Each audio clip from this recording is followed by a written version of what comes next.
We are live right now for the virtual fan art kickoff party. We are here with Sweeping Views. He's going to play some awesome music for us in a bit.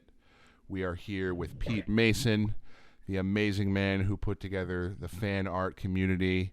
And we have an amazing Brooklyn musician who has actually shared the stage with the foursome from Vermont, among other wonderful things. Karina Reichman, thank you so much for being here. And now, I'm Brian. This is LaunchGlobal.tv. Thank you so much for being with us. Please check out all of the amazing art over at PhanArt.net. That's fan with a PH, obviously. And give it up for our master of ceremonies here, Mr. Pete Mason. Pete, how you doing? Hey, how you doing? Thank you, Brian. Thank you for everything.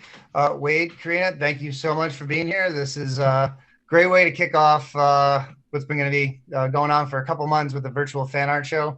We've had a bit of a year because we can't have any live shows, which means can't really have much fan art. So over the course of the last few months, I've been looking into what's the best platform, what's going to make this show as close to the real thing as possible.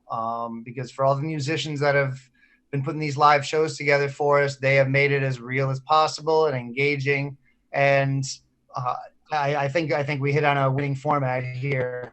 And just like a regular fan art show where you walk in and get to meet the artists and have individual interactions with them and purchase items directly from them and know that you're supporting a small business and not just a some multi-corporation on Black Friday. Well, we're beating Black Friday out by about 13 days by bringing you a ton of small businesses. Right now, I think we're at 58 and counting, and I assume we'll have another 10 or 12 in the next week or two. And we're going to keep it rolling all the way through mid-January. We're going to have, on virtual.fanart.net, you'll be able to check out art from a ton of the dogs, please. You will have a ton of artists to check out, and there's going to be new stuff that's going to be circulating constantly. Some artists aren't having, they have some items up now, but they'll have some drops coming in a few weeks, and we'll be alerting folks about them so that they know, so that they can keep coming back. So a benefit to the virtual fan art show is that we're not bound by time like we are normally in the shows. So, the shows usually run 5 hours, about 12 to 5 p.m. or so. And we want everybody to, get there, but some people aren't able to attend. So even if they don't make it here from 12 to 5 today, they have weeks upon weeks all the way into January to get holiday shopping done, birthdays, stuff for next year, stuff for newborns or anybody who's having a kid down the road. You'll find an array of items from an array of vendors and small businesses, which are us, the individuals. All four of us are our own small businesses in our own way, and we're working with a bunch of other small businesses. Rather than just give everybody one small business Saturday, we have 2 months of this. So this is a great way to get all in the community and see what everybody has. There's, you could, every time that you visit the site, you'll see everything in a different order and a different format. It's randomized for a reason so that so everybody can see a different variety when they come in, because when you come into a regular fan art show, you're going to see a different variety no matter which direction you walk in. Usually there's an inner ring and an outer ring of artists. And depending which way you walk and which way you're paying attention, you'll find something new. You may go in 2 or 3 times and come out and still not happen to bump into that one artist you were looking for. So we're making that a little easier so that you can, the more you visit, the more variety you're going to see. Some of these will take you to every page. For example, I'm clicking on fans prints right now. This is Jay Williams. He has made he makes block prints out of linoleum, and he has a little bio. He's got a little intro video and a little couple samples of his work, and then you can visit his website, which in this case happens to be Etsy. You can go there and you make your purchase on its own, and he'll be dropping some new stuff throughout the next few weeks and months. Karina, why don't you tell us a little bit about yourself, the artist? We all know you as a bassist from Marco Benevento, but tell us more about how you came to being a fan art show.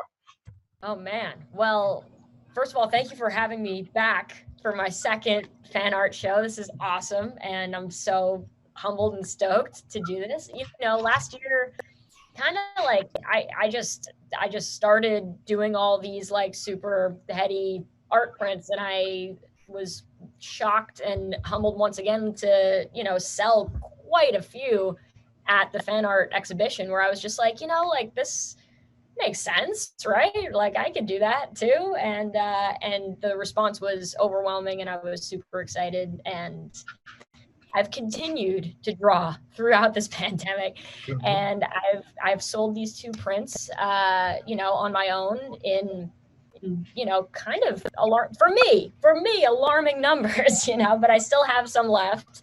And I figured since these are, 2020 Karina Reichman creations, which I have over here, I'm going to show you.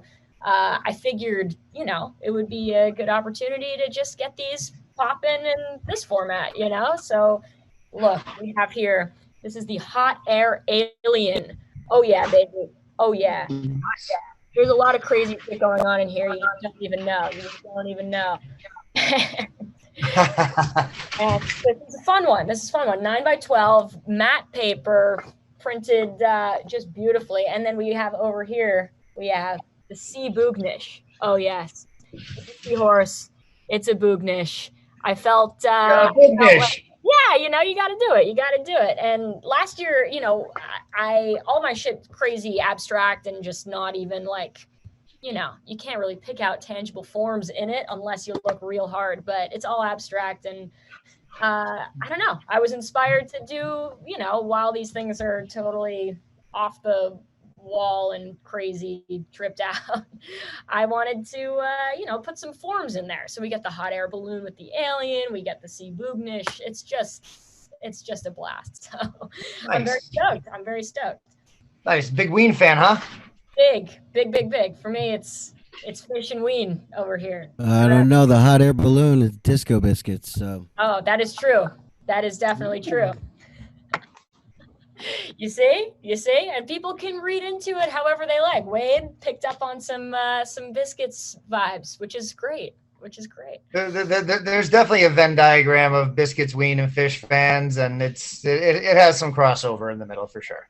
We're all right here. Totally. Yeah. There's especially, I mean, with Fish and Ween fans, if you're a fan of one, it's pretty easy to be a fan of the other. I think that might be debatable actually, but Fish and Biscuits, it's a big crossover, and I'm sure there's Ween and Biscuits, so that's good. A little depth to it, coming from a musician like yourself. So, so what else have you been up to? You've been able to play some music in all this with the private shows and whatnot?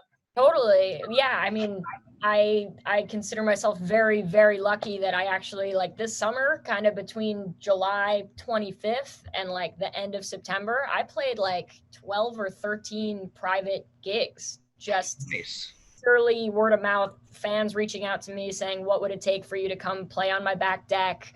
And I was like, this much. And they were like, yeah. And then that shit went down. No, but all bullshit aside, it was like shocking. And like, I really worked more than most musicians I know in this weird, different way. And couldn't be more grateful for that. But yes, Pete, that well has since dried up because it is cold. Yeah. The Northeast, we were kind of shorted by having such a quick shift from fall right into winter. So, and then now we can't even do stuff inside. So now, I hope the time. I'm definitely prepared for a long winter and a weird one, but I got a studio, world's smallest, but it's delightful. And I'm so stoked about it. It's in Williamsburg. So I've been able to like pull up, focus, plug in, do weird shit, make tons of noise 24/7, which I've never had. I've always just had gear in my apartment, So it's nice to have a space. And I'm in it. Look, it's lofted. Oh yeah, baby. Ah! Aha! And you can't see, but my computer's on my amps. The amps are here and the drums are here. And the other shit's over there, but just take my word for it. It's great. So that's a good thing that keeps me busy, and I've been able to play with my band and write a lot. How's the internet there, Karina? Could you stream? Yeah, absolutely. And I'm putting, I have a lot to talk to you about, pal. We're putting cameras. We got a light rig. We're going to have full soundboard. Shit's going down. Let me help. I like when things happen like this. This is good. Let's yes. do it. We have a virtual stage on LaunchTV. You're welcome to perform anytime. Oh my God, this is the best. Wow, great, perfect. Yeah, I'm going to rig it up, man. I'm going to rig it up so we can do lots of fun shit in here because I feel like digital content is what we got right now for the most part. Whether we like it or not, this is the future and we're Got living it. Do it. It's crazy. So Oh, we finally got here. So yeah, exactly. thought there'd be more flying cars, but You and me both. At least we're not enslaved by space apes. Not yet. Or I mean, yeah. I, for one, welcome our insect overlords. oh man, it's we're working through it. It's not forever. It just feels like forever. So I don't know. I feel like you were saying before, Brian. I feel like it was before the air, but like getting off the hamster wheel effect. I feel like I've just been in perpetual motion and up and down and tour life and home life and just like adjusting constantly to like one or the other for the past 5 years, whatever it's been. And it's interesting and weird to adjust to home life and whatever that means, and just trying to create shit. So it's good and bad. I mean, it's mostly bad, but you're trying to take the good with it for sure. Have you been recording much while you've been doing all this? Do you have anything coming out like music-wise, studio releases? I mean, I released 2 singles, one in the end of August and then one in mid-October this year. So that was all fresh pandemic material for sure that I'm excited about and that have been doing great. One song's called City Kids, one's called Dirty South, and they've been on, at Sirius XM Jam On and rotation and getting extra streams and all that. So I'm pumped on that. And yeah, I'm just recording, writing, recording, stockpiling, seeing what's next. I think just because I can't tour behind a record right now, like it's going to be a lot of singles and content. So that's kind of where my head's at. We'll see what happens. Nice. Totally. I think what we're going to see as soon as it starts to all ease off and we start to get back to life and there's a vaccine and whatnot, I think we'll end up seeing just a litany of releases over the next 4 or 5 years of, hey, here's something I recorded during the pandemic, and some of it be like you can tell what part of it was, which wave it was, how what aspect of inspiring, and some will be nostalgic, some will be don't remind me, and some will just be like artistically amazing. Like what was the play that everybody talked about Shakespeare writing during the plague? Shit. King Lear or something. Was it King Lear? Like, yeah, like that. I guess it's okay. I don't know. The movie was kind of. We I think we're gonna start to see the King Lears come out, over time, because nobody just drops it and says, "Look at what I got." It's right. There'll be some cool shit to come soon. So. I sure hope so. And I think so. Yeah, I mean, yeah, I feel like everyone and their cousin is going to come out with some crazy art next year, whatever it means, whatever it looks like, it'll be interesting. It'll be cool to see. I'm excited for, that end of it. Just got to get through the crazy hump and we're going to be all right. Sweet. Yeah. I feel I'm riding it out, and I've had to kind of keep a positive attitude with all this because kind of got to keep a good face, especially to the students who are going through the weirdest time of their lives, especially the youngest ones of all. Can't really. I've had some wellness check calls with Pete. Yeah, and they've been helpful, and teachers are encouraged to take more mental health. We can't really take more mental health days, but take them if we need them in telework, because some days it's just draining with it. But you just got to look at the light at the end of the tunnel and just figure that, sometime around January 20th, we'll start to be on the right track to getting this whole thing addressed in a proper manner. So totally. I hope so. I feel for the students and the kids in such a huge way too. Like that is what a crazy time to be young and learning and in school and doing stuff like that. It's a wild thing, and may they all hold on, because it will get better. I know it will. It's just a crazy moment. For real. Like, I mean, as adults, we are, I don't want to call myself an adult, but All right, so we're all adults here, and like we've had to, you rely on some of our independence. Okay, no, okay, three of us maybe. So we have had to rely on some of our, um, you know, independence and just skills that we've learned over the years. But kids don't have these, and they're learning stuff on the fly, learn to be independent, and most important, be accountable. And by doing that, it's going to help them in the long run because they're going to remember how tough it was here and they got to learn something from it. And when we keep trying to impart that on them is like, yeah, this sucks now, but it won't. And when we get back to school, it'll be easier. When we get back to real life, it'll be fun. We can go to the mall and see shows and hang out in public and not have masks on, hopefully. But for now, we kind of gotta, keep your game face on. It's Totally. And it's hard when you're young, you don't have like the perspective of like, we've lived longer than that. So you can picture a before time and like, I don't feel like you have a greater scope of like what what continuity looks like, and like things get bad, but things get better, hopefully, and that type of shit. So it's tough to be young and not really have that and just be like, wait, is this what the world is like? Like, this is insane, which I even feel sometimes. I'm like a damn goldfish over here, short-term memory, like, wait, what was it? Who am I? What? Has it always been this way? So fucking crazy. Yeah, the kids are adjusting in the best way possible. One thing that I see is that they're so used to dialing up on, not even dialing up. They don't even know what dial up means. I had to show a kid what a rotary phone was because he asked, why do we have 911? And part of it is because it's really impossible to dial 911 from a rotary phone. Even on a physical phone, they're the farthest keys away, so kids can't accidentally dial. And he didn't understand how that worked, nor dial up. And then I'll hear them say, this computer's so slow. And I'm like, your phone is faster than the computer, yes, but by the time I'm done complaining about this, it's already up. I know, but it could go faster. I'm like, damn. Yeah, it could, but let's be happy we're not like dialing in and having somebody pick up the phone in the other room, and then all of a sudden you're kicked off the internet that you spent 20 minutes dialing into. Totally. And they don't have any idea what that's like.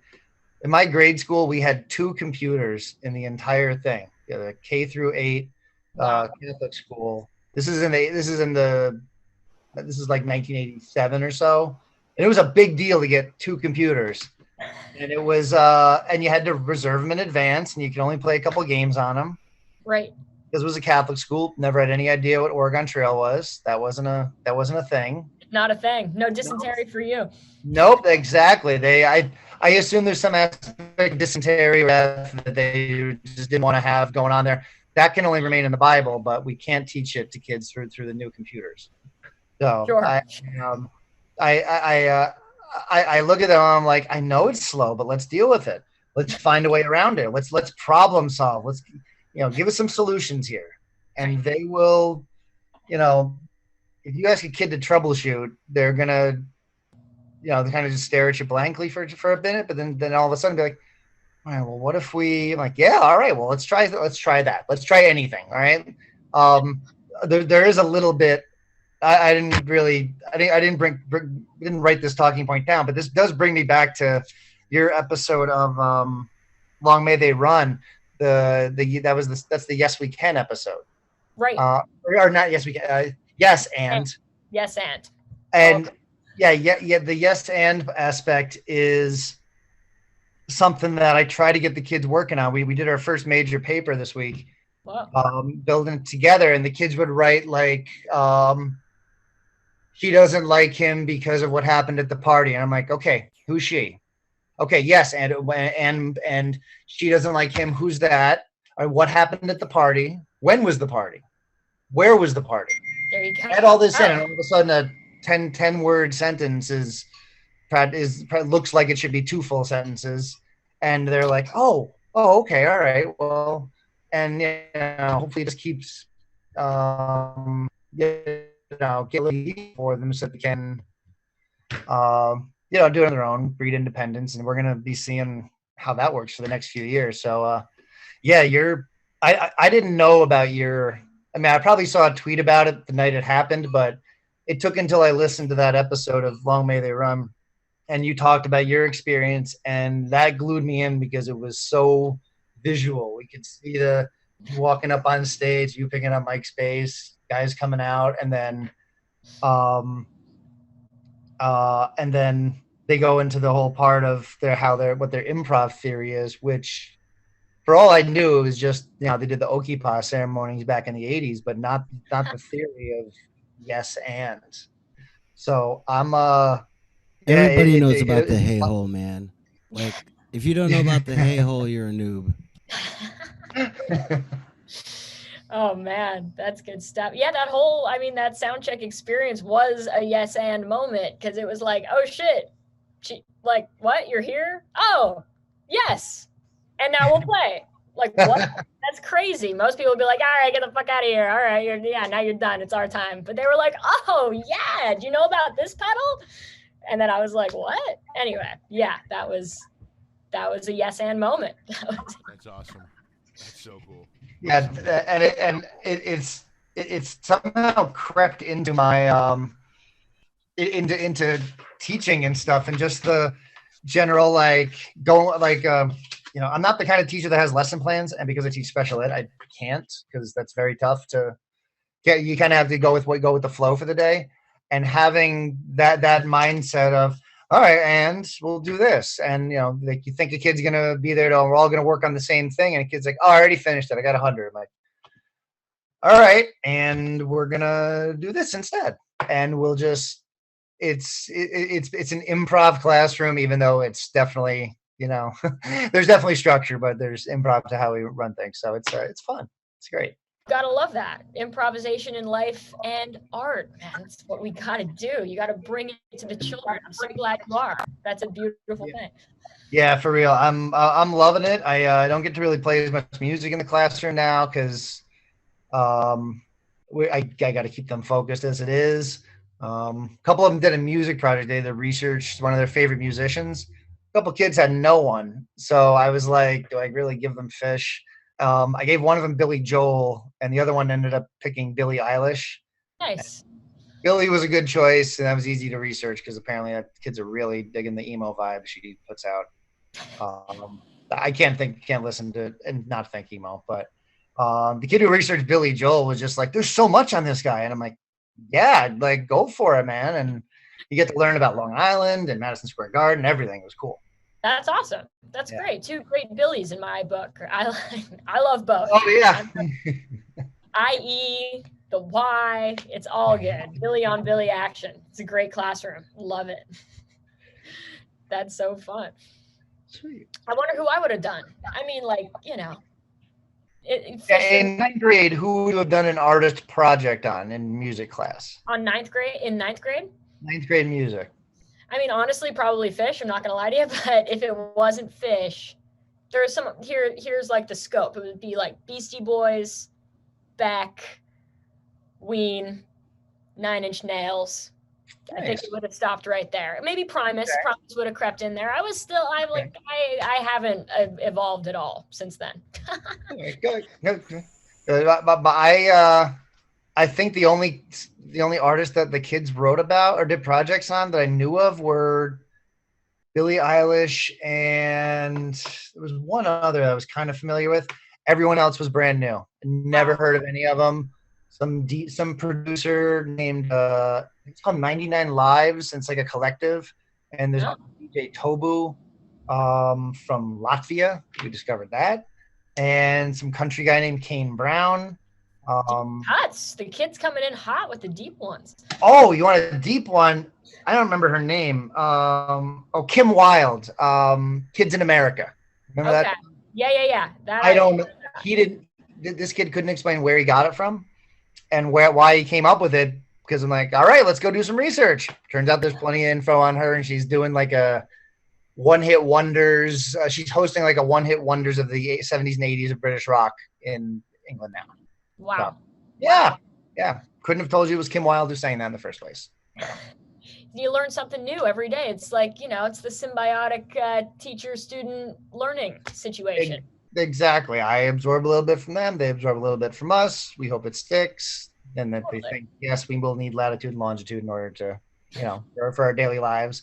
Even though on the surface, it really doesn't seem like it. Sure, totally. My parents are college professors, and they, when my mom gets people to present and whatever, she's like, I learned about this crazy thing from my student. I'm like, that's awesome. Fuck. Yeah, it is the highlights of the highlights of a teaching day is to learn new stuff from your kids, because they're just going to keep hitting you with new stuff left and right all the time.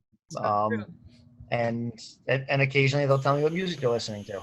I learned about TikTok, 3 years before TikTok got big, so that was kind of neat. That's great. You had your finger on the pulse of that. That's good. Yep, still not using that, but some teachers do. It's kind of neat. It's the best. It is a great thing. It is really. It's the one like social media thing that doesn't give you complete existential dread, in my opinion. It's really fun.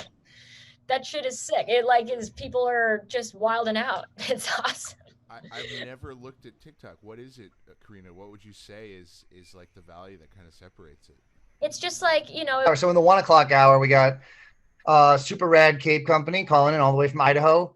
Mife Designs, and then Ryan Kerrigan's going to join us around 1:30, and we're going to chat about the stuff he's doing. He's making this monster mandala.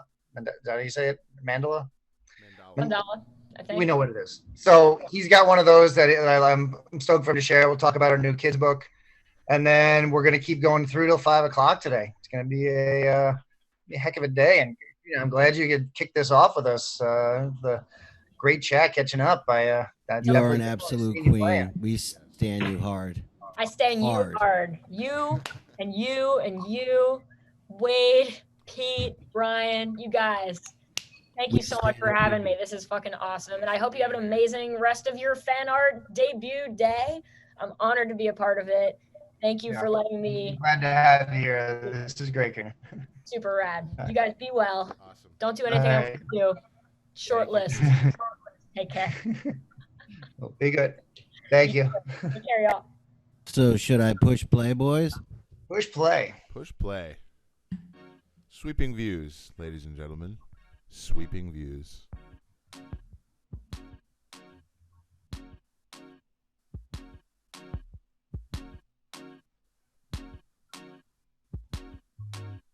You can go a little louder.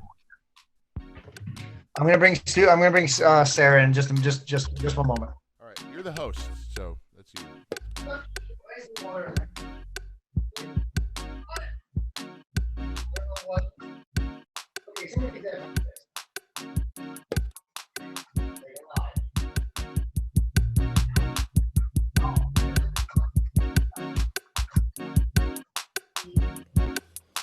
Welcome everybody to Fan Art.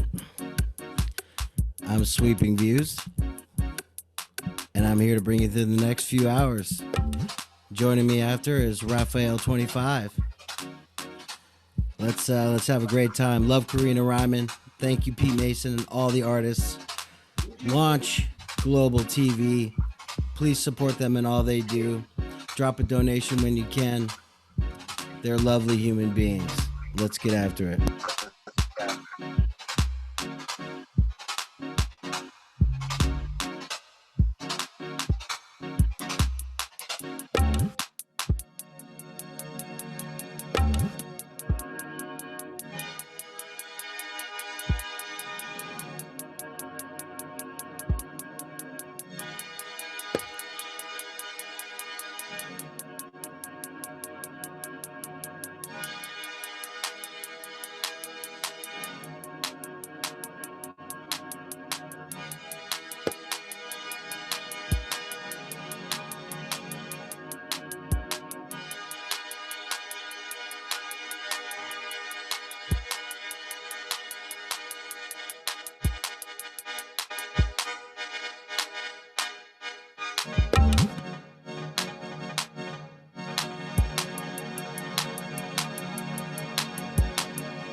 Wait, I'm bringing Sarah in.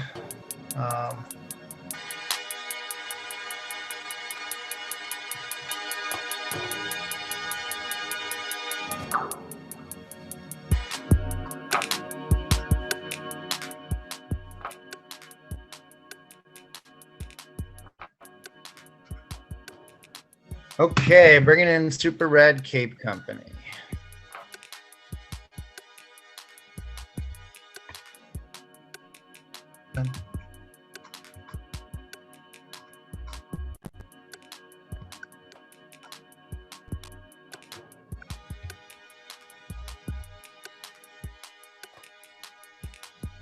Sarah, can you hear us? Hey!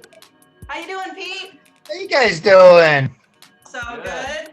Awesome. What a setup you guys got. Yeah, you're talking about that. This is great. How's okay. Okay. So, how you doing? Where are you coming to us from? Let everybody know who you are and where you're at right now. Yeah, hey, we're Super Red Cape Co. We live in Boise, Idaho. We relocated here about 5 years ago from Eugene, Oregon, which is where we started our company, and we love it here. Nice. Why did you end up? So you're in Eugene. How did you end up going from Eugene up to Idaho? What was the draw for that? So actually, my family lives in a small town about 60 miles away from here, so we came to be closer to family. Nice.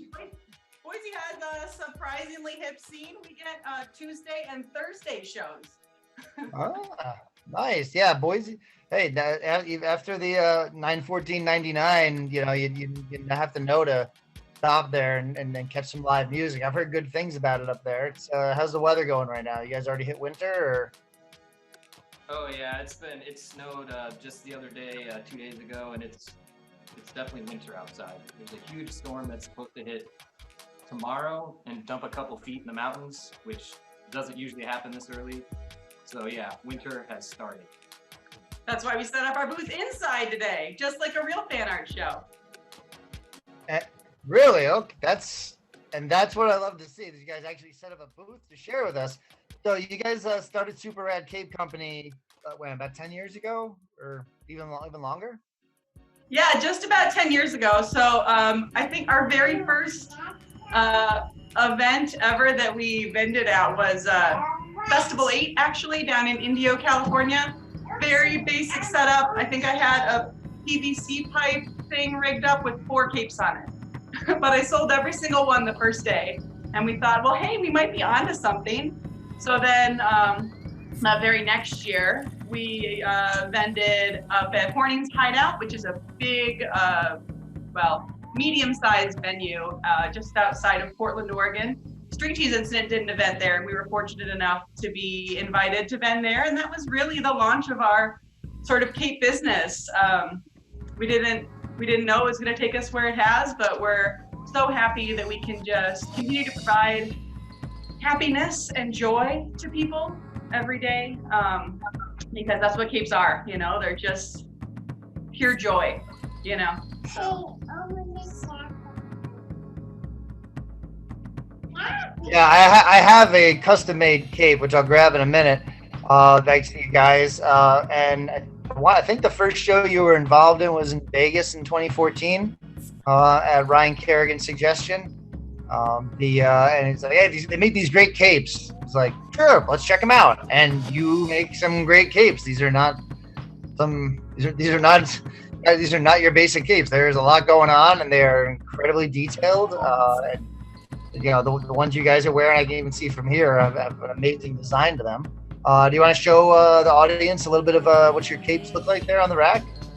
Yes. Yeah, definitely. So our first fan art show was actually Miami, and we were such a big fan in Miami. They actually put us on the in the newspaper. And we were about to fold on the arts page. But getting into a few of our capes here. I guess I'll start with some of our kid ones. We've got this one we just made the other day. This is like our smallest size kids cape. This is like our llama. And then they're all lined on the inside. And the way these have a little tie strap on them. So what these do is they go, obviously this cape's a little small for me. But what you do is you take the tie straps, you go under your arms, behind your back. That way, you've got your arms free and they're not a choking hazard, which is great for kids. Because, you know, kids, they get their cape on and they love to play. So this is our smallest size that is made for, I'd say like ages like newborn to maybe like tall 2, 3-ish. And then I've got a slightly larger size. This is our kitty cat here. Ode to Mango Hand, shout out last night. Same thing, this one has one of our velvet liners on the inside, not spandex like that other one I just showed you. Super soft, cozy, comfy. And we've got everything up to like adult length, unhooded capes like this one. This fabric's actually really sweet black light. So in a black light, it just pops. Really nifty, sort of a fun reversible effect as well if you want to just wear that out. We also have hooded cloaks like what Jeffrey and I are wearing. Now this is one of our sequined ones. This is our a new Fishman one we just made a couple of days ago. We've been very busy during the pandemic, just hunkering down and making more art for the next time that we're going to be able to do shows again, which will hopefully be next year. Another version of our hooded cloaks are these cool brocades. This one's actually one of my favorites we have right now. This looks like something way more formal. Yeah, very formal. You could wear this to a wedding or, I don't know, a New Year's Eve party. Really, you could wear it so many places. Same with the one I'm wearing right now. This is one of the new ones that I really like. It's a stretch velvet. And it has this glitter on top that does not shed. Let me tell you, you won't find a trail of glitter around your house. That's a big win. The last thing I want to show about our capes are these shirts that we make. Jeffrey's wearing one right now. Super comfy, cozy, made of spandex, so they're stretchy. And these have been a super popular seller since we started making them, what, 5 years ago? Yeah, about 5 years, I believe. Bring that one a little closer to the camera. I want to see the detail on that. That looks, yeah. Yeah, it's kind of like a rainbow chain, and all those rainbow or the chain pieces pop in the black light. So under a black light, it's just like a total different shirt. Yeah, Ooh. it's really cool. And all of these fabrics are made here in the USA, so they're really high quality, really good weight to them. They'll stand up the test of time. We have people that own some of our very first shirts who say they still wear them all the time. So That's great. I have my cape right here, which you guys made for me. I think I got this in 2015, late 2015. Yeah, the year we did the New Year's Eve in New York. oh yeah, the New Year's New York show. Yeah, the first one we did there. This one was great. So kind of fell off the hanger here, but got a great like flaming fuego thing in the inside, and on the back. They prefer to be worn, Pete. Got the whole FanArt logo and sequins on the back here. Yeah, and the rainbow fan art. Yeah. Yeah, this was this is a heck of a piece of clothing to own and wear, and I absolutely love it. It's Syracuse colors. I prefer it for lounging. It's just good, relaxing, and warm. It's like almost like a hammock you can cocoon yourself up in if you're just chilling on the couch. But then you can go out and rest to the nines. You got some great stuff. And you got a heady hat on too, right? Yes, I do have a heady hat. This is the Shine hat, and I have a few other ones here too. And our friend Sam from Heady Hats makes the hats. So we do a lot of designing with him. We also carry a lot of his original designs too. Really cool products. Bring it a little closer to the camera. what you can see is that, bring it really close. What you can see is that they kind of change color based upon the direction you're looking at. And they have this really cool mirror ball effect. So when light hits them directly, like stage light, they shine out like sparkles in your face. Really fun product. Sam does a great job with them. And those are available on our website, superradcapeco.com. That's awesome. You guys have some really great stuff. Yeah, mine's buried in my back room, but I have one fan art heady hat left. He made a great kind of in the shine format with my logo on it. Always appreciated what Sam made. Those are some great hats, and I'm not much of a flat brim hat wearer, but those, yes, those are great. Special occasion type things, you know, when you want to get dressed up and go out. Precisely. That's when I found. Yeah, I'm a guy who wore the same hat for like 5 years straight on a couple of different occasions. And I've learned to be like, oh yeah, let's just wear a hat tonight, and a heady hat kind of hits the mark. It's great. It's great to see you working with them. I'm going to bring in the guys from Myth Designs now. They're coming up next. So we can check out your store at virtual.fanart.net, where we got the whole virtual fan art show going, and your products will be up there through your site all the way until January. Gonna write that one down. January, the other J. And you guys will have quite a variety of items to share, and I wish you guys the best.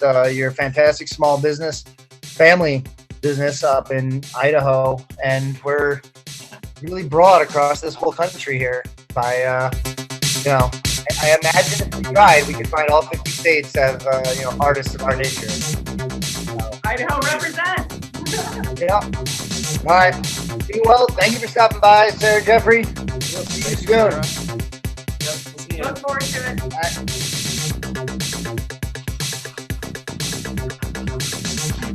Big news, y'all. FanArt, virtual FanArt show on LaunchTV. Woo!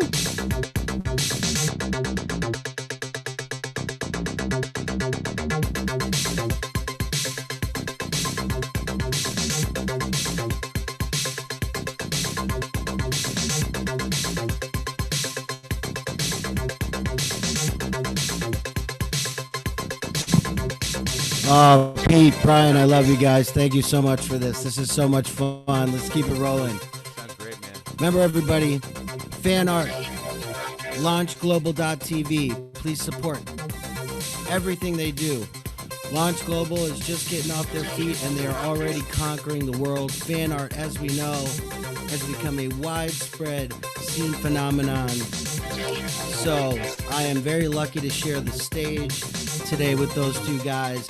Let's keep it rolling. We welcome all of our artists, all of our interviews. Thank you, Karina Ryman. We stand a queen. Let's keep it rolling.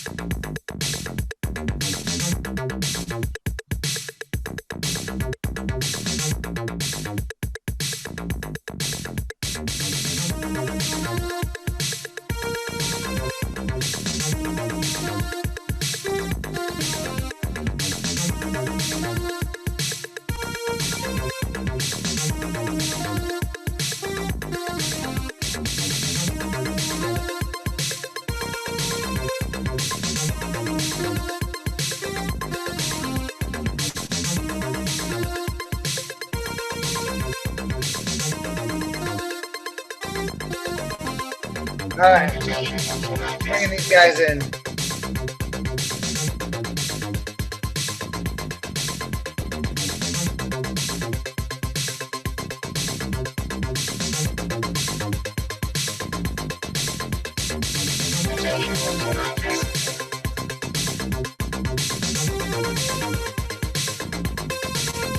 All right, we're gonna bring in the Mike fellas here.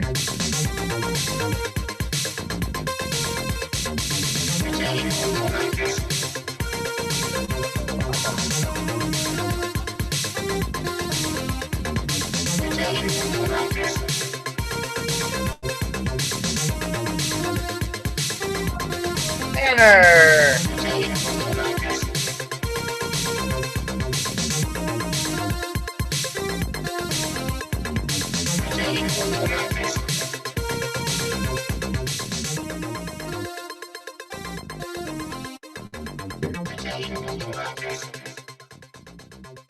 All right, welcome Tanner and Monk from Mife Designs. How are you guys? Doing great. Hey, buddy. Thanks for having us, Pete. Great backdrop, Monk. That is awesome. Thanks. To try to make it a little festive, a little fishiness.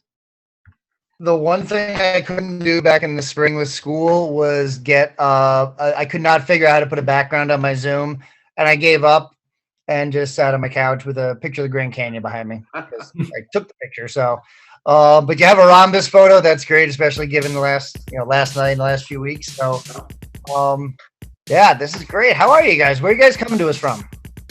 We're both in Virginia. I'm in Virginia Beach. I'm in Orange County, Northern Virginia. Where's Orange County? Is that north of Richmond or? It's an hour north of Richmond, an hour south of DC, kind of in the middle. Oh, it's actually okay. a nice little pocket to be in for when live music existed. Yeah, you're right. You're right in the middle. I've driven down 95 in that spot. I couldn't count how many times. That's so no, right where you are. That's great. So you guys are Mife Designs, and you guys. When did you guys get started? Did you guys get started before 2009 or right after the band got back together? We actually, Monk and I met around the time that they announced that the band was coming back. So like late 2008 or something like that. And we started putting together designs, and we had the first thing we did came out of Hampton. So there was a Hampton UFO thing that we did that we were just doing it to commemorate, a special event, and it took off from there.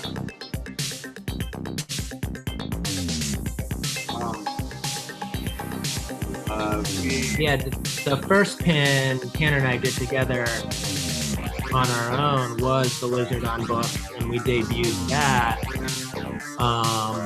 in Hartford, the Iculus night, the book.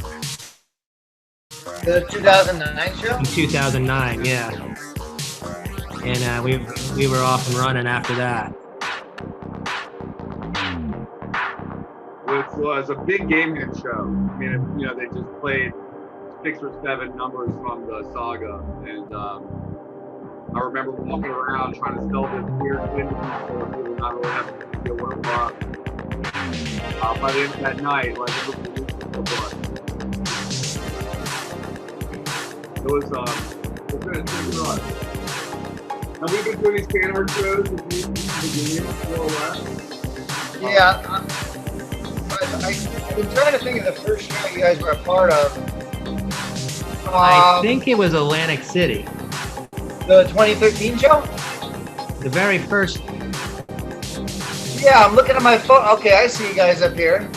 Yeah, that was the first show. I see you right there in the middle, buddy. That was fun.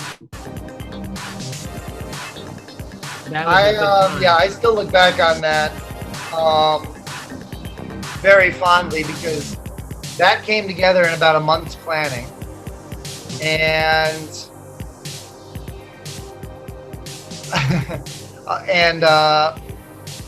I was put under the impression that I would not be able to pull it off, and then we really did pull it off.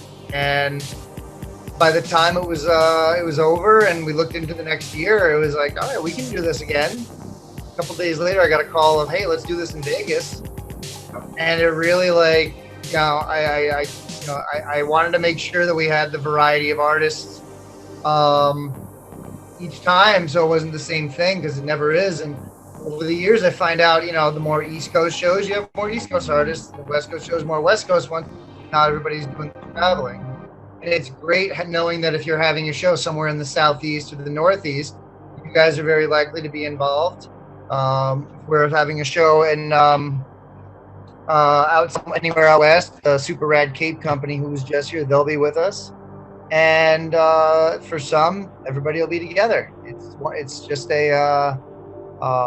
it's great seeing the variety that we continue to have, and this virtual show has more than ever. We're pushing 60 right now, and that number will keep going up.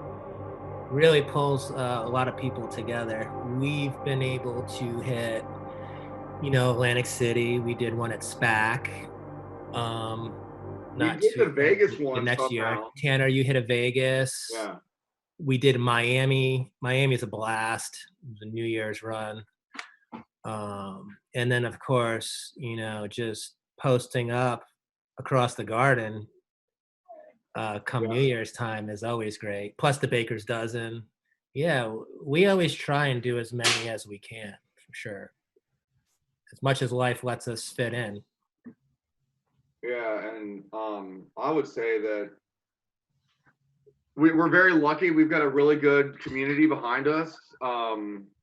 We've got we've got a group on Facebook where things kind of the mice pins are kind of or the products that we have are kind of moving around. Everybody's trading and giving and gifting away and all that stuff. But the fan art, I mean, we do it just to hang with other artists and really meet the public at large. And it's something you really can't do online, obviously. We're doing it now, but yeah, it's a wonderful thing that you've done here, Pete. Yeah, and the one thing that I've always loved, and it can take you years to end up meeting everybody you want to meet, going to shows and just catching people on lot, because not everybody sells on lot. Nobody ever wants to set up there.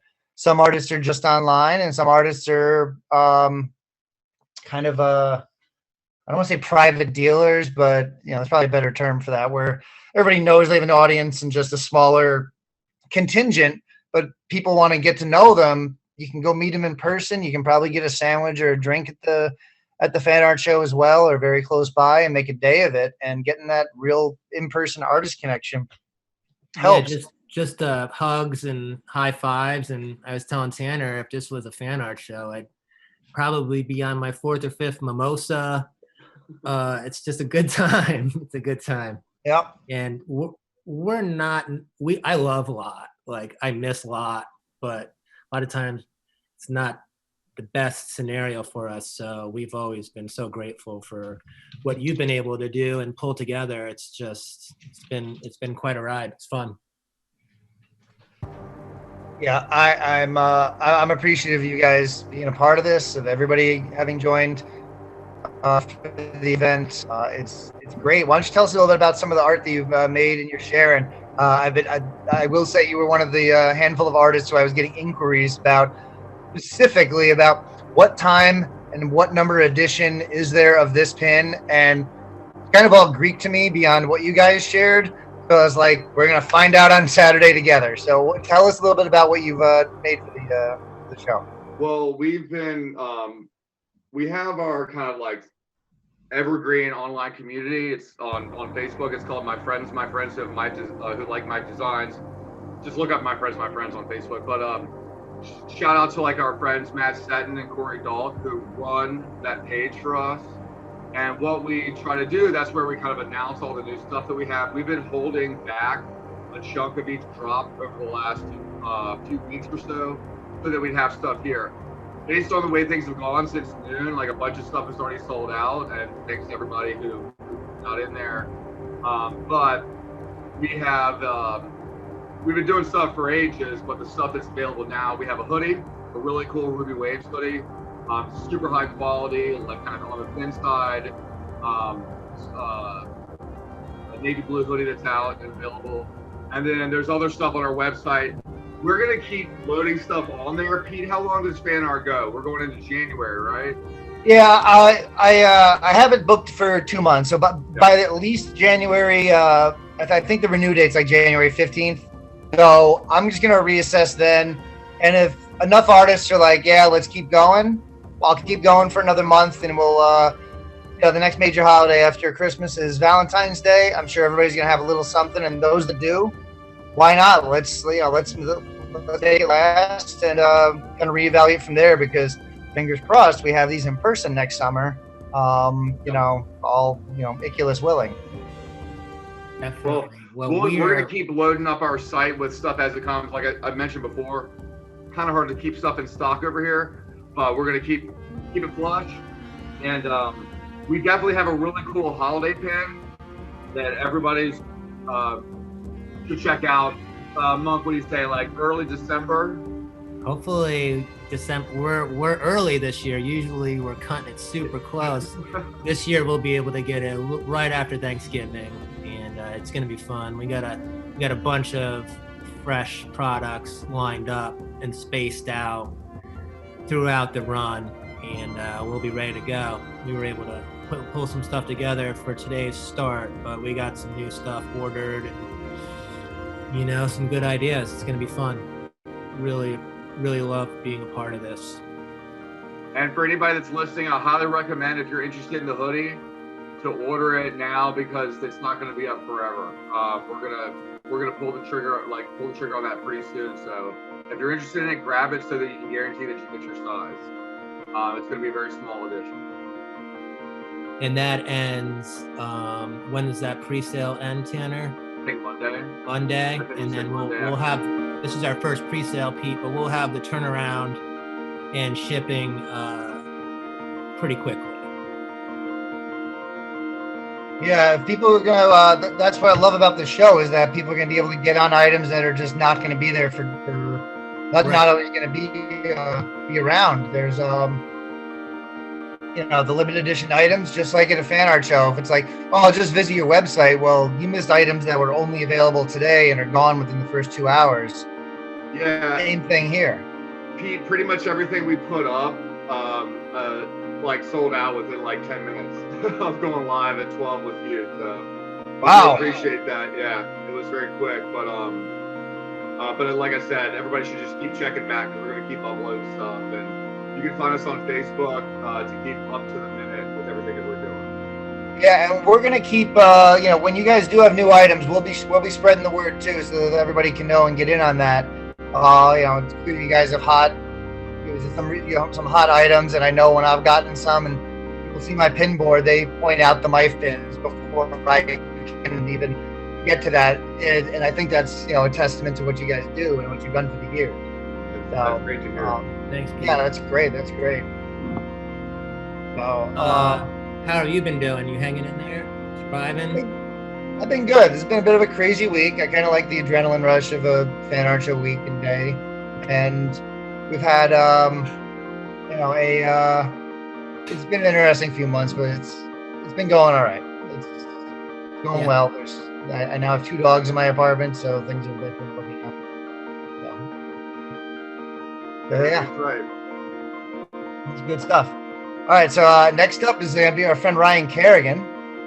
He's going to join us in just a couple of minutes and talk about what he's doing, and talk about our children's book and stuff. I want to thank you, Tanner and Mike, for coming by. This has been a crazy event to plan, and having you guys on is just that check mark that lets me know, all right, we're doing this, we're doing it right, and we're gonna have you know, best of the best out there, the ones that the fans love and know and should get to know. So I appreciate you guys being a part of this and all the other shows in person. Thanks, bud. Love you. Thank you for your leadership, Pete. Pete. Yeah, keep it going, man. Keep it going. Thank you, guys. Yeah. Be well. Take care. Thank you. Peace out.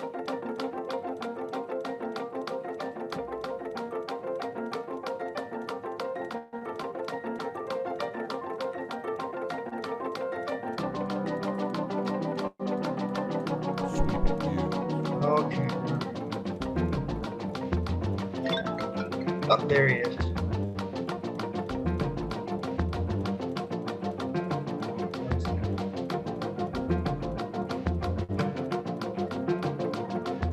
Why? I'm gonna add Ryan in just a second.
Launch. This is the guy who illustrated the book.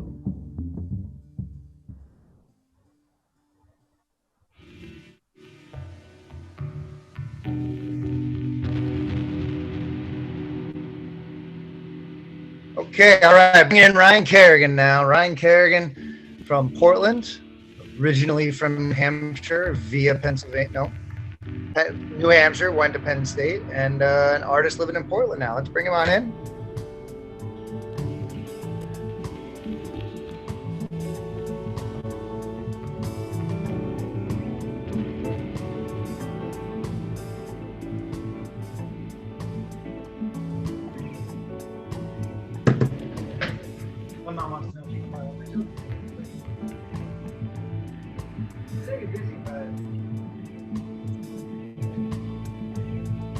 Ryan Kerrigan's here. Hey, we're good. All right, man. How are you? We conquered technology. We're in. All This right. is great. Morning, Pete. Or afternoon at the work. Well, yeah. Good afternoon. Wow. All right. You get, that's looking good. Good backdrop behind you. Can you tell us about the mandala over your left shoulder? This one here you might recognize from last year in Denver. Well, it's hard to follow calendars now. The last time we were actually at Dick's. 2019. Piece called Canyon Light. Yeah, got that. Bringing it to Japan fish here. That is, yeah, that's impressive. I was chatting with when we had Korean Reichman on earlier. I brought that up that you'd be sharing that you've been working on this gigantic. Oh yeah. Okay, let me. I can show you that too. This is called Waves of Wellness Swell. So this is it's 18 by 24. Holy cow! So you can see. But yeah, it's a massive. How many piece. hours is that? How many hours is that taking you so far? All of them. No, it's hard to tell. It's it's something that I rarely work on one thing at a time, so I kind of got lots of different plates in the air. This one so far, I've probably put in. Well, I started. Most of it has been done during our week-long election day. So I started election night and then just kept it going and kind of tried to channel goodness into the world via art. So that's where the inspiration for that has come from.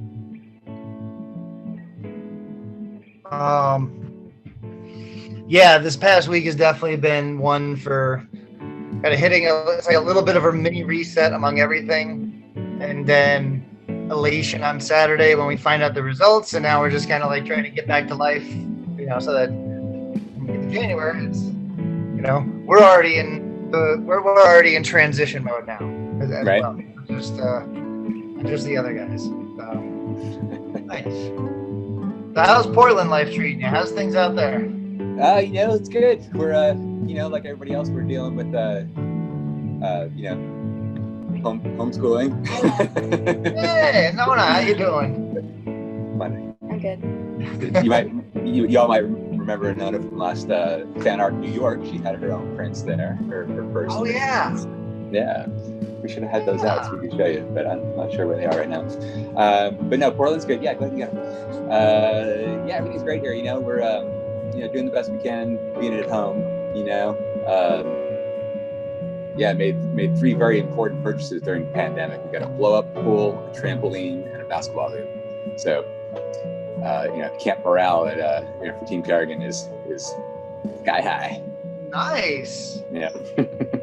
Nice on the trampoline. I've been seeing some of what people have been doing to make time go by. In my parents' neighborhood, there's a house that just has like a gigantic soccer net and backdrop set up so that they can just play without having to worry about running down the street for the ball. It's all right. We're all in seclusion trying to stay away from our neighbors. You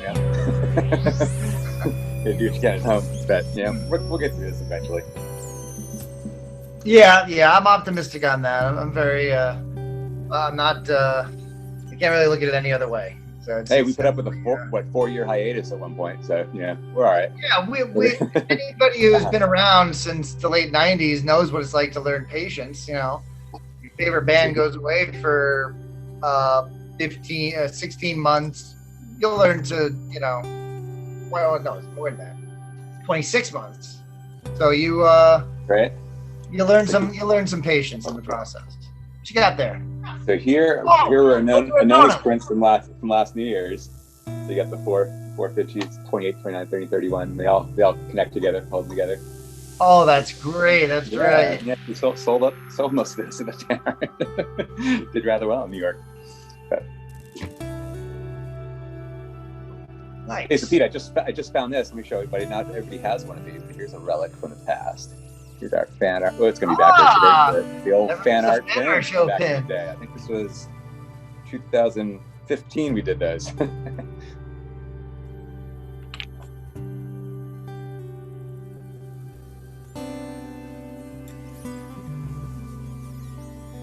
Yeah, let me tell everybody about something new we got going on.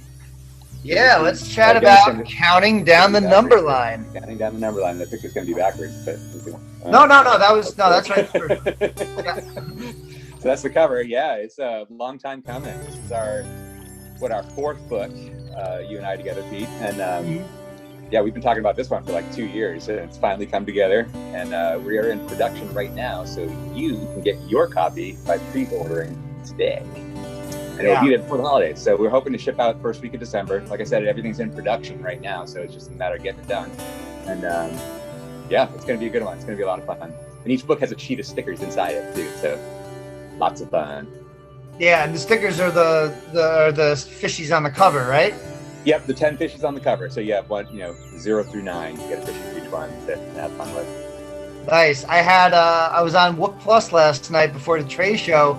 And we started talking about it, and they were like, what number is this? What number is that? And I shared with them an image of one of them, and they were like, what song is that? And they were stunned. And I was like, which song has 9 in it? And you and I have been working on this for so many months now that we know all these by heart, but it's like, it may not be obvious that there's 9 cubed. Yeah, there's some deep cuts in there. Yeah, so definitely some deep cuts and some hidden Easter eggs, and yeah, we're not giving it to you. You got to work for it a little bit. Yeah, exactly. Yeah, I'm stoked for some of these that we came up with, because we definitely found some references that might not be otherwise caught, and I'm pretty sure we caught them all. It was actually surprising how many number references there were in the catalog. Yeah. You don't really think about it until you go through it. And it's kind of a lot. I couldn't begin to think of how many we have that are for like Grateful Dead. Like, I'm sure there's a handful, but couldn't be this many. This is a deep list. After going through it, it's actually a little bit awkward how many number references there are. Really? It's almost like they tried to. It's like they developed their catalog so that we could make this book. Exactly. And then they even gave us a song about number lines. There you go. Yeah. They were just spelling it out. Come on, somebody take it.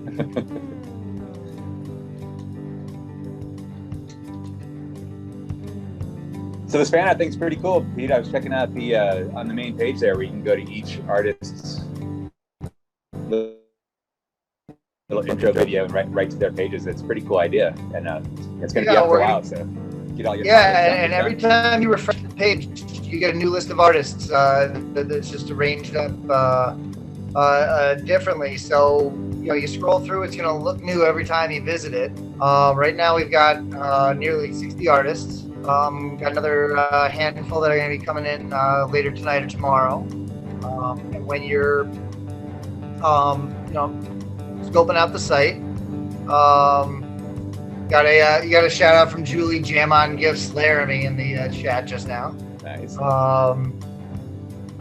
We have this wonderful layout, and everybody can just kind of check out the art that's made by each artist, support them, and move on to the next item. And every time you go to somebody's page, so like I just happen to click on my page, and my table, and then if I keep scrolling down a little bit, I can learn all about this is a farmhouse, and keep scrolling through that, and below that you can check out all the other artists, and they keep appearing in a different order, so it's gonna look really deep, and that's because it is, because there's more than, I don't think I've had an art show, a one-day show with more than 33 artists. I think that's been my max.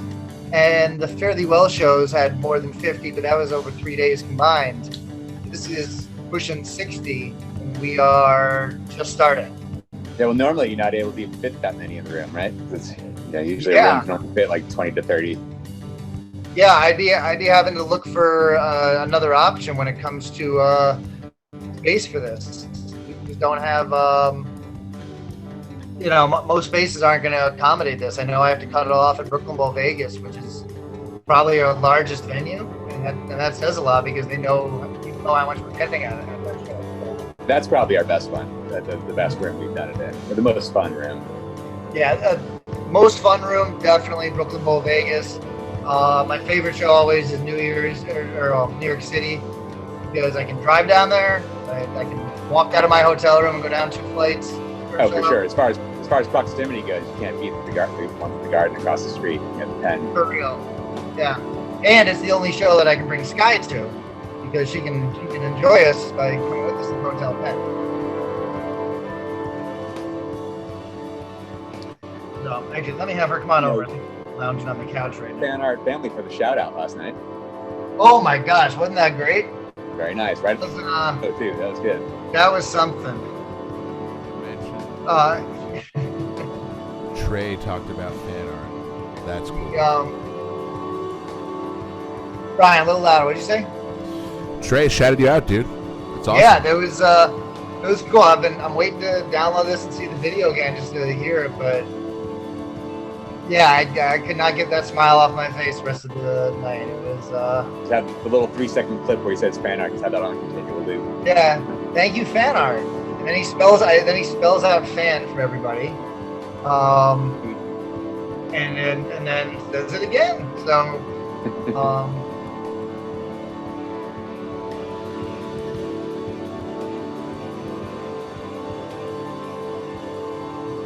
yeah, it was good. Let me grab Sky over here.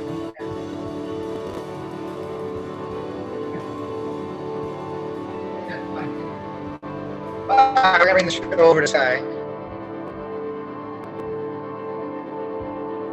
Thank you for joining us today. We are here with Pete Mason and Sweeping Views and Ryan Kerrigan talking about some fish art. Thank you for joining us here.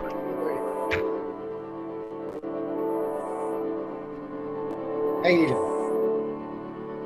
So we woke my dog up so that she could come over here, and this is usually what she does. She's all excited for the first hour, and then she just lays down underneath the table and just chills until somebody pops by to pet her. So kind of really reliving what these are really like. Kind of nice.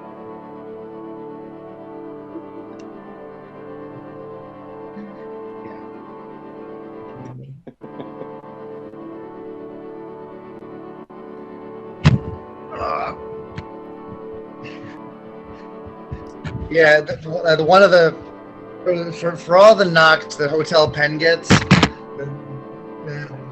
one or two big things that I love about it are A, right across from where we go see fish, and God forbid you forget anything, you can go right back, or if it's cold, just run back across the street. And you don't even need a jacket some days. And then 2, you can have dogs there, and that I never brought Haley to fish shows or anything on tour, but I definitely, if it was circumstances were different, it would be really awesome to have had her there. But now I get to have Sky there whenever we're there. She was there for the last weekend of Baker's. I was just absolutely loving that. So yeah, as long as you focus on the positives, the Penn's great. Exactly. I stayed there through New Year's. I stayed there on New Year's Day, and the room above me, it sounded like they were playing basketball up there. Like, we couldn't figure out what it was. I had hotel security come up once. They couldn't hear anything, and it just stopped. And then, 10 minutes later, he picks up again. They're probably bowling. They had a bowling alley up there, I bet. It was something, and they were like, yeah, nobody's checked in upstairs, but we'll talk to the people who are anywhere near that room, but you shouldn't be having this. And they were like, yeah, there's no ghosts, and they just walked away, and I'm like, that's what a ghost would say.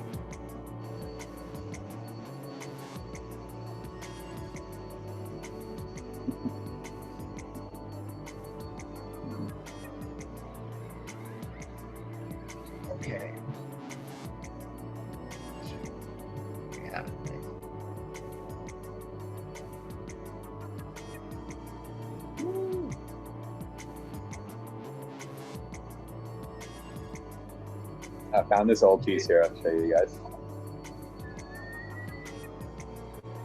You got the One of the early pieces. That This is actually yeah, this is the blotter version of the Abbey. So this was originally done summer '99, and then as a bigger one, like a 20 by 20 poster, and then this was done. I think we did like 2002 or so. Blotter, but yeah, just found one the other day. Kind of cool. Nice. I have your. What do you call the artist that did the like the Night Crew? It's like Elvis. Hopper's Diner. Hopper, yeah. Nighthawks, yeah. What's your version of that? Yeah, it's I just call mine nectars, but I'm gonna take you into my kitchen here and show you one we got on the wall. It is. Let's see what's up here. I don't know if you can see that. Oh yeah. Do you see the signature? What is that? So we when Paige played High Sierra out in, was it 2003 or 2004, we got to talk to him there, and he signed that one for Lizzie. Oh, nice. Which was a great. He actually did a go on archive and find his solo play shop set. It was pretty remarkable, because during hiatus, so it was strange time for everybody, and he opened up, and it was a really emotional set. It's really something that you back and listen to. He talks a little bit about the whole thing, and I think it was during Velvet Sea. He started to choke up on stage while he was playing it. It was a poignant moment. It's a good one. Yeah, check it out. Archive. I think High Sierra 03 or 04. No, it must have been 03, right? Yeah, or I don't know. Back then, maybe it was 02. Yeah, right. To get my calendar right again. Again, calendars are irrelevant these days, but I know 04. It has to be 05. I remember listening to. Right, you're right. He jokingly, he joked a bit about when he cried, and and it was just a solo piano set. And at that point, we really hadn't seen him do that. Well, I guess we still kind of haven't seen him do a solo set like that. But I think he was out there with. I think it was Vita Blue was actually at the festival, and then he did the play shop by himself. Yeah, that was good. What else? That was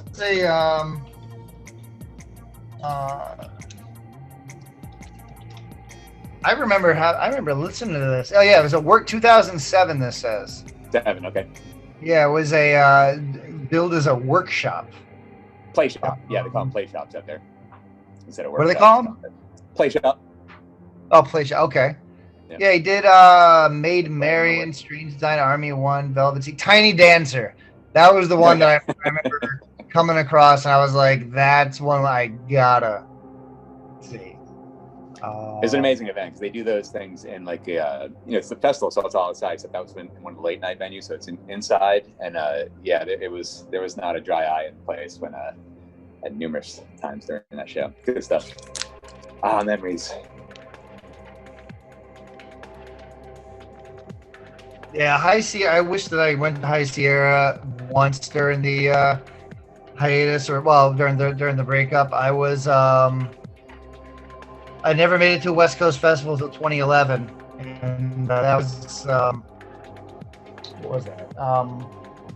North String Summit. You went to your first drum last year, right? Yep. It's another one of the classic West Coast festivals that I'll never miss it again if I can help it. Same with High Sierra. High Sierra I've been at this year would have been my 20th in a row there. But I'll wait till next year for that. That's a feat to be able to go to that many of a festival. I think I hit 7 Mowdowns in a row, and then all of a sudden Fish was at Dick's, and that became much easier to look for, to look forward to. But that is 19 years now. That's commitment. Yeah, well, it's fell in love with it right away, and we kind of base our year around it. We know what we're going to be doing on the 4th. That's really that's why I haven't hit Fish shows on the 4th, because I've always been in High Sierra. Yeah, that's the way it is, living on the West Coast. How far is that from San Francisco? Oh, I don't know, four plus hours or so. Yeah, something like that. 4.5, 5 hours. A little bit longer from up here now. I'm up in Portland now, so it's like 11, something like that.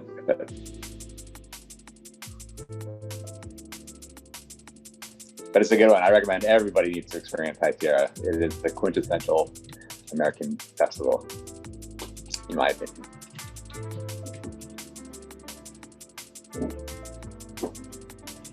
PhanArt needs to throw a festival someday.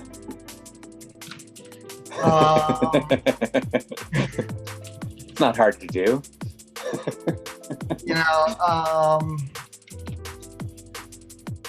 I've had people plant that idea in my head for years, and all the time of going to these festivals and watch, and then knowing what goes into working on them. I hope that I never have the opportunity, because there's just so much there's just so much that goes into them, and so few make money. I'm amazed how some of these how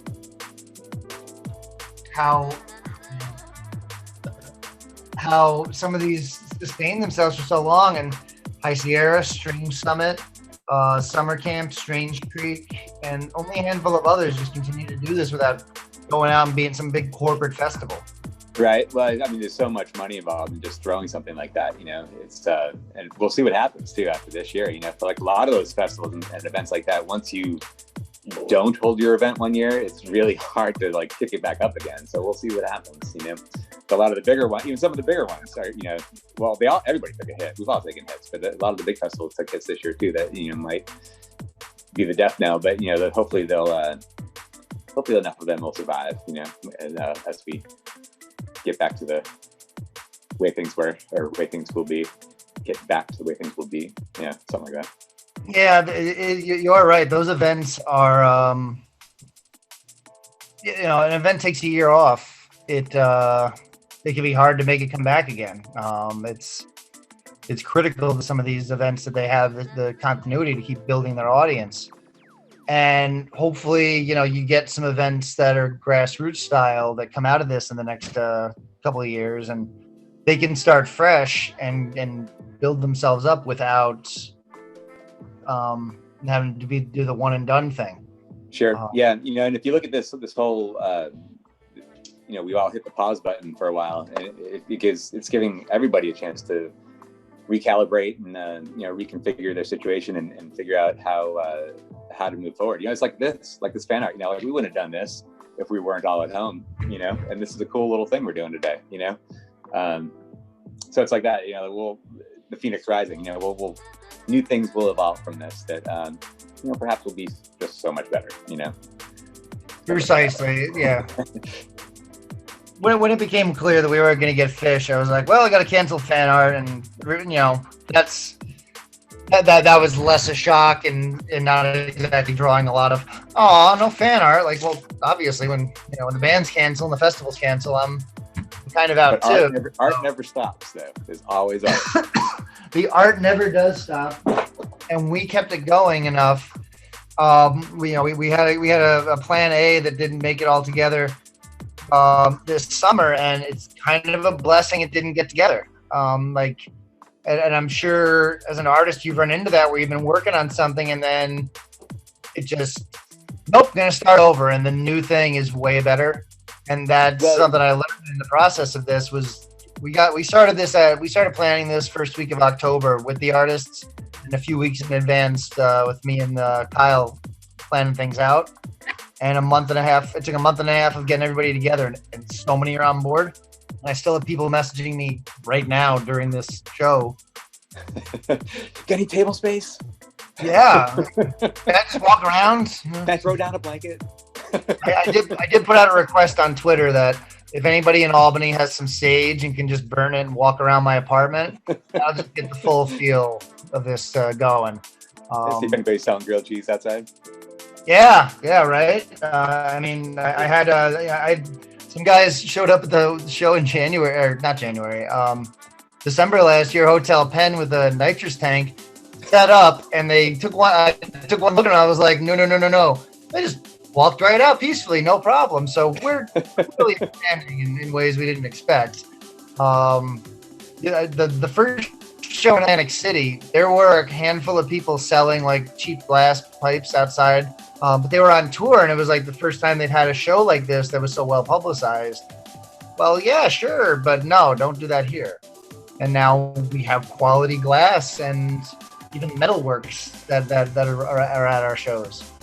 It's amazing the art scene on our scene. You know, to watch all the different artists develop over the years. It's been, you know, it's great that you've done what you've done. You know, starting with the book back in the day, which you need to do another one, by the way, a volume 2. But to document that all the way through and just that whole scene is just so invaluable. Here's another new piece, by the way. Where is that a show specific one or? No show specific. It's it's gorgeous. Yeah, it's called First Run. It's an ode to the beginning. Oh yeah. I'm not a skier, but to get onto a mountain that's got, you know, untouched like that, that's something nice. Endless possibilities, right? Yeah. Oh wow, that's a good point. Nice. So other thing I was going to ask you about. So we've got our new kids book, Counting Down the Number Line. You can pick it up at fanart.weebly.com today. You can pick it up at ryankerrigan.com today. It'll start shipping first week of December. Great for kids of all ages, and kids will be able to learn all their fish numbers, starting with 2001 and 1000 and 555, and working your way all the way down to negative stuff. So. Oh, and I did, when I was on Book Plus last night, I mentioned we have no covers. And they're like, what about 2001? I was like, we have one cover. We didn't really, like, you can't keep 2001 out, but we didn't, that other cover we discussed wouldn't have got the same boat. Yeah, I had to have that one in there. You know, and like with our other books, we there have been some cheater pages where we haven't actually, these first two, the fish one and the dead one, they're all song titles, except for a few where we had to cheat because we just couldn't, there just weren't any songs with certain letters. It doesn't have a xylophone that we can work off of, so. Right.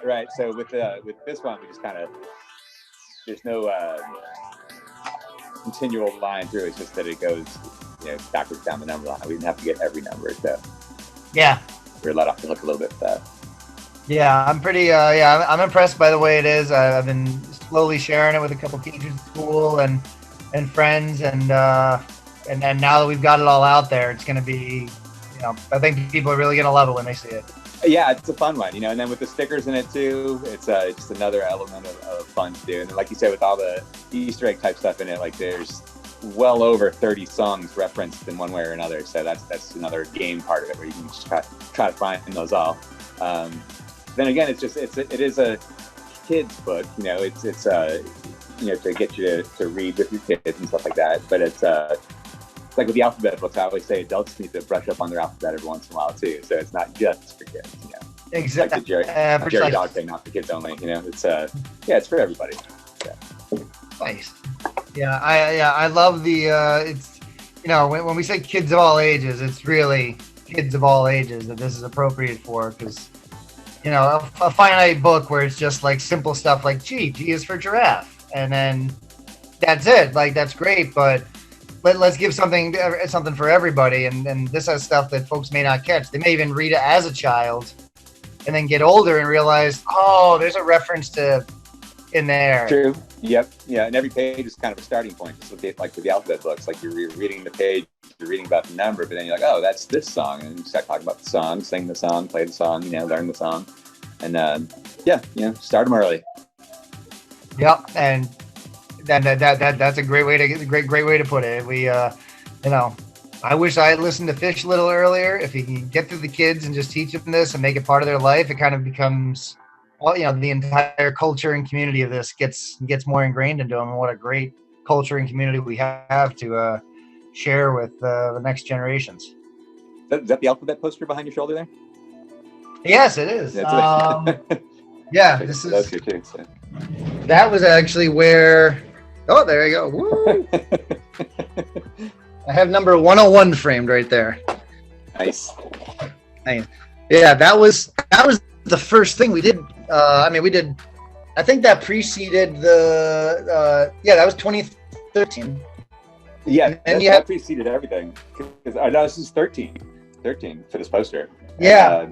And then I had a poster magnets. out on tour, and would have so many people come up to me like, "Oh, can I get the Q? Can I have the R?" I was like, "Well, you can have all 26. It's one poster."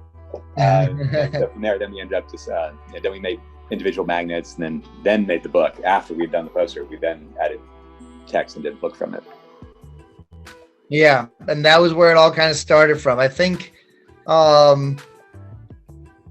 it was after the S show in 2011 and the Fuck Your Face show in 2012 that we kind of thought like, oh, what else can they do? And then alphabet set seemed to be the most obvious thing. And this, I don't know if you made it in the summer or for the fall, but it really hit a note, because then Fish started. Most shows spell something. It's like, oh, so they're they're trolling the fans. So. Yep. So yeah, it's good stuff. I've got some. Oh yeah, I have 2 other things of yours up here that I'll share. If you can see that. We have that mandala. Oh, sure. Yeah. Yeah. Hey, what show is that? Oh, very nice. That one's what fan art show you got there on the wall? What is that to the right there a little bit? Oh yeah, that's the 2013 Atlantic City show. Nice. Yeah, I love the team shots, man. You ought to put together a post where you just post all of the team shots from all the fan arts. That'd be fun to see. Oh, that's great. Yeah, I'll share that sometime during the next week or two. Just give an idea of what it is, and I gotta get everybody to get a selfie so we can put it all together. This one, yeah. Like the old baseball team shots where like there's someone missing. There's like a little circle up on the side. Like Pete Mason was not there during the day of the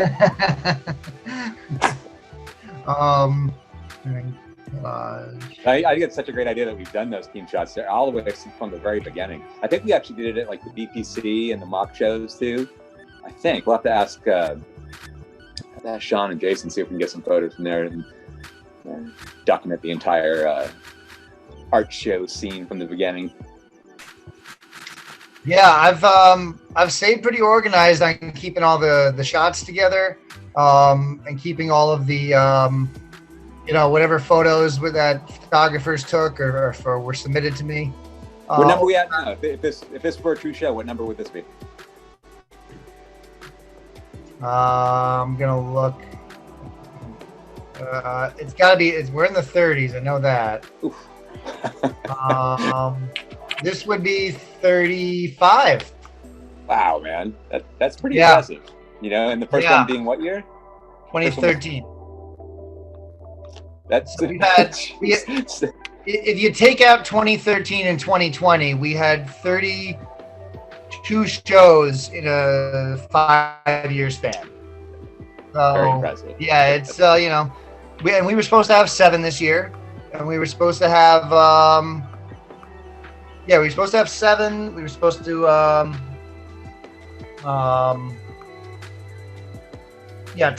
Tahoe, Atlantic City, and a couple that were canceled for Dead and Company that I never even got to announce.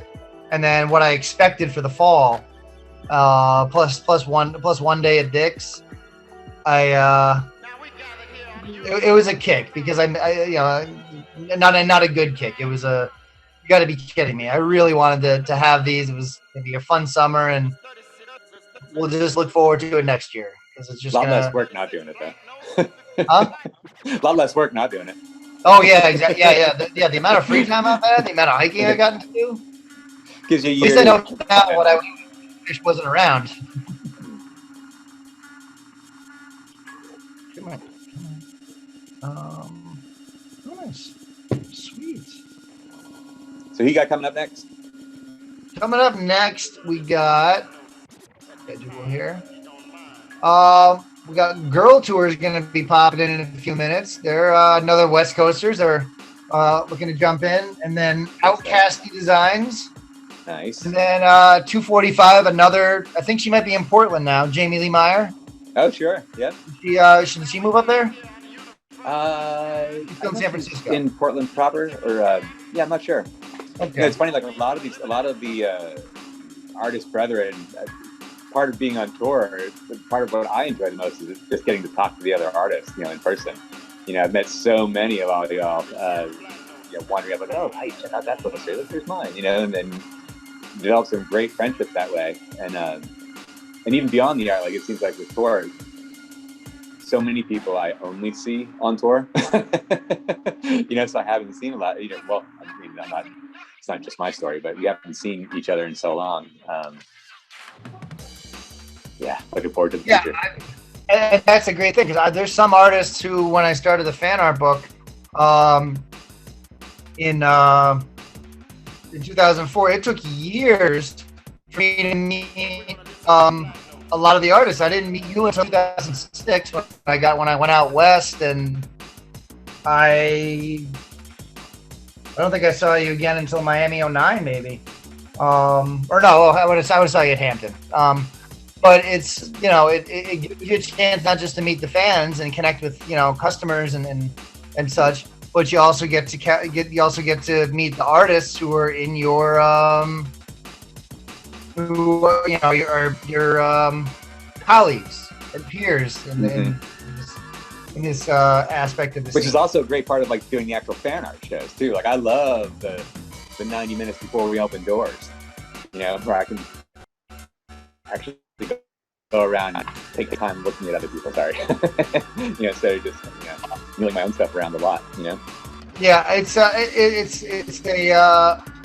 unique for everybody, and not everybody makes it to lot. Not everybody wants to go to the lot or arrives early enough, but if they're downtown or at a hotel, we have a better option for them because we can all get together in an enclosed space. Weather doesn't matter. And then you can take the leisure of walking into a show, not paying a cover or any entry fee, and just hang out and talk to artists at your delight. And much in the way a lot of others have gotten into art, like, you know, you start with like a sticker or a shirt, but then you realize there's a certain appeal to it and you want more of it. And then you follow the artist, you follow what they do. Oh, they're taking part in a recurring art show. Well, that's worth it's worth checking out on a regular basis.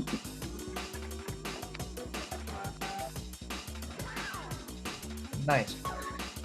See, we got in the waiting room here. Got Greg LaPlaca, he's here.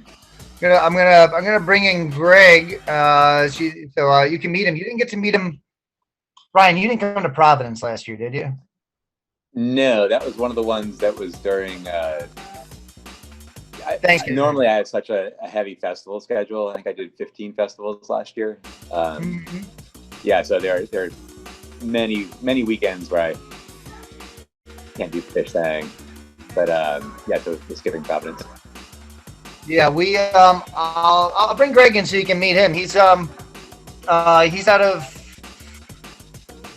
find out. He's an East Coaster. Makes pottery. And I had two pottery folks at the last show, and it was in Providence, and I was blown away because everything's unique and everything's you know, it's just a different medium than we always have. So I'm going to bring Greg in.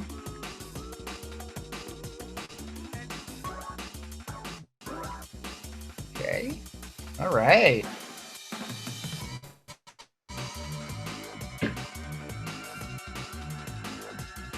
Welcome, Greg LaPlaca from LaPlaca Pottery.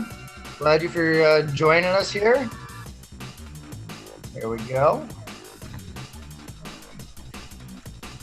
PhanArt. Yo, give it up for Sweeping Views, live from Philadelphia, giving us our soundtrack for the first part of the day.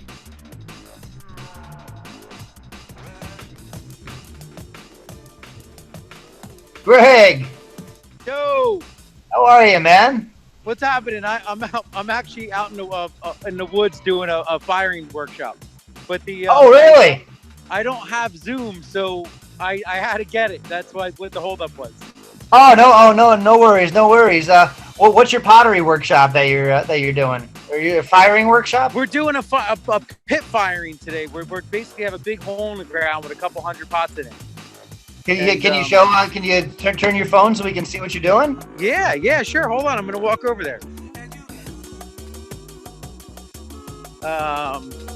Yep. Hold on a minute. All right, we got the spinning DJs. All right, hold on. We're heading over. Let me try to flip this thing around. Wait a minute.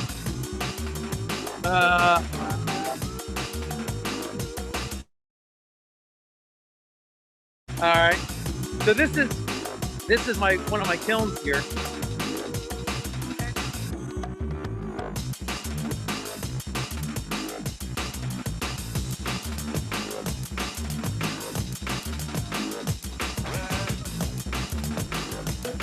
This is the DJ. All right, Scott's in the hole.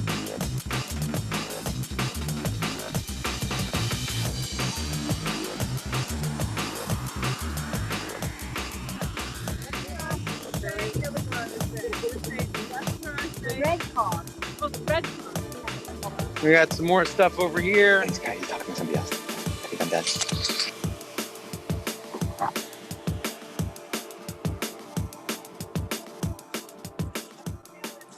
Hey, Nona. The coffee mugs that we do with the, here's one I'm drinking out of now. That's got Turtle and the Clouds on it. I've got some new ones. I've got a kiln mode fire now with some new logos. And I mean, just kind of a lot of the same stuff that we normally do. Signs. Nice. Yeah, I have one of your magnets. Hold on a second. Know exactly where it is. I picked this up at the Providence Art Show. We can get that on camera, right? Ah, there we go. Yeah, this is a quality magnet. I remember why I have this in my back room because somebody's. Oh no, I have another one right here too. This is even more apropos. Ah, nice. Yeah, the ass-handed one stays on my flat file here because one of my friend's kids came over and saw the word ass, and all of a sudden I'm a bad guy for the kid being able to know how to read. So, we've relocated that one, and I have a sticker that says it's a picture of Randy Quaid from Christmas Vacation. And it says, you ever fucked to the 11/7/97 Ghost Clark? That stays in the back room too. It's that's we got. Well, we've got some. I've got Fuck Your Fish ones on the Etsy store right now too. Nice. Coffee mugs. Lots of ass-handed ones. Tons. There's like more designs than I probably should have because it's getting to be hard for me now to decide which ones to make. But They might. I texted agent and said, branches. All right. I got a cool thing. I got something you guys That's probably awesome. haven't seen actually. So if we're visiting, you got the Green Mountain Book Award? Dude, so this is from a public high school in Vermont, and it's all about getting kids stoked on reading.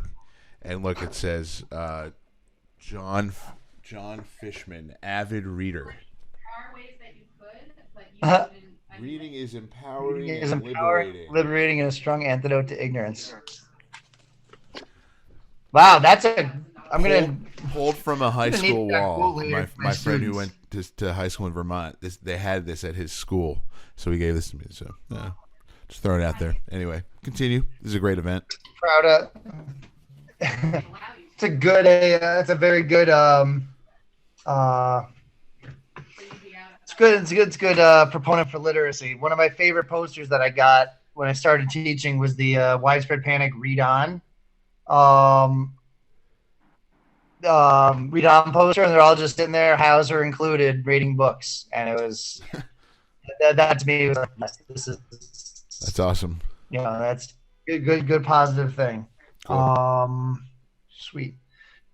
All right, so we got Girl Tour coming on here in just a moment. Greg, What? How can people visit your work in general if they're not visiting fanart.net? They can just go on the Etsy store. It's La Placa Pottery Works .etsy.com. I don't know if you can see. I think it's backwards on my shirt. No, that's right. But, oh yeah, okay. It's showing up backwards on my camera, but yeah, it's La Placa Pottery Works .etsy.com. All right, La Placa Pottery Works, and you're out of Rhode Island, right? No, New Jersey. New Jersey. Okay, all right. One of 6. Where in Jersey? Where in Jersey are you, Greg? Point Pleasant. Cool. I'm from Central Jersey originally. It's nice out there. From where? I'm from Central Jersey, like Somerset County. Oh, okay, cool. Nice. Yeah, it's beautiful out there. The garden part of the Garden State. Yeah, for sure. People are just used to Sopranos and the Turnpike. Yeah, well, they used to do the Sopranos in front of my store. When I first opened up my workshop, they used to film on the boardwalk in Asbury Park, right in front of my shop. That's awesome. Yeah, some of the opening segment was filmed like right outside my doors. That's awesome. Yeah. Cool, man. Yeah.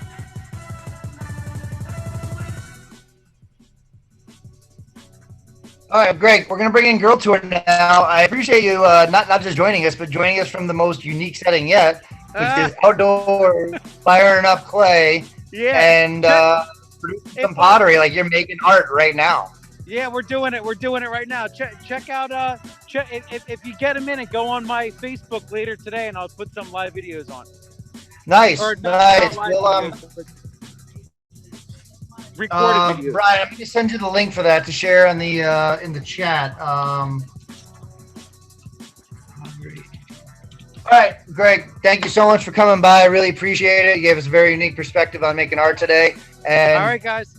Check out La Placa Pottery Works in the FanArt show at virtual.fanart.net. Thank you all very much. I hope to see everybody soon. Be well, man. Bye, guys.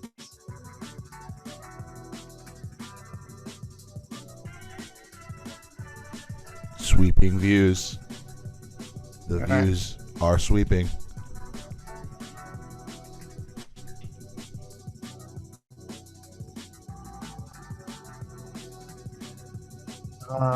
Brian, send me a link.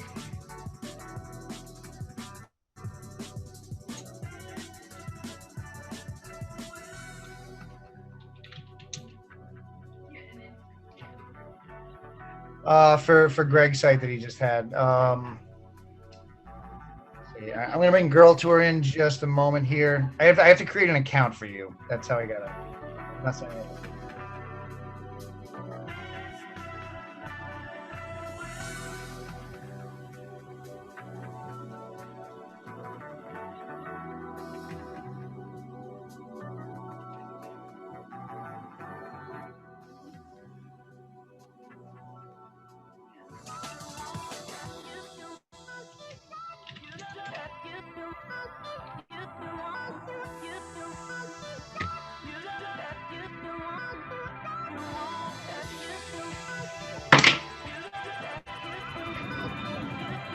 Let's give it up for all these great artists today. That great looking Pete Mason. And our next few artists coming up here. Love you guys. All right. Love you guys so much. Thank you so much, Wade. This is sounding wonderful. Love you guys with a big heart. Right. You too. Girl Tour's here. Ladies, welcome. How are you? Good. Good. Better now. Taking my princess and coffee. And our next few artists coming up here. All right. Love you guys so much. Thank you so much, Wade. This is sounding wonderful. Love you guys with a big heart. Right. You too. Girl Tour's here. Ladies, welcome. You're whatever you're listening on over there. There we go. That was that. Taking my princess and coffee. And our next few artists coming up here. Oh my god. Yeah. Just exit it.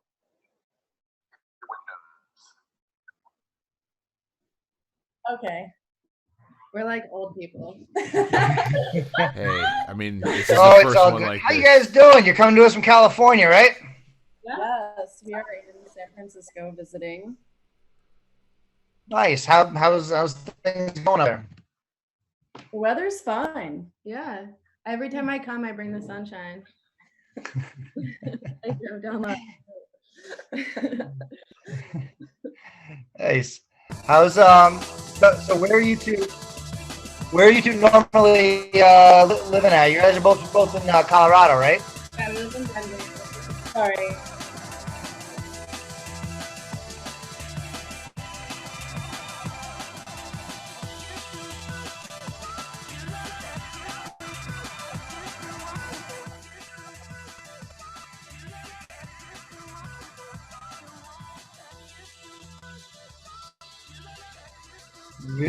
Oh wait. Okay, we're back. There we go. Sorry. Technology. Yeah. We deal with this every day in schools. With it's a new thing every day. So we're all in the same boat of learning how streaming works because nobody needed to do this before this year really, and now we need it. And that's why great companies like Launch Global that are leading us in the streaming revolution. Yeah, we're in Denver. That's where we create all of our goods, and we're out here visiting. So we brought some stuff with us. Nice. So tell us a little bit about Girl Tour. I think the first time you got that Girl Tour was officially part of a show was Lake Tahoe 2 years ago. But you'd been present at the shows in different capacities, working as vendors. But Girl Tour really launched off that year, right? We actually were in the Baker's Dozen event. That was the. Yeah. Okay, those were the first ones. All right, even better. It was a little bit it was a little bit less of a like communicative effort and more of a collaborative. Like there was like more like just like moving pieces at that moment when we were in the Baker's Dozen, and then we decided to make more stuff like together, I guess. So we had each our own items at that time, and now we're making like a lot more. So yeah, Tahoe was really like our more official launch. Yeah, that was our official. Yeah. That was so much fun. I remember crying because we hadn't even seen our merch yet, really. It was never out at the same time before that moment. And Girl Tour always cried, so.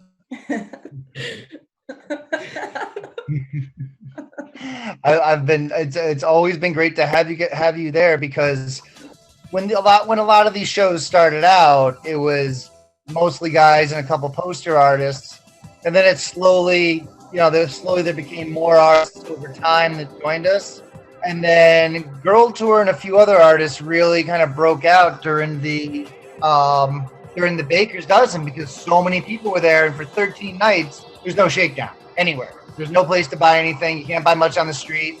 So having our 3 shows was really huge because the one event where we could bridge it all together, and I think that was like an inflection point where we kind of took off because even that New Year's show in 2017 was something else, and it just going to Tahoe for the first time. It was great seeing that you had built Girl Tour up to that point, and a lot of other vendors that catered to the larger, larger than we tend to realize, female side of the fish scene hadn't been catered to, and it was overdue, and here you are.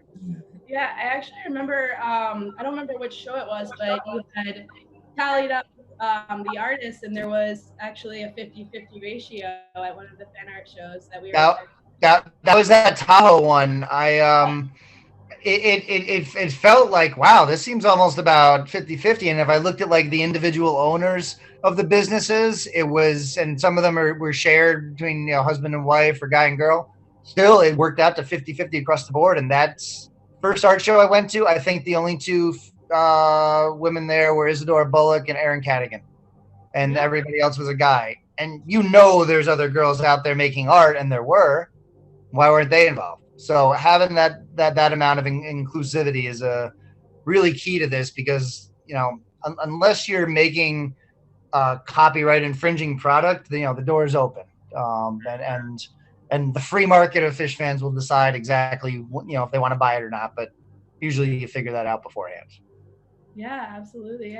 I've noticed a lot more women are making stuff and going on tour with their girl gangs, and it's really possible. And I think that's like something that we were trying to just spread as the news, like that, like if you want to go on tour, like you should like just go out there with your girls. If you need to make some money, go to the lot, go to the fan art show, like spread your dedicated art, and you can have fun and you can be a part of this just as much as anyone else. And that's like the whole thing. Yeah, last 5 or 6 years, especially, I've seen that, and it's great to see, because we can it's always been a running joke. Fish is a bit of a sausage fest, and there's lots of guys there, but some of those guys who brought their girlfriends to shows, they end up loving the band and not dating them more, and start bringing their girlfriends to the shows, or they just discover it on their own. More the merrier. It makes the events better. It's if I wanted a sausage fest, I'd go to. I think you should use a different. We need word. a taco fest. Okay. Yes, let's move for that. Yes. There's a lot more ladies on tour now. You're right. And yeah. We've all really come up, and we're out on display now. So here we are. So what does Grover have for products this time around for the next 2 months of the virtual fan art show? We're going to be highlighting some stuff, I know, over the next few weeks. But what do you guys have that you want to promote and share today? Well, it's hard to say. No, but we're for the winter, we're making scarves and hats that we don't have yet, which we're really excited about because they're fresh and new. But one of our newest designs, Mish made here, is our Sigma Oasis design, which we are super excited about. And nice. we have this in a ringer tee and a sticker. Thought I was wearing it. It's a cotton ringer tee. It's for boys and girls.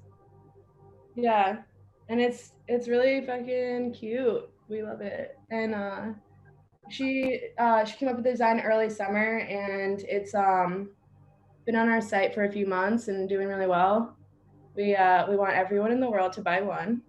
That would be an ideal goal. Everyone in the world. Because you're already there, wherever your Oasis is. It really is super comfy, though. It's 100% cotton, and you just don't see that anymore.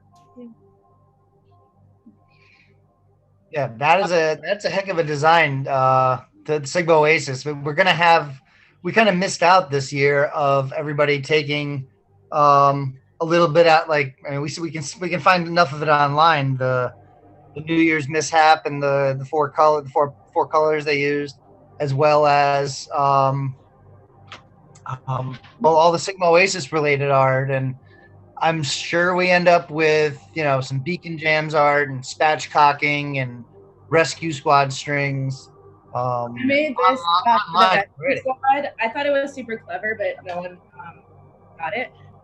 So this was a maze with all of the dead ends of like the fishery that was shitty. So we have Trey up there on the pedestal as a dead end of the maze, curveball, coronavirus, and the plague from Dick's. And then the center is Sigma Oasis. Oh, is this a sticker? Is this a it's a sticker sheet. So each one of these is an individual sticker. So like each one of these things pop off as individuals. Oh, that's so smart. It's cute. Oh, that's great. Yeah, I've made a few that are pretty cute. They've been in the helping friendly boxes as like a kind of like a something that I always add.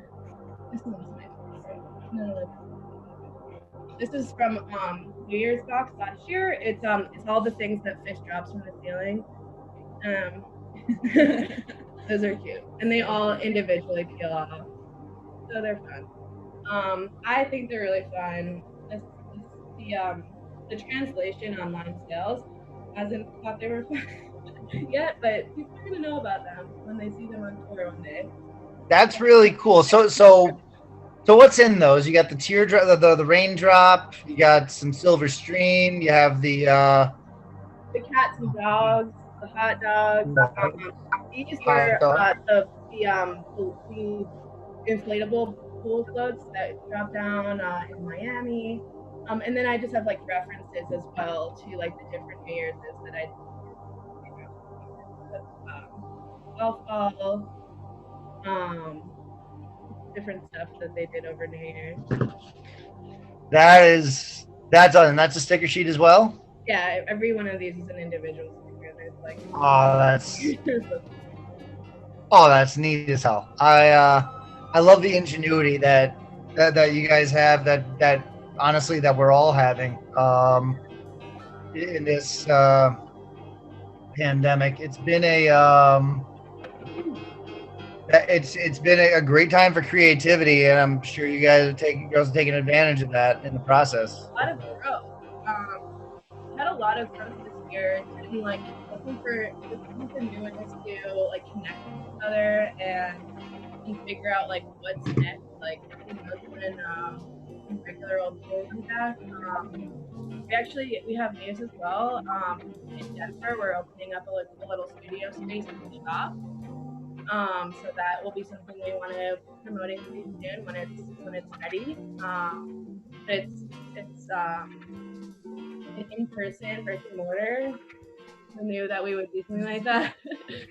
But it's exciting, like just a lot of different stuff that I wouldn't imagine doing if I was still on tour. So there's been a slight silver lining, maybe one of the best years in a weird way. Yeah, it's odd how the years worked out. Like we didn't expect it to be like this by any means, and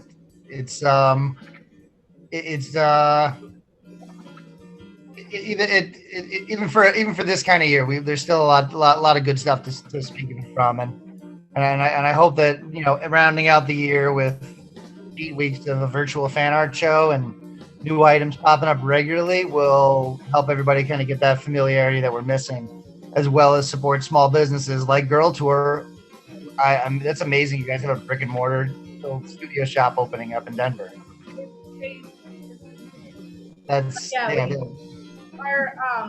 The whole thing about Girl Tour is actually for individual small businesses and collaborative efforts. So our other counterparts are making it right now. We would love to Claire, Courtney. Yeah, Claire has been making stickers and shirts as well. She made a yam design that has sugar. Yeah, stay on the computer. It's not really but that like viral picture of Shay running around the yard.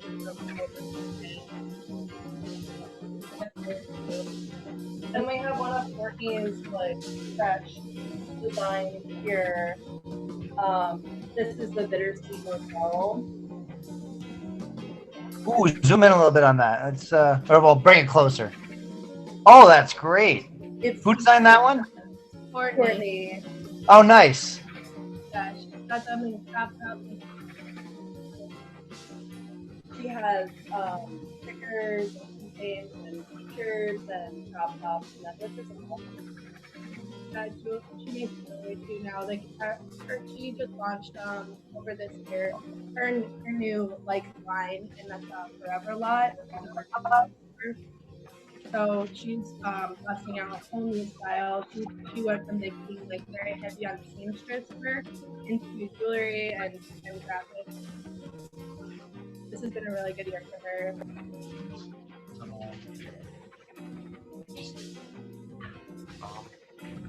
Yeah, seeing how Girl Tours come together, you are one of the more unique vendors we have, because it's not just you two, and there's Courtney and Claire, and last year you had Michelle came by, and With the Trixie, button. right?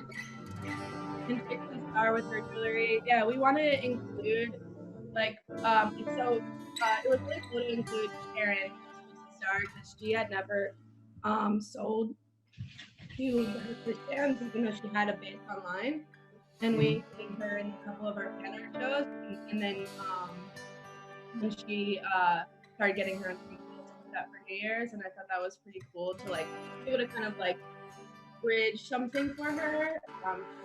We're grateful that like we're I think like that's really just our goal, is to make it feel possible for our lady friends and our independent artists that want to make something happen.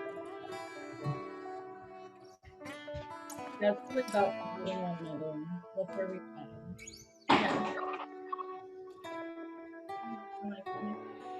All right.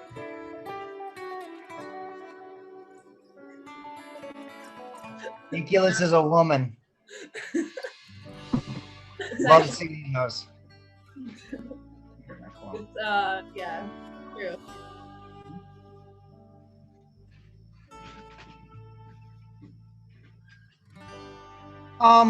Okay, sorry. Awesome. I love that Wyllys is a woman. There was a point last night. I don't remember what song it was really near, but it sounded like the intro to Wyllys was coming out. I'm gonna go back and listen to that. And then Amazing.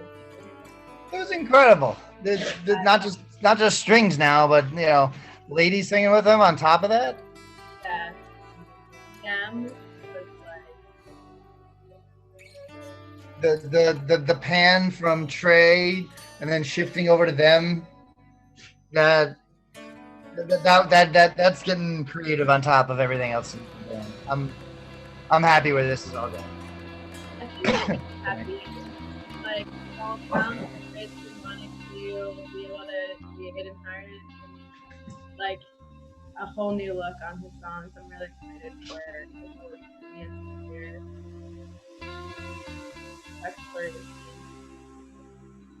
He misses her so much. I'll go to New Zealand like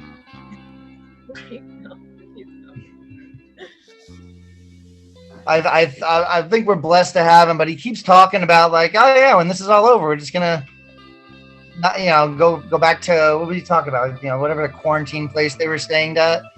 And I'm like, there's got to be something else. You can't just be. There's got to be more than just the 8 Beacon Jam shows. We're gonna be fiending in December. So. I mean, it would be really sweet if you would do 13 shows. 13. Hey, there's 12 nights of Christmas. Why not just play 12 nights of Fish right around Christmas? Yeah. We'll pay whatever. We want it that bad. So.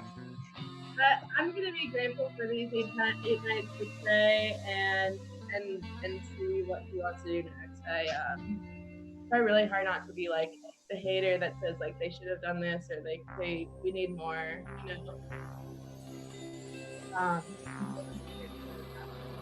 And we got to know what the heck Paige is doing. Like he's got to come down. Yeah, that was a joke. And he wasn't coming. I thought that was like the whole thing. Like all the other weird things they go on. Yeah, I'm grateful for it. I was grateful for every dinner and a movie and made it part of my week. But now this is having something to look forward to on Friday nights it's amazing. It's great. Yeah, we're going to a drive-in. I haven't really seen much for the last million months, but we're gonna get to park our car and dance next to it and get to a dairy man. Nice. I got to go to Biscuits drive-in 2 weekends ago. So much fun. Everybody was good. Everybody was distant. Not a single issue beyond some mud. Can you see? Can you feel like you're a part of a show? Oh yeah, the sound was great. They had wonderful PAs. It was weird. The second night we were 2 rows further back, but we had a much better view. I mean, I really don't need to see them. I just want the dance space. And no matter what row you're in, you have plenty of space. So I felt like I was at a festival, but like at the sound check of a festival. Did you get hit with some laser beams? Oh, quite a few. It was great. Brownie threw his flat brim out. It was awesome.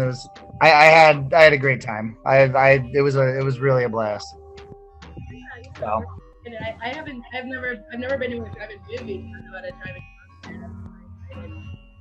Yeah, we did a pop-up drive-in movie for Goonies, and been to a couple of the drive-in events. I'll still go to them in the future, but I want the real thing back too. What about Fish for a social distance concert? Do you think it's possible? No. No. Yeah, I want it too bad. They'll like kill each other for the spots. Yeah. I hope this ends the era of passing random joints around to strangers. Like, even beforehand, it was like, no, thank you, I don't want the flu, and now it's like, no, thank you, I don't want to make a pandemic happen again. So yeah, or like that one friend who gets a couple water bottles and shares them with all of their crew. Oh my gosh. Yeah. Nope. We're all going to be real responsible and have all of our stuff planned out and get into the show even earlier.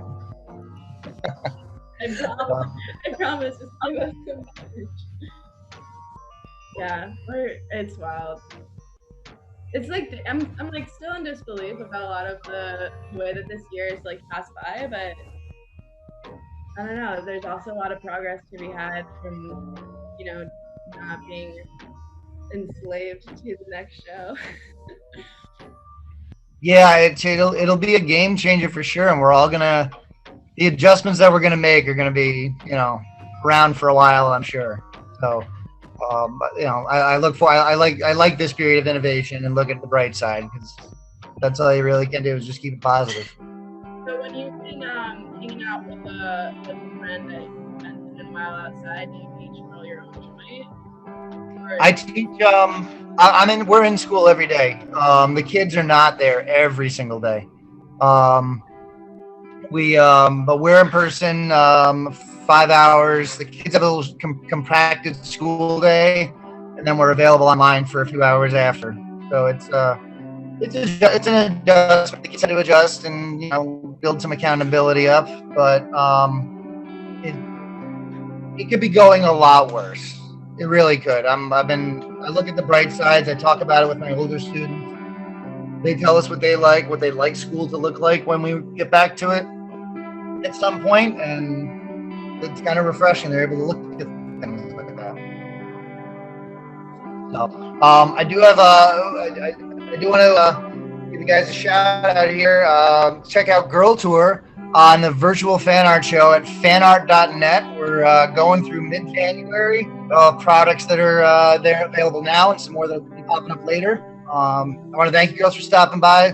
Lauren, Michelle, this has been amazing to have you two here. I have a big supporter of Girl Tour. I love your business, and that you have such a collective of artists. And I love supporting you guys and having you as part of this. Fan art show in real life. Looking forward to when we can all be together again for one of those and have a group photo. We're all right next to each other again. So yes. All right. Thank you guys, girls. I'll see you soon.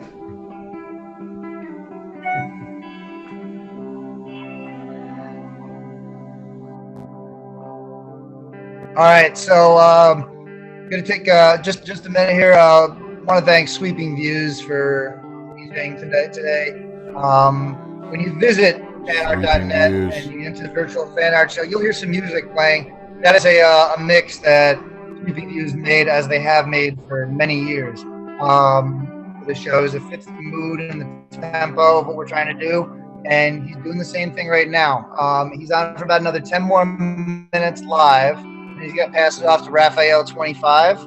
Have a bunch more artists coming up. We have about to bring in Harry from Outcast and Jamie Lee Meyer, a good friend of mine from Japan, Satoshi, Chad Anderson, Brando from Cash or Trade, Ashley from Groove Safe, and Emily DiPietro, the fantastic graphic designer who made the art that you're seeing for this. Gonna bring in Harry now. Thank you all. Make sure you visit fanart.net. Check out the virtual fan art show.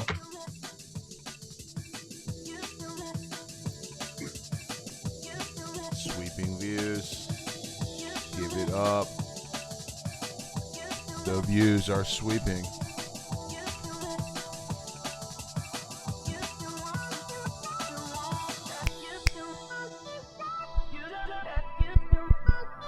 Harry! Help him, Harry!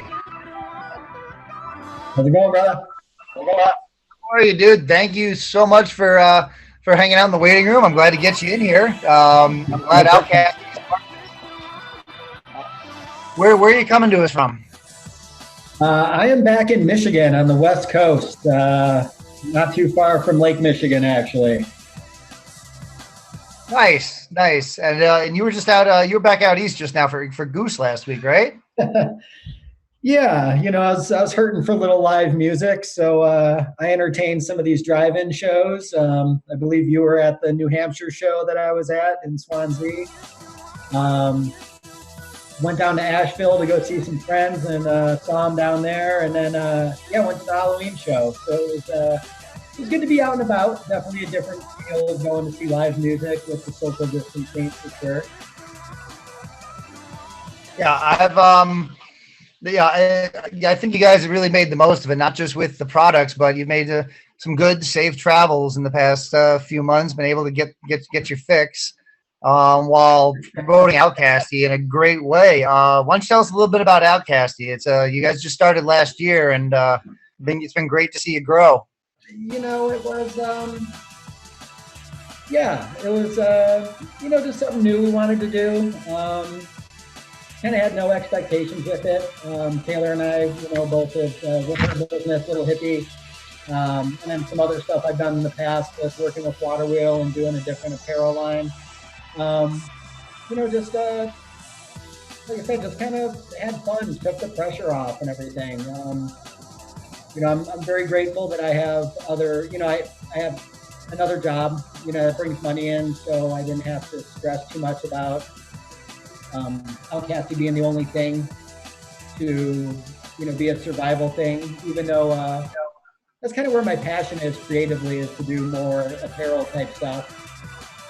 And just seeing it grow, like you kind of said, when we were traveling, it was kind of cool to post stuff from the drive-in, and the reaction that we got, I think, was just huge from people because of questions, not knowing what it was like, and us, being able to go to New Hampshire. I don't think we were supposed to bring our camping stove, but we did, and we made hot chocolate and had like soup at set break and stuff like that. It was kind of a dream of, kind of what we do and our fans to be able to do something like that, rather than, just showing up and not being able to have, those extra little things with you. And it made the night nice, fun, comfortable.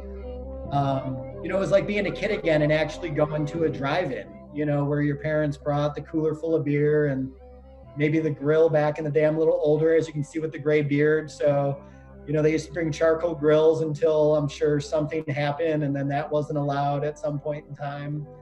So it was, it was unique. So, quarantine, we certainly had big plans during quarantine, and a lot of ideas, and it seemed like the time just went by so quick, and we didn't really get to work on any of the new major projects that we wanted to, but it was no stress. We're just kind of taking everything one day at a time, enjoying life, being grateful for, the days that we do have, and, to be able to, still, the one thing I do want to thank is all the fans out there. I couldn't believe how, and I'm sure this goes for a lot of our other vendors also, as soon as quarantine hit, we were, we were worried, like, oh shoot, the money that is coming in isn't going to happen. And just the amount that business picked up was unbelievable. And, people reaching out, and, we just can't thank the fans enough for the support that they gave during this quarantine. And, even with Fish doing what they did with Dinner and a Movie, we certainly saw that spike on Friday or on Tuesday nights. Where orders would come in Tuesday night, Wednesday into Thursday. So it was kind of like the summer tour thing, that being able to vend at shows, but then getting some extra orders coming in, the days after shows. Definitely, like I said, it was totally awesome. And, I want to thank you also for putting this together. I can't remember if you did one in the summer. Like I said, time kind of slipped away from us all year. Kind of went by fast. Taylor came out to Michigan for the summer for 6 weeks so that we could just hang out at the lake every day. And that was just another, kind of blessing that we had, was to be able to be a mile from the lake and every single day just, what do we have to do today? Get some computer work done, go hang out at the lake for a few hours and enjoy. And that was something that I haven't gotten to experience back here in Michigan since I've had a house here. I'm always on the road in the summer, so I would miss the best time of the year every year in Michigan. I would maybe get to jump in the lake in May when the water is still like 52 degrees, and then jump in September when it's warmer than that. But then I would just miss the heart of it. So it was definitely it was a wonderful experience to have this year for the first time. Yeah, you guys are having that time to yourself this summer. It's like, what else do I do with myself? And like you said, having a house, and you actually get to take a break, and it's a forced break, but a break nonetheless. And it's definitely a little bit of a time for, okay, let's take care of that project we never got around to. In whatever person went home. Yeah. I like it. It's quite. We got to look at the positives. Really got to look at the positives. I did joke about my age a little while ago, but my body needed a break after being on the road for so long that. Even 2019, I was beat up, knee injury, back injury. I was hurting at the shows, after vending and then trying to run in and still dance for 3 hours. And, I was still in my mind, I have to do it. That's what I do. And then this year, it took a few months of the summer, probably into August, where, I was doing those other things. My yoga instructor here has a great outdoor space, so we were able to do yoga outdoors for the whole time. I got into a different workout regimen with a guy here that does a bunch of kettlebell stuff, and that it was so different than what I used to do when I was younger and played football in like high school and college, that I just didn't want to go and like push weights around anymore. And all of a sudden, just having like an open air gym where I could do this different type of workout and actually focus on exercises and things that would help, fix me from like a shoulder injury, back injury, and a hip situation. All things that, that happened on tour over the years. Taylor and I talk, the way that most of us dance at a Fish show, we're not taking, it's not easy on our bodies. We're beating ourselves up for that 2.5 hours that we're in there just throwing down. Like I said, I'm not 25 or 30 anymore. After trying to get to the lot early, set up a booth, then run in, try to take care of yourself with enough water, food, just good stuff to put in your body, and then go in and dance, and then either vend afterwards or, try to scoot out of there to get some rest. So, yeah, definitely, like you were saying, this break was something that was unexpected, obviously, and I really didn't realize it until, like I said, August, where I really just embraced it and was like, you know what, I really did need this. And, just getting ready for whenever we can get back out on the road, if there is a scenario like that, or whatever the new chapter in life is. It's just looking at the bright side of it, I think, is what you mentioned earlier too, just taking what we have and being like, hey, this is, we don't know what our life holds now. I think a lot of us saw that Ticketmaster article that came out a couple days ago talking about, just these electronic tickets that are going to be linked to maybe our health, vaccines and tests. And, we'll see what happens. You know, I don't know with our type of community, you know, we're kind of a rebellious community, who's actually going to take a vaccine or not. And then when we're on the road, we barely have enough time to get anything done. How are we going to get tested in every city that we go to on a month-long tour to be allowed to get into a venue? But, you know, I'm open to any ideas to get back out there to see all those friendly, smiling, loving faces again. So we'll just kind of see what happens and go from there. Nice. So what does Outcasty have product-wise that you guys brought together? I must say, and before I even, while you're kind of getting ready for that, I do want to say last year at the Providence show, I don't know how I can show a picture of this. You guys did the most unique thing. We did. We had a good time with that. You had like normally when people get a spot at an art show, it's cut and dry. They set up their spot. They have their grid wire or some backdrop, and it's like, oh, okay, so maybe they have a rack of clothes, and that to me is always like a little bit like, oh, cool, you have that. Well, you did something different than anybody else. I'm trying to find a picture. I'll share my screen. You guys decided to get two spots next to each other. That's Outcasty and Little Hippie, and you set up a whole Christmas scene. You had a living room scene with a living room scene.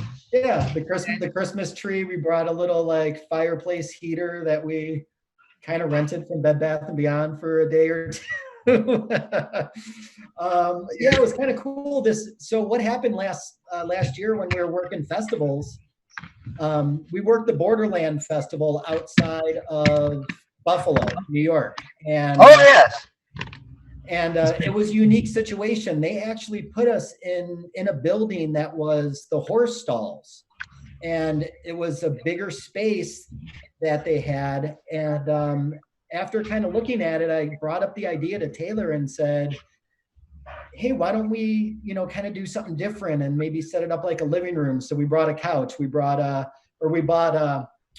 ladder that we could hang the blankets on, and it had a different look in there, which was really cool. And then so we just carried that on to FanArt, where, like I said, I kind of had the idea for Borderland, and then all of a sudden, like a month or right when you announced FanArt for Providence, she was like, I have an idea. And I was like, okay, sure, why not? Let's do it. This is something unique that, like you said, nobody's maybe ever done type of thing at FanArt, or maybe they have, but yeah, we just wanted to have a good time with it and be different and, just kind of enjoy the day. And it was fun doing those types of things, just to be more creative. Well, I don't want to say more creative, but just to, throw a different idea out there every once in a while. Yeah, I've had, the setups continue to get impressive. We were kind of confined by spaces, but you made the most of it, and I loved it. And you have that the great Outcasty blanket and stockings and a little bit of everything. What do you have for us that you're highlighting in the FanArt show this year? So we're sticking with the lead products that have always carried us. We have the woven cotton donut blanket, which has been great, super soft, 54 by 70 inches. It's got the fringe edges on it. We did do that Christmas stuff last year. Like the stockings are humongous. I think they're like 2 feet long. They're that a friend of ours put together for us. We did some little ornaments. This year, like I said, the year kind of got away from us. We had all these ideas to do stuff, and like I said, we were so lucky and grateful to be super busy all summer from the support of all the fans that a lot of the list didn't get to us. Now we did. I was going to put it on, but I got stuck with time shortage. We started working with an all-over print company. So we have onesies, hooded adult onesies that we did this year. They're up on our website. They do take a few weeks to make, so getting it in time for Christmas, even if it gets bought by Thanksgiving, it might be tough to even get it there for Christmas time, but they're pretty legit. I wore it to that New Hampshire Goose drive-in show, and people were just freaking out over it every time I went to just, walk to the bathroom. So Like I said, not the only other things that we did new this year was we did a lot of new greeting cards. I don't think we had any last year. Did a 3-pack of some Christmas cards that we have going right now. A couple of them are actually cards that Lizzie Lane did for Little Hippie. We just incorporated into the Outcasty brand. That was for like I said, the holiday Christmas cards. And then we did a whole other line of cards that we put out. I think there's maybe like 18 of them. And yeah, like I said, the year, like I keep saying, the year got away from us, but in a good way, so it was nice to just concentrate on the stuff that we have been doing. And like I said, we just released just like a handful of new things this year and just rolling with it. Nice, man. I'm glad to see you got this coming together. I mean, you guys really started last summer. You did, right? It was 2019. Yeah. So in a year and a half, I mean, you made a name for yourself. There's products that we identify with, and you're doing some great marketing. I love seeing your products not just on on Facebook, but elsewhere around. And it's diversifying and seeing businesses that start out as just a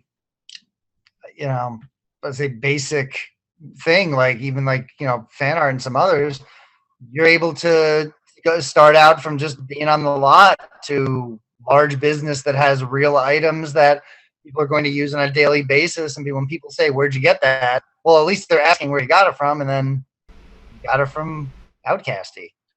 We're doing a lot of good branding with our logo on most of the products. We made a decision to do that just so that people could say, "Oh, where did you get that from?" I did forget to mention, that we launched some area rugs this year that people have absolutely loved. I think we did it early June.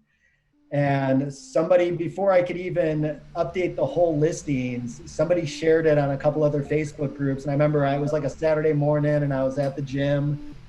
And all of a sudden I came back out and it was, just the reaction of people on Facebook, on Instagram. And, it was just one of those cool things of putting something out there that, like, again, that was kind of, I'll use the word neat. It was a neat item for sure. And it's been cool because then I order them in, I take photographs of them, or this summer Taylor was here and photographing all of them. And I'm pretty lucky where I live in Michigan too. There's a lot of fish fans around here, a lot of people that I know. So once I get those items in and take photographs of them, I just kind of, throw them out there for my buddies to come pick up, like, "Hey, I don't need this. I just needed it for a photo op," and, they're just so grateful for that, to have a, pretty cool item. We've also, like any other business too, we've certainly, had some items that we thought were going to be, really good. We ordered them in to try them out, and, just stuff didn't work out. At least we know that we're getting those products in, using them to make sure that, they work for us. Cause I'm going to be the biggest stickler on a product, no matter what. If I don't like it, I'm not going to sell it. And Taylor's the same way. So like I said, we had a couple items that we got in, used them for a couple weeks, either something, happened to them or we just didn't like them and never made it to the website. And, I think that's a nice thing to do with business too. It's just not putting, not just putting a product out there. It could be a product that sells all day, but if it's not going to be the best thing, I'm not going to do that to anybody. It's certainly not worth it. Nice, man. All right, Brian's coming in here. Raphael25. How's that level? Text me or let me know if it's too loud. How's the level right now? I'll keep it low because we have guests and stuff. But how's it right now? Seems good. All right, so Harry, I want to thank you very much for being a part of this. We've kind of been coasting around the country as we've been doing everything, and I think you're the first Midwesterner that we have. Actually, I want to check my list. Yeah, totally. I would have been doing this. And West Coasters, Virginia, back out west. Yeah, we got a couple more West Coasters, and then we're going to the far West Coast because we have Toshi coming up in about a half hour. And then going to wrap it up with some East Coasters. Harry, I want to thank you for being a part of this. I'm so glad Outcasty's a part of the show. It makes it feel like we're all together. That the hominess of your living room setting still like stands out as one of the most unique ways to decorate the collective art space we have. So we'll be thinking of other ideas if we ever get to do this live and in person again. So thank you again, Pete. We greatly appreciate it. Love everybody out there. Thank you again for all the support, and look forward to seeing all your lovely faces soon. Yeah, thank you very much, Harry. Appreciate it, man. Be good. Thanks, brother. Still too loud, Pete?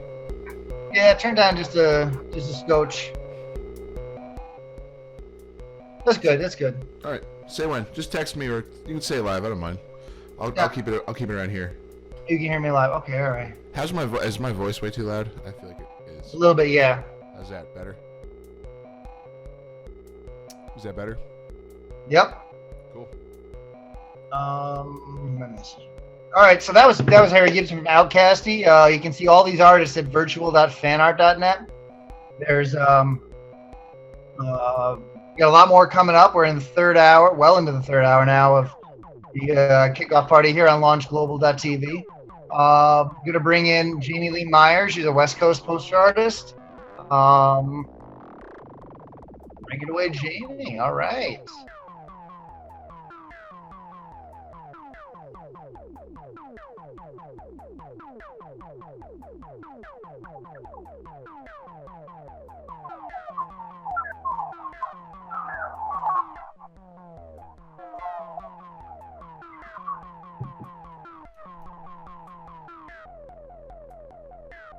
Jeannie, welcome to the kickoff party. It's so great to see you. Yeah, it's great to see you too. Thanks for having me. Speak up a little bit louder. Brian, turn down just a bit. Okay, can you hear me? Good. Yeah, there you go. That's better. Nice. So good to see you. How have you been? Hi, I'm doing all right. I'm hanging in there. Yeah, it's been an interesting year, as many people have mentioned beforehand. But doing okay. How are you doing? I've been good. This has been I kind of this morning when I woke up and yesterday after school, I was in that mode of we got a fan art show coming up. We got to get going in every mode. We got so much stuff to do, and I missed that feeling. Yeah. Like I was not up out of bed immediately, but from 9 until the moment that I connected with Brian there to do mic checks, I was very I just felt it felt natural again. Yeah. To the point where I started asking people, hey, I need somebody to burn sage in my apartment so I can really get the full feeling of somebody at a random guy at an art show. So Yeah, totally. I've been burning sage over here this morning. Just, I'd give you some if I could. That's it's refreshing. I settled for my Nag Champa, which is close enough. That works. And thankfully, I don't have to like turn to a guy and say, "Stop selling weed at my show." It's much nicer when it's just here. So it's great to have you. You're in Oregon now, right? Yeah, I'm in Portland, Oregon. So You're in Portland. Okay, nice. I saw Ryan Kerrigan on earlier, so shout out to Ryan from Portland. I haven't seen him in a while, but I know he's here also. That was cool. But yeah. Yeah, it was fun having him here. It's great seeing the variety of where we have everybody coming from. I didn't really plan it out too well. Well, I didn't plan it out specifically for this purpose, but we have a variety of folks from every part of the country here. But at least every time zone, we have someone, and we get to have some familiar faces, some new faces, and that's what I love, is that people can come to a show 3 or 4 times and never meet every artist because it's a different crop every time. Yeah, I miss the shows. Just putting my prints together for this show, I was reminiscing and reliving the whole experience and just packing everything. I'm kind of like a one-woman show, so I don't know. I'm kind of impressed about flying here with all of my prints, with my display and everything. I didn't miss that part, but I do kind of miss just the camaraderie of everything and meeting all the artists and kind of like Ryan was saying, like that 90 minutes or so, like before doors open, is always a pretty cool time to be there. So, yeah. Nice. And what tell us a little bit about your art. I know you're a poster artist, but what medium do you use? How long do my own and like bring them to lot because people were really interested in them. So in 2016 was that was the first year I decided to do fish art, fan art. David Bowie had just died and we were about to go to Mexico, and I was wondering how I was inspired to honor him in a print somehow. So I took a handful of prints down to Mexico and kind of became my own shakedown on the Barcelo and sold out of my prints right away. And yeah, so that was in 2016. And 2017 for Baker's Dozen was actually my fan art show debut. Baker's, so yeah, which was awesome. And you know, I was a little nervous to step into the fan art scene, but I put in my lottery request for fish tickets, and I put in for the whole 13 package on the floor. And as I sent in my request, I said, okay, if I get this lottery request filled, I know I have to do fan art. Like I kind of made this like deal with the universe. And sure enough, I had the hold on my credit card for the whole freaking package on the floor, which is ridiculous.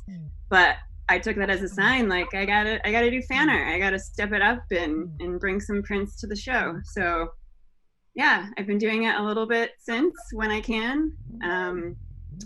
I love doing concert posters, gig posters. It's kind of a side passion of mine. I don't do it for every show. It's only kind of when I can do it. I love it, but I can't do it every time. I work full-time right now as a graphic designer, and I work in healthcare as a graphic designer, so it's been a really interesting time to be working in healthcare. Grateful to have a job, that's for sure, like that's awesome, but it's been really interesting because everything changes almost by the day. So yeah. So I'm happy to be here and do the fan art virtual show. Thanks for having me. Yeah, I'm glad you're here. Do you have any new products or anything that you're sharing in the show? Yeah, well, I will say one of them, making its sort of fan art debut. This was a print from last year. It's entitled Light, and it was for the Fish Studies Conference. I was commissioned to make this print for Oregon State University's Fish Studies Conference. Yeah, and so that print is totally a fundraiser. All proceeds from that print have and do go to student scholarships at Oregon State University. So this one just hasn't come out at a fan art show yet, so it's here now. Nice. Yeah, and then also I have a few classics that have sold out, like my Baker's Dozen print and my Curveball print, but especially for this fan art show only, I've made a couple special editions of both of those. I've bumped it up to a larger size, which is not normally my style, and a different like fine art type of print on a satin paper. I'll show you.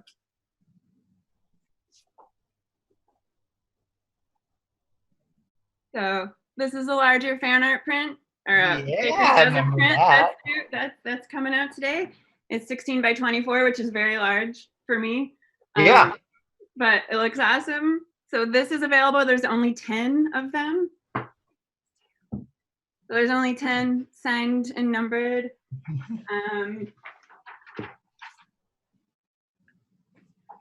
Same with my Curveball print. She's extra large and in charge this time. So that is also a 16 by 24, and it's cool, kind of shimmery, kind of psychedelic, which we like. I love the planets on that. Thanks. So yeah, there's only 10 of those available as well, special for this show only. So that's what's new right now, as well as some old classics that are available in my store. Nice. Yeah. Well, great. I'm glad to have you. I'm glad to have you as part of the show. It's always great to have you at these. I am curious though, when you were in Mexico, was there any hassling about selling prints? No, I brought prints down in 2016 and then again in 2017, and I just kind of stood up on the strip of the Barcelo, like as everyone would walk back to their hotel room or whatever, and I just kind of stood there. I mean, it was just me, kind of unassuming, but nobody really said anything to me. So the second year that I went back in 2017, I kind of sat with him on the beach in front of my lawn chair, just had him had that print posted up, and people would come up to me casually. And then again, just after the shows, just to sort of be on the walkway, it was all right. It works. I'm not saying everyone should. I don't know if it was legal or not, but yeah, I did it. Nice. All right. Well, Jamie, I'm glad to have you here. I'm glad to have you as part of the virtual fan art show. Everybody visit virtual.fanart.net. We're going to have this up and running. Jamie's got a limited edition out of those special prints you just shared, and much more to come.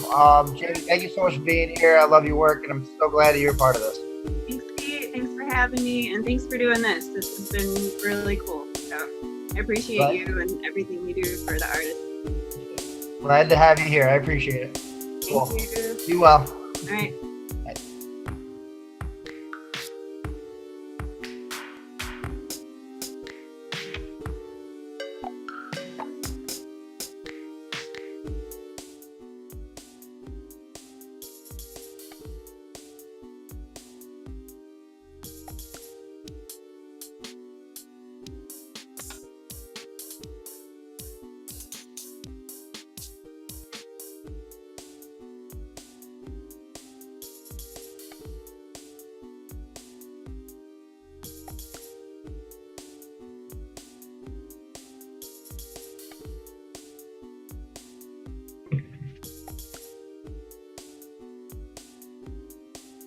Yo.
all good dogs. They really are.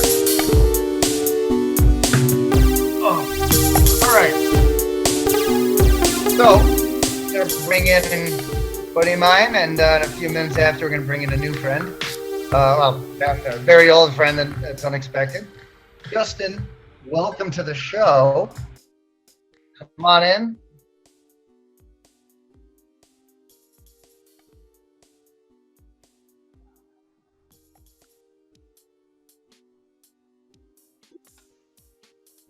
Hey, what's happening, man? How you I doing? missed you, man. How you been? Good. How you doing? Doing good. I'm doing good. I've got got a heck of a day here. I'm already we're 3.5 hours into this. I cracked my first beer, so I think that's a success. So yeah, it's going well. Sky wants another minute in the sun, so we're gonna have her come on up. Hey, Scott. How you been, Justin? What's been going on? How much? This is the Metallica All of My Hands charity auction, right? Turn your volume up a little bit. I can't hear you too well. All right. I'm so bad at Zoom because we have to use Microsoft Teams at work. So. Oh, is that another version of this? We use Google Meet, so I'm still used to things auto being on. Yeah, Is that better?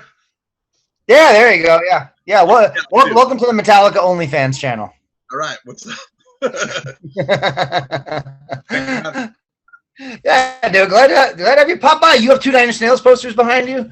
I do, yeah. I have a Nine Inch Nails poster right that I look at every day. Nice. Nice. Where are those from? This is like Hollywood Bowl 2005, and then when they retired this, they had like 4 or 5 nights across various LA venues. I think I got that at the Wiltern. Nice. Yeah. Oh, that's wonderful. Yeah, they had like kind of a generic poster that I was looking at getting, and then Emmett put his on sale, and I did everything in my power to get one that day, and couldn't have been happier about it. I love that Satoshi's avatar for this is his 100 show thing. Satoshi, what's going on, man? How you doing? Wonderful. Turn your mic on.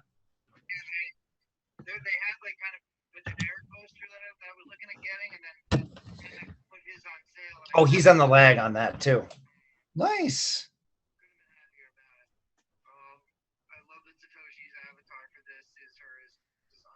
Satoshi, turn your volume down on your or mute the tab. Not this, but the player. Wonderful. Turn your mic on.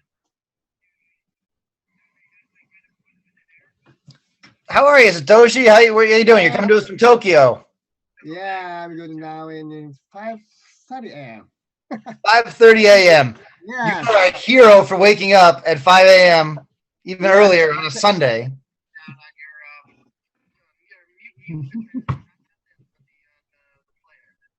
I set up the alarm.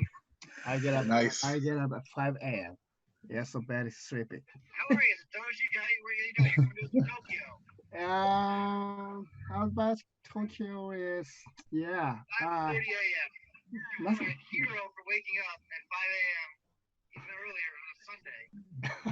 Yes, that's right. Nothing much. Same old. In Tokyo, is COVID-19 cases so many. How is life in Japan going for you? Is it how is the lockdown and everything going? Yeah, there's no lockdown in Tokyo, and recently new cases 200 over a day in Tokyo. It's okay. Everybody's safe. Satoshi, turn your volume up a little bit more.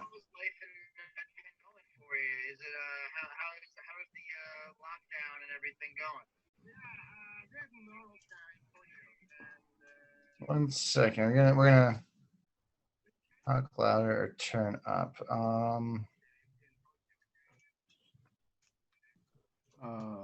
Mute the tab for. Satoshi, turn your volume up a little bit more. Oh, really? Where? Oh.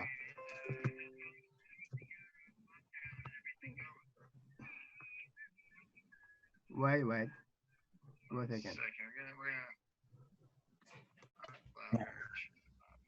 So Justin, how's life in California going for you?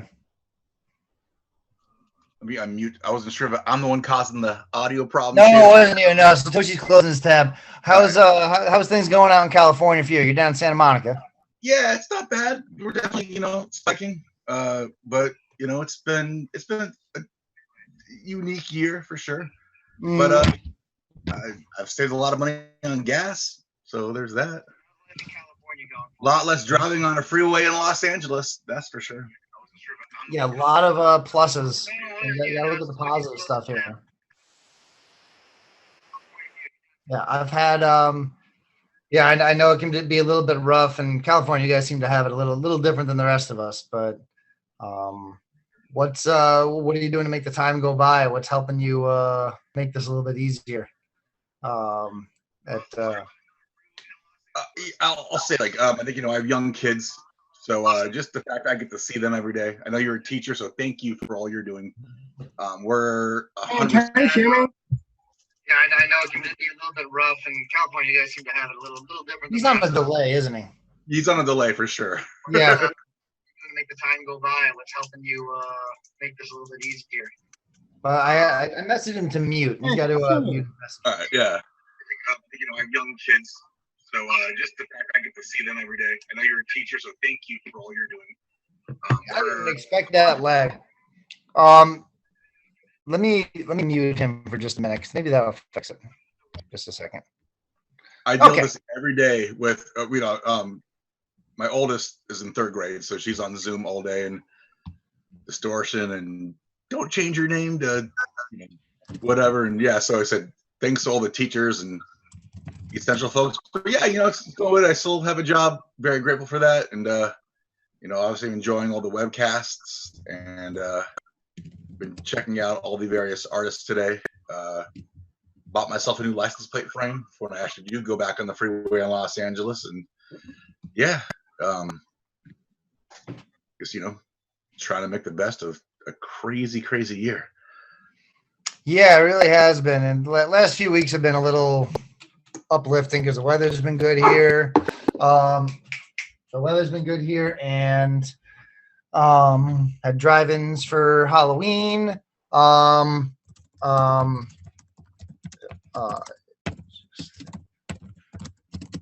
Halloween, that helped. And then now that we have a brighter future coming in January, we can look forward to that and transition and prepare and everything, So it'll be interesting. Have you been able to see any music? What kind of music do you get to take in out there?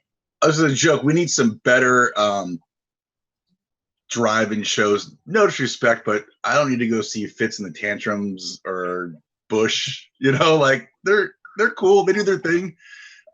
So I will say there's a certain keyboard player who lives a few blocks from here who maybe I've seen live a few times.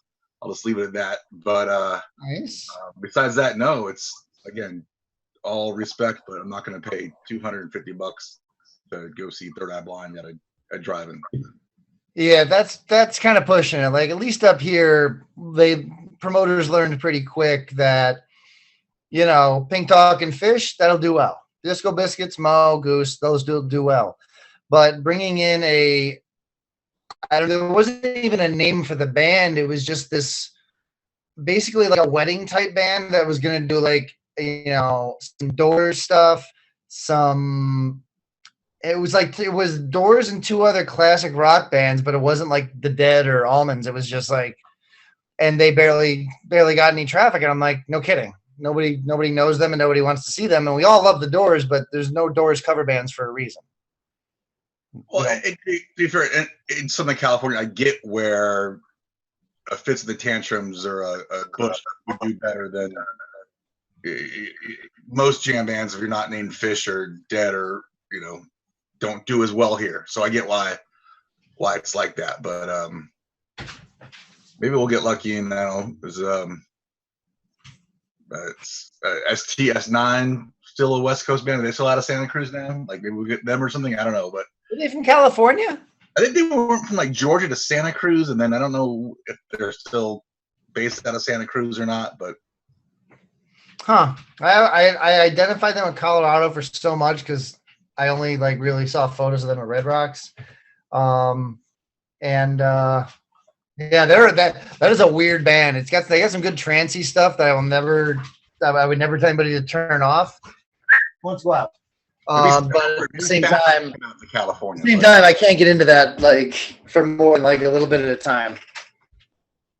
I've seen some shows were cool. Said Spafford. I'm not sure if you're looking to Ventura, but I'd schlep up to Ventura to see a Spafford show at this point,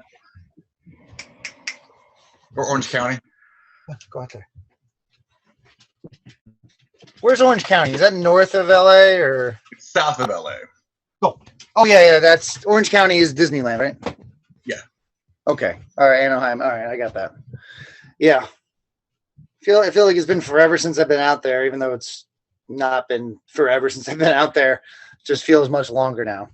But looking forward to the time we can get back there and enjoy that and actually see live music in person. So nice. This is my back porch and backyard, and thankfully I have 2 dogs who can walk outside on their own without me having to skip out on a Zoom call right now. So they're yeah, this is nice. Sweet. So this is cool. Didn't realize you lived 2 blocks away from that certain keyboardist. That's cool. That's a few blocks, but yeah. So I'll leave it at that. So that's cool. It's neat. I get to see when I watch Trey. I get to see Tony Markellis, and I'm like, I see him all the time. He lives a half an hour from here. He's always at Putnam. So yeah, and one day we'll get there again. So indeed. All right, nice. So it seems like Satoshi's on a bit of a gap. So I'm gonna.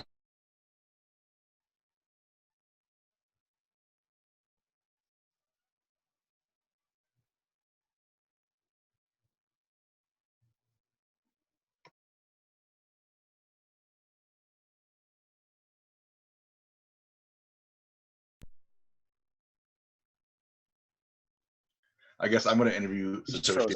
Frozen. Yeah, I'm frozen. Yeah, I don't know how much of that you heard. Satoshi, what do you miss most about internet?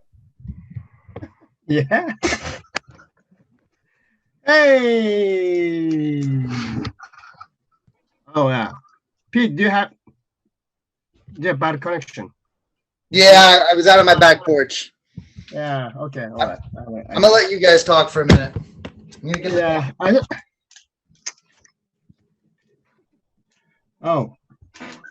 Yeah. I just want to talk about the Tokyo situation, COVID-19. Yeah, there's no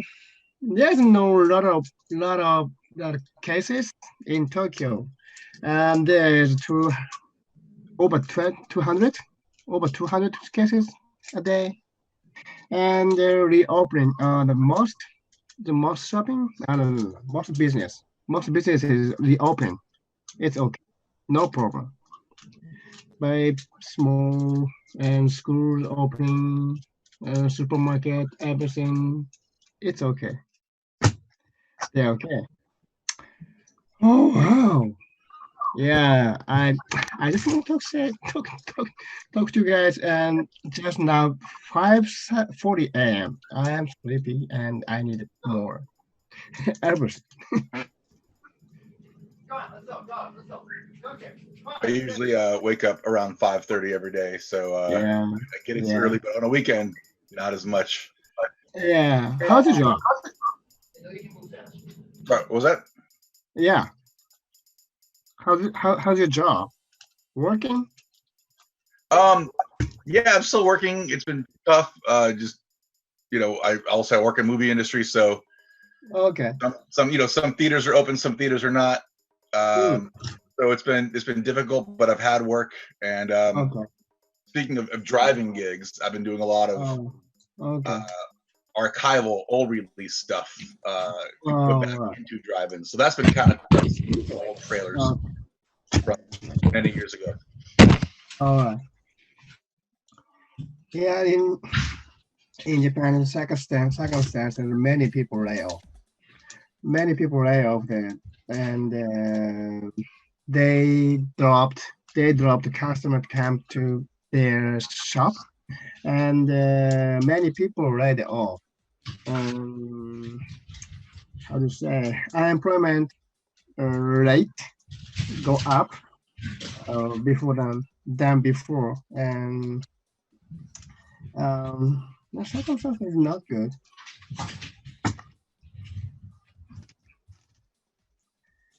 Uh, Is there any kind of music option for you to see in Japan? Be it, I don't know if they have drive-in concerts or. oh yeah, there's no driving concert in Japan. Oh yeah, and if they want hold concert, half of the audience capacity half of the capacity, like 10,000 people. Capacity is 10,000 people, but not 5,000, and half of the audience in the venue to see the concert, and yeah, they pay attention to spreading the virus in the venue. It's like normal, like normal. Yeah, I'm sad.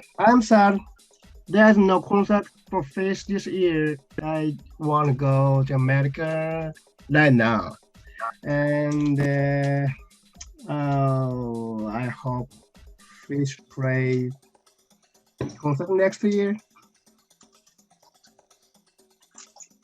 It has to be a tough position for them for sure, just given the size of the band, and there's been a lot of good points here about travel.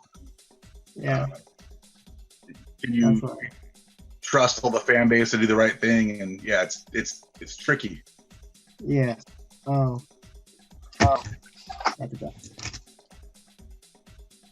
Be cool if they could, I'll go ahead. I'll say, and I get a lot of moving parts. It'd be cool if they could do something like, I don't know, if they could turn Madison Square Garden into some kind of or shape something, do some kind of interesting theme. New Year's production. I think that'd be really cool, but I get, Okay. it's not easy for sure. Yeah. Oh. I do have one question for Pete, if he's available. Yeah, thank you. Sorry. Real quick. How you doing? What's going on? Is it true that you're going to, once this is all said and done, be booking the next fan art show at the new SoFi Stadium in Inglewood, right across the street from the Forum? I'm not sure if you've seen it on TV, nice and empty for the Rams and Chargers games, but like the venue for a fan art show is better than Sizzler. I'm looking this up. I still want to explore the Sizzler option. SoFi Stadium. I haven't. I have paid attention to sports less this year than any, but oh my god, that looks great. I can't wait to go. It looks incredible. This is amazing. The stadium plans make it look like if they did if they did the Dallas Stadium, like this looks amazing. Yes, let's have a show there. Let's get Fish in there. I'll do a stadium show. I'll sell out. Well, I've always joked with you for years about it's time to bring Fish, West Coast New Year's Eve. But once I think they get the whole plan too is to put, movie theaters and Chipotle's and hotels and all around that kind of area too. So maybe 2024, 2025. I think it's time for a SoCal fan art show. Yes, let's have a show there.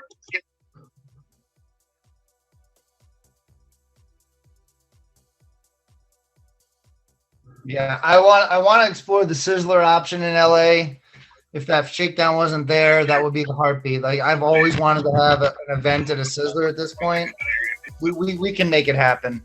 But to get something at this SoFi Stadium, what is SoFi? Is that some kind of tech company. I don't know what they do, but sure. It sounds they have like enough money to sponsor a $5 billion stadium, right? is it a high-tech sofa company? Is that what it is? Yes. It's just instead of sofas, it's SoFi. SoFi. All right, I'll invest in that. That's good. Nice. Sweet. So my friend Satoshi, we're gonna check and see how much of a lag there is. What you've been a part of so many fan art shows since Miami 2014. Yeah. Oh yeah, I got it. Yeah, and when it comes to setting up for these shows and working at the tables with trusted people, you don't get much better than bringing in a ringer from Japan and having Satoshi there for us. So it's always pleasant to have you there. As soon as I say your name, look who comes on over.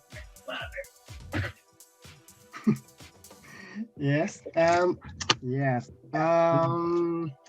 I had one of the most memorable fish fan show in 2014, and in the Vegas. Yeah, we wear the costume and like hangover. Yeah, Mr. Chow. Yeah. I'm gonna pull this up so everyone can see it. This is this really is one of the best costumes I could have asked to be. I could have ever thought of. And we all did it. We all played our part. So I'm trying to see if this works. Yeah. So that was our costume for the Chilling Thrilling year. Justin over there as Zach Galifianakis, and me as Bradley Cooper.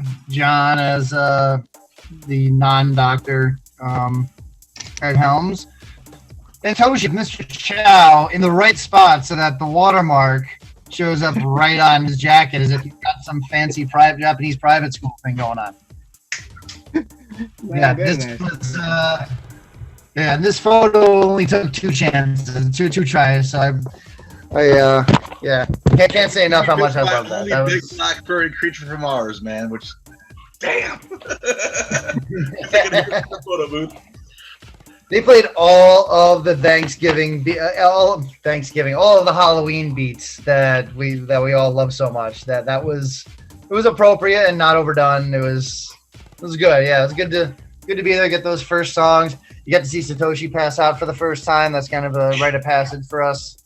So don't say that. Yeah.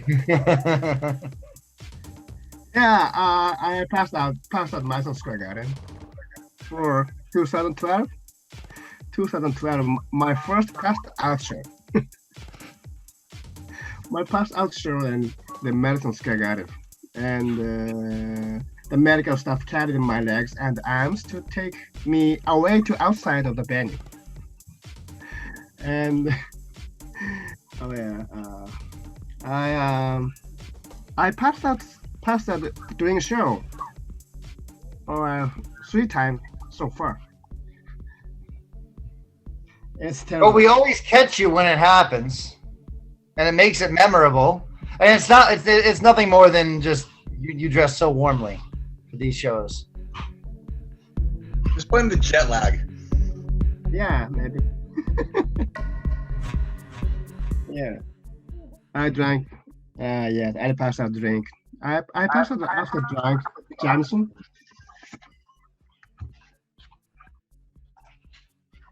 Oh yeah. You ever pass out at a show, Pete? Thankfully no. At Bonnaroo, the weirdest thing happened. I was dehydrated as hell, and I went to the porta potty and walked out, and the heat kind of hit me. So I walked out, and I got so disoriented. I just went blurry, but I had not touched anything. Literally not even water or food or anything else that would cause that for hours. So it was confusing as hell, but beyond that, no, I want to enjoy the show. I don't want to have to ask somebody what was I talking about during that show or something.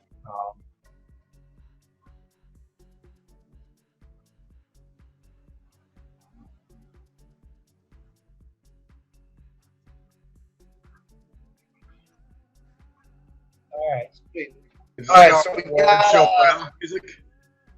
What's that? Is this like our award show playoff music here? Like, you've spoken too long. Oh, Brian and I are not coordinating on that. No, I've never had to host anything of this nature. I guess all these meets with my students is really paying off, where I can just, I riff for 40 minutes with them anyway. So let's just do it for 5 hours. We're trying. We're trying. But no, but we are. I do have Chad Anderson waiting to join us here. So I do want to thank our guests here, Justin Blunt and Monica, longtime friend and fan, and Satoshi Sakuraba from Tokyo, and a staple. He's Sakura M on Twitter, and I miss seeing you guys. Yeah. I have 2 wild dogs going on right behind, running around right behind me as we're doing this. So We'll crush them in and out in 2024 for sure. yeah, I hope so. I can hike all next summer, but I'm gonna run out of peace. So stop, please. All right. So thank you guys for stopping by. I appreciate it. I hope to see you guys in person soon. So. Love you guys. Thanks for organizing this, Pete. It's been awesome. Yeah, this has been great. Thank you for being a part of it. It means a lot. See you next summer. Yep. Be good, guys. Take care.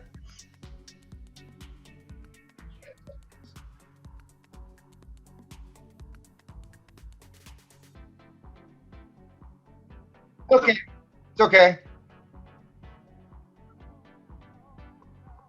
It was okay. It was more so background stuff the last few minutes after we got Satoshi's lag figured out. That was his end thing. He was fine eventually. I think it was more if he had the tab open for the whole thing. So.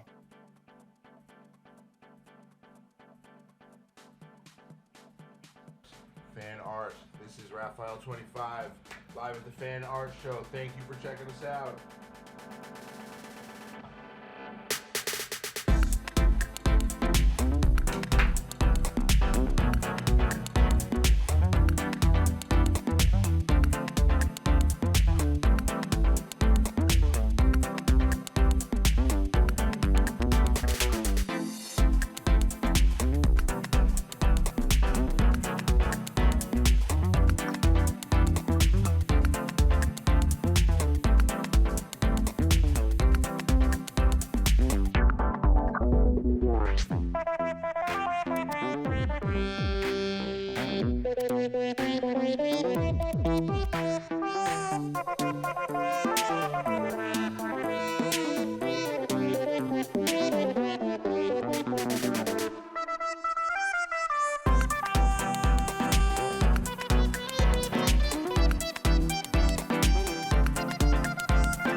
Visual distortion, maybe color exaggeration, wiggly lines, moving patterns.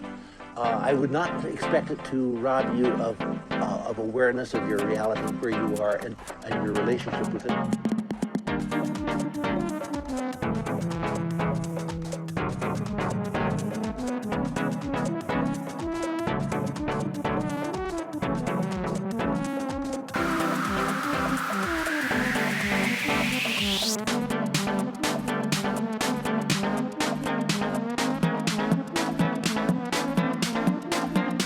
Moving patterns, moving patterns.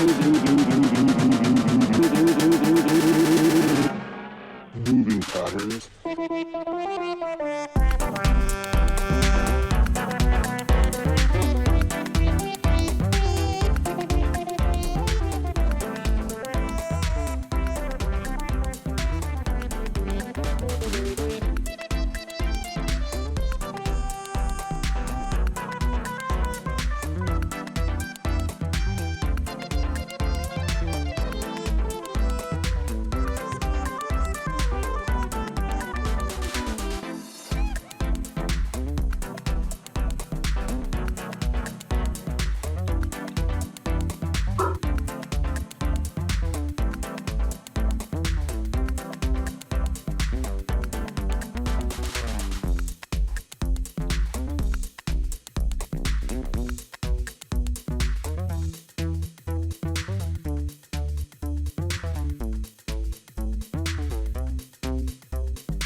moving patterns.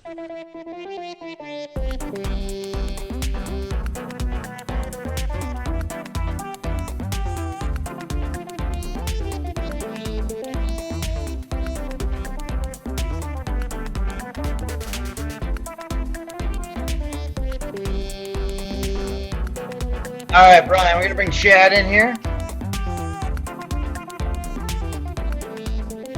All right, we got a nice hour rounded out here. Thank you all for being a part of the virtual fan art show kickoff party here on Launch Global TV.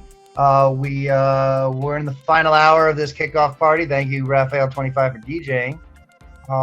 As we wrap things up here, we're going to bring in a couple more artists. We're going to start with Chad Anderson.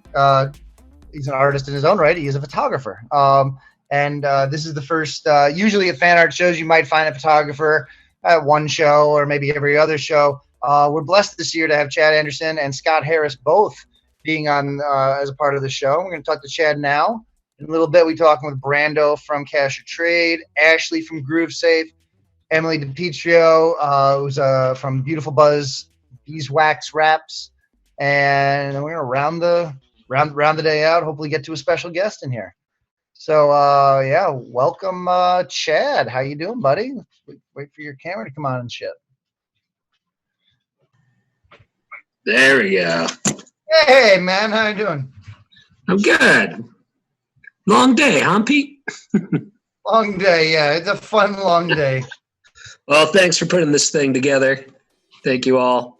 This is a great part of it.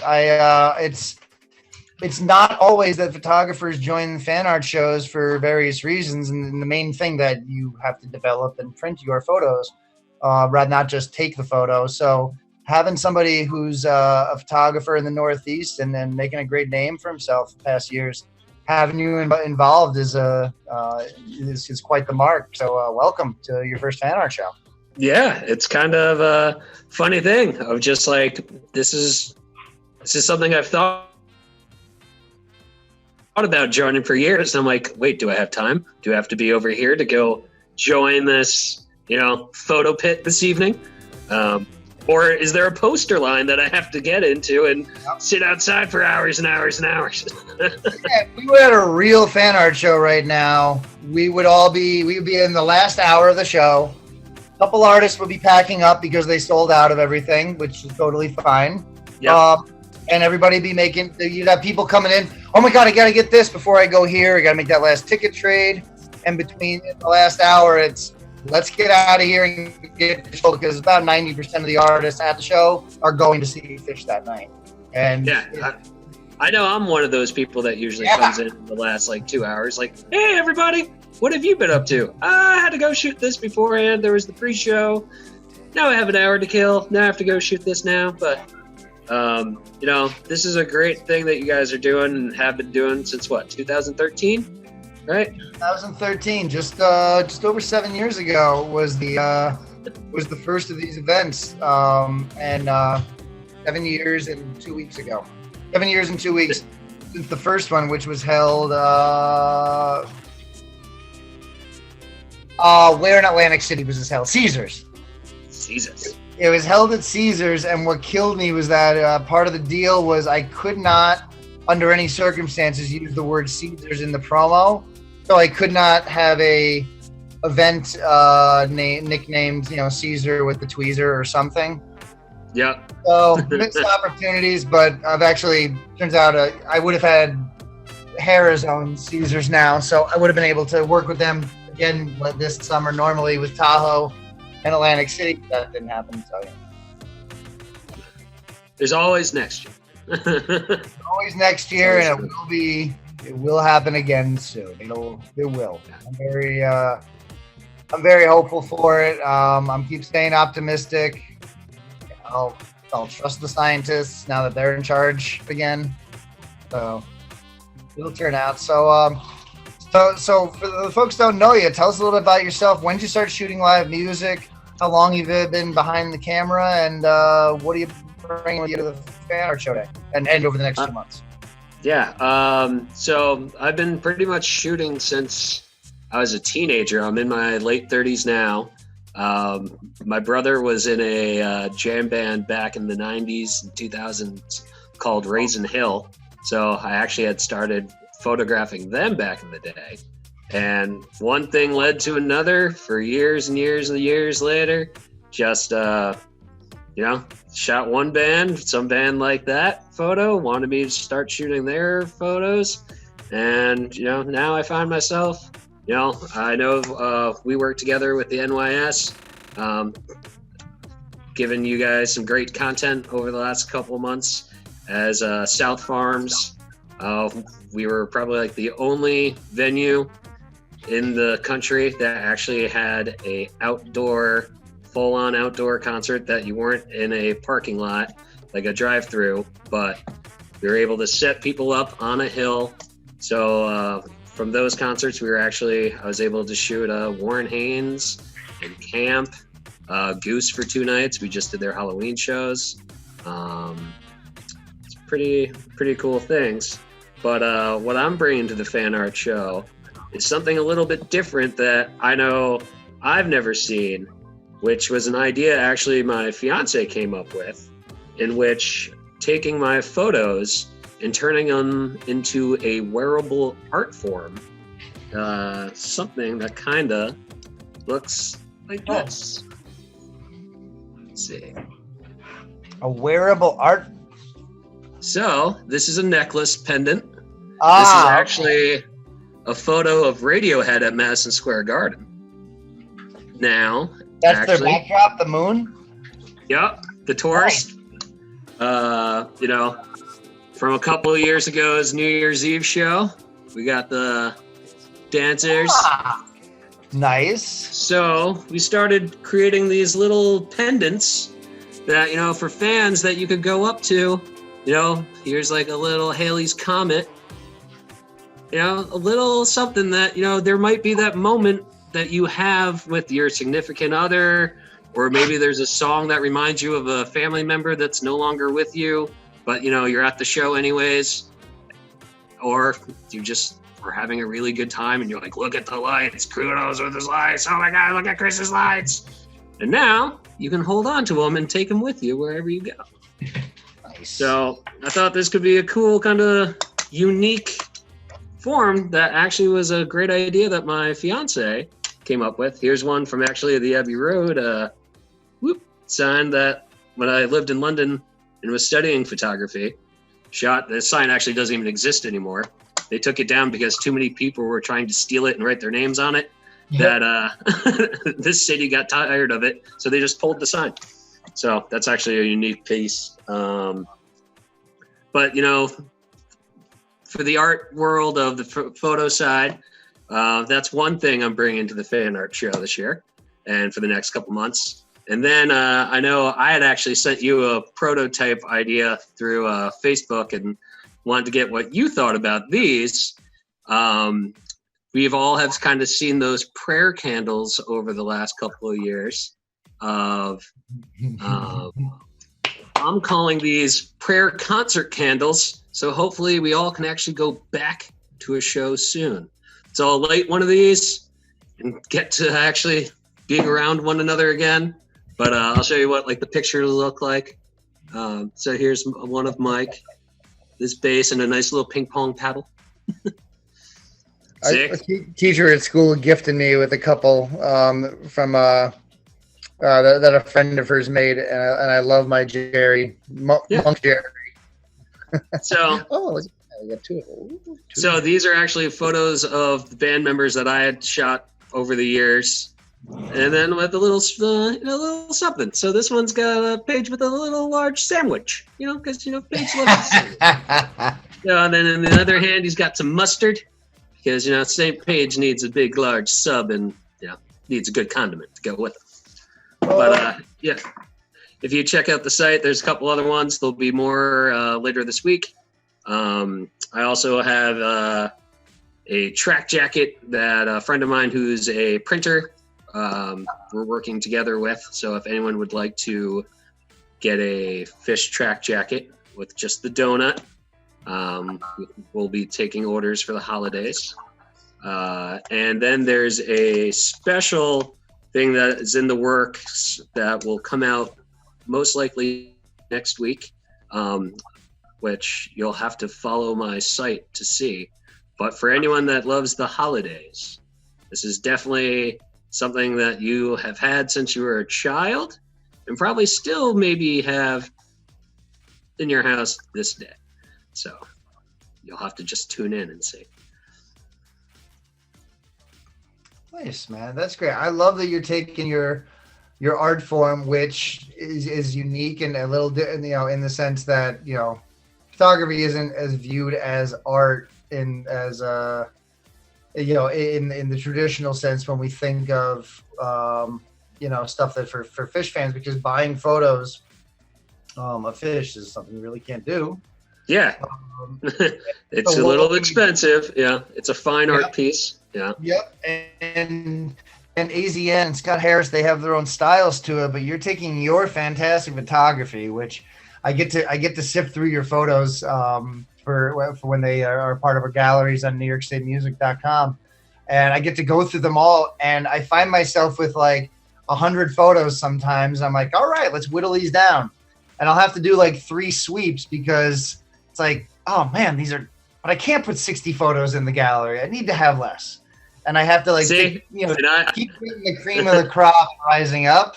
It's tough, but that's a great thing. If it's like, oh, there's 4 photos, that's it. It's you give me the better job. It's kind of funny. There is a photographer friend of mine, Michael Weintraub, who had took me under his wing back in the day, and he's like, you take great photos, but you have to give a little less. But then he realized, after I showed him stuff, he's like, but these are all really good. So don't listen to what I told you. Just keep doing what you're doing, but sift through them. But, I would hand all these in too. Like, it's a hard thing. Don't listen to me. Keep doing what you're doing. Kind of fun. Oh yeah, the instrument heads. I actually, I don't know if you can see. I got the little Bootsy Collins one right up over there. Hell yeah. Yeah, thank you. How are you been?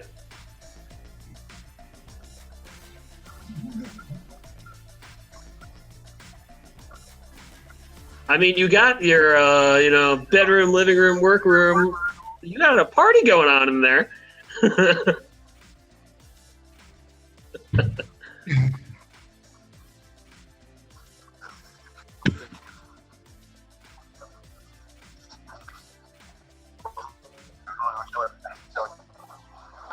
So when one door closes, another one opens, to quote the old saying.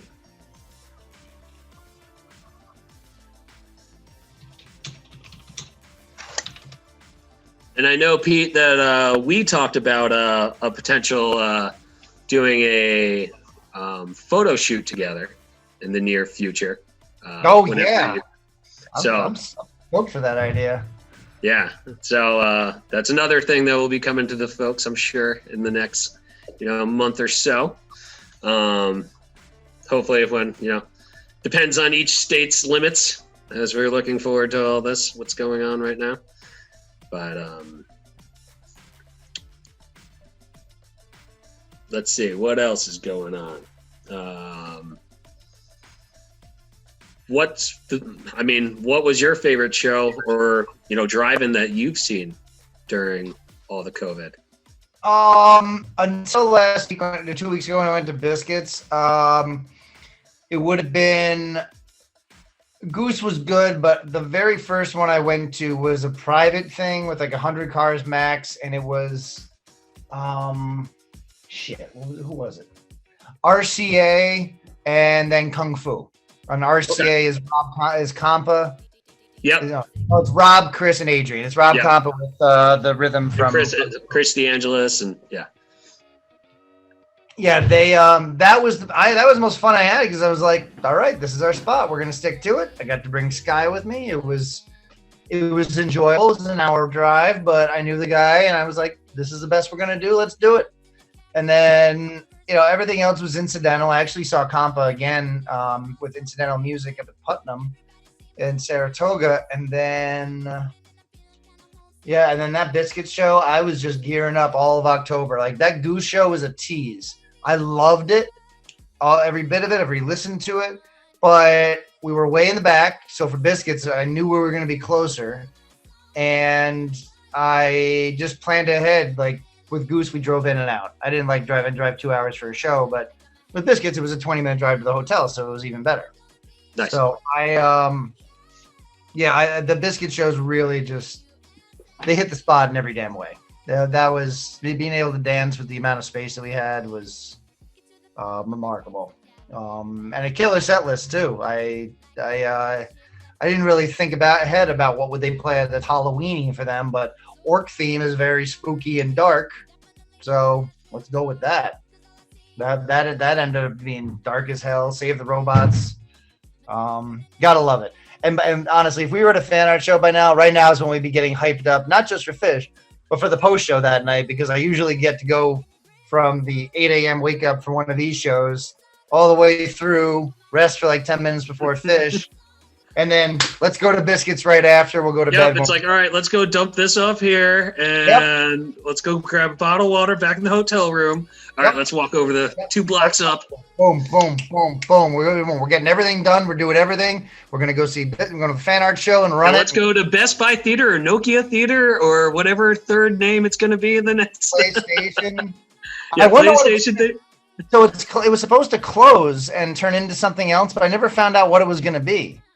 Like it's not going to be a theater anymore, which is a damn shame, because it was a movie theater up until they I don't know what happened around 2005 when it like started to surface as a venue, but it does feel like kind of a loss, but the cost has to be exorbitant there and right. Yeah, what actually is a great other talking point about our study of the closing of theaters, the art exhibit. Oh yes, our New York City Music, we got this great series on This Darkness Has Got to Give, and we're looking at. Thank you for reminding me, because I have to remind all the photographers for that we need this in 2 weeks. Gotcha. I know, I got you.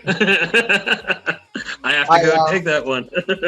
Yeah, so if you're if anybody's tuning in, if you check out NewYorkStateMusic.com, there's and scroll down to New York series. There is this extended series that we're running, where we're taking photos of music venues all around the state of New York and seeing the different state that they're in at different times of the year over the course of the year or less that we hope this pandemic is going on, or the year and a half it continues. We're going to see change over time, and we want to kind of document this era, because taking that snapshot now, it's for some it's the only photography I know that some folks are taking, because not everybody can get to live music gigs, but being able to see your favorite venue and how the marquee changes or how it doesn't, or anything, is just it's a pretty it's a somber feeling. Yeah. And it's kind of sad, because so many venues have already just, nope, that's it. We can't go on anymore. And those doors are closed. It's getting to be a little painful. I know of a certain venue up here that is not in danger of closing per se, but is going to have a pretty impressive fundraiser being announced in the next week or so. And I'm really glad that the band that they lined up for this is going to be there, because this venue is a staple to its area. And I wouldn't know what to do without it.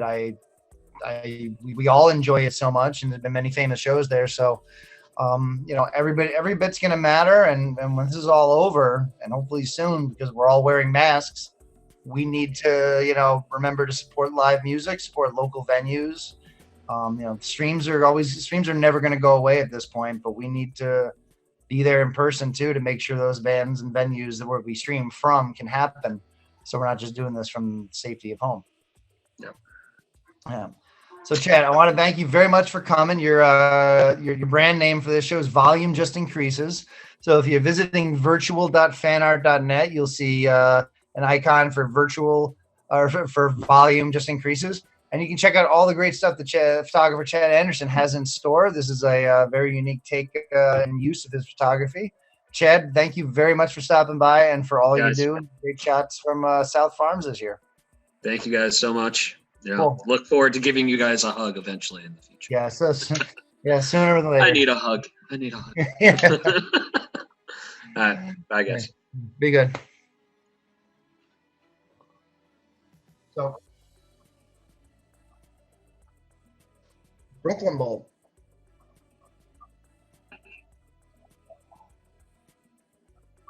It's a good point. Like, I mean, there's so many of these venues that I'm like, where are they gonna go?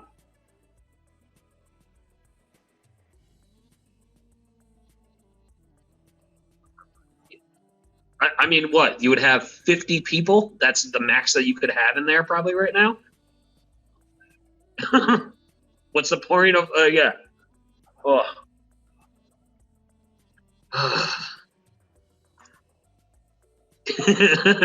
Yeah. It fucking blows. Like, the whole industry's fucked. And no one's helping. No one's helping.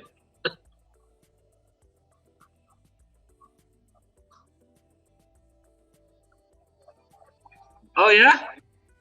Oh, nice. Will.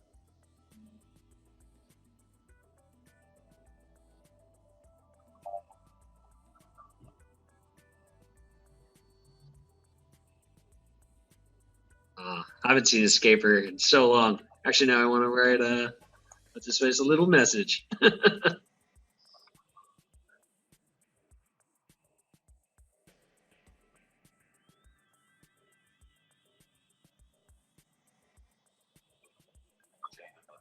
I mean, it was crazy up at the farm. There, I mean, crews had to like postpone because of snow, and it's like, is this what we're gonna have to look forward to? Just, I mean, if you think about some festivals though, like Snowdown or what's the bluegrass like one that Green Sky does out in Colorado?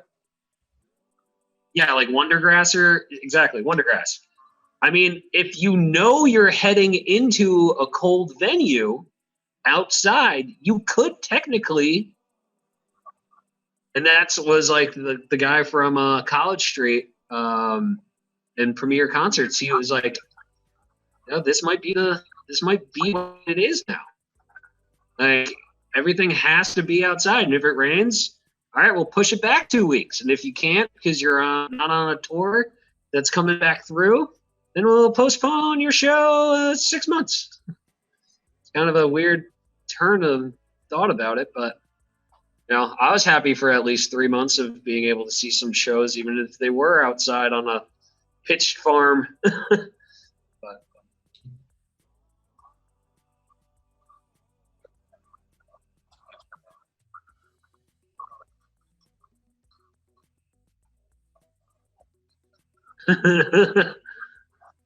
here, take some money. Take some money. You need this more than me. Was it that one guy? No. You ever see? Yeah. That guy. Oh. But you guys enjoy. I'm gonna go walk my doggy. I'll see you guys in a little bit. All right, be good, man. Enjoy the walking the dogs. Appreciate you stopping by. This is great. I'm glad you're part of this. Well, thank you, Pete. I really appreciate this, dude. Yeah. And I'll send you the photo of the cap in the morning. Sweet. Oh, yeah, sweet. Thank you for that. I appreciate it. And yeah, my fiance spent a bunch of money. Apparently, I just heard. She's like, I just bought some more shit. I'm like, great. Good. Support other artists. There you go. Sweet. All right. Be good, bros. I'll see you later. Buddy. All right. Nice.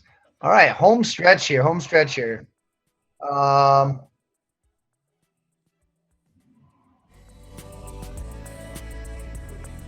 All right, so she's got an issue with that.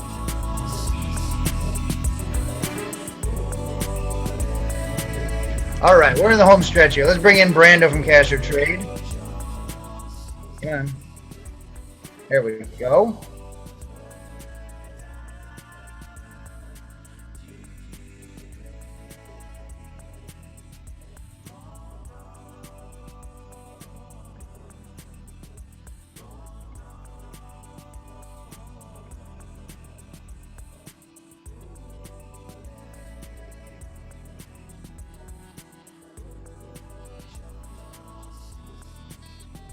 Brando, you there?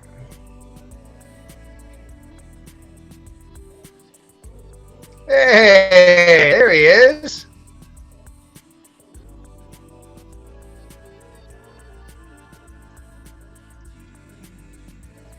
Brando, how are you? Unmute yourself. There we go. There we go. How you doing, boss? Awesome. How are you guys? Doing well, doing well. Wish we were doing this in person, but so glad how so grateful for how well it's going. How's things going? Totally. I'm watching. Good work. It's been fun. Nice, nice. So what's been going on with you? The headphone thing, just so I can hear you better and you can hear me better. Yeah, you're coming in crispy there, man. That beard is looking wonderful. COVID beard. It looks like frosted. Yeah, it looks like frosted tips, but not that. That's not a beard thing. So Yeah, it's not 2014 anymore. I've aged a lot over the past 6 years. Yeah, nice, man. Nice. How's things going with Cash or Trade? Oh man, it's been a roller coaster, you know, as most people who are trying to maintain business during COVID. It's pretty insane. But overall, I guess I could say that we're weathering the storm. Emotional roller coaster has been, you know, pretty daunting.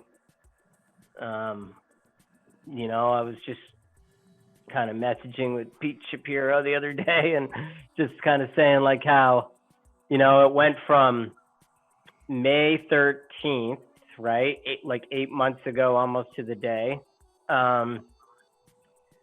to close down, and like every company being like, all right, send all your employees home, close the company. And, you know, feeling like all our hard work and everything was going to be lost and that we were going to have to close down. And then obviously taking a deeper breath and realizing, holy shit, everyone's canceling and we have to start providing refunds for like all these Billy String events that were happening in March and in April. And then it really started to mount. And then it was like, wow, okay, Dave Matthews Tour, gone for the summer. We, you know, expecting Fish Tour to go next, boom, gone. And then just realizing like this is the trend for like the entire summer, all of fall, and then the entire year. So anything. So it just meant we had a mountain of refunds and an absolute obstacle ahead of us. And I couldn't scale down and reduce the staff. I had to keep people going. So we dove in, man. We like rebuilt the whole refund program because it was complicated. It like each venue kind of dealt with it differently. And then hell, even when Ticketmaster and the big companies put out a statement of how they were going to do their refunds, then Congress stepped in and switched it. So it was just an absolute moving target. But after months and months of refunds, we made it through it. So it was crazy. And then after that, we were just like, all right, let's try to use this time. Let's try to figure out some creative financing, everything from stimulus to raising money to just like, what can we do to get through this and survive? And we launched Cash for Trade Streams, just trying to give a place for people to stream some stuff on Cash for Trade and just see what we could do to, you know, continue engagement during this time as everyone else is, you know, trying to pivot and figure things out. So that's where we're at now. Yeah, and you guys are a staple of this scene and have immense potential to expand beyond the borders of the jam scene and what we're familiar with in live music. So when this all hit, it's you know, in a way similar to FanArt, like everything's put on pause because we are ancillary to the music scene. I'm saying that hopefully in the most positive way. We're additional, but we need music in order to in order for our events to continue, and the small businesses and the fans and everyone associated with this to continue to benefit. So it becomes, it's difficult in the waiting game. And the moment that I know we're coming back and I know everything will start to get really, the grass will get really greener. But I'm, I just want it to be done safely and with, all positive steps taken, so we're not, God forbid, we have to deal with this again. Yeah, I mean, fingers crossed. I'm remaining positive. There's a lot of good news coming. And history shows we'll get through this, but it's a hard time. It's a hard time for the economy and, people's mental health and physical health, of course. But we just sort of need to find ways to hold tight, stay together. I mean, this online streaming has been, an amazing thing. Imagine this 20 years ago where this wouldn't be there. So this has been good to keep people together. And, we rely so much on just like friendships. And I think we take for granted what it can do for our well-being. Right? I mean, and you know what? And like the event space in general, and all of us that are woven in to this industry and this fabric, not all administrations, not all people value the arts.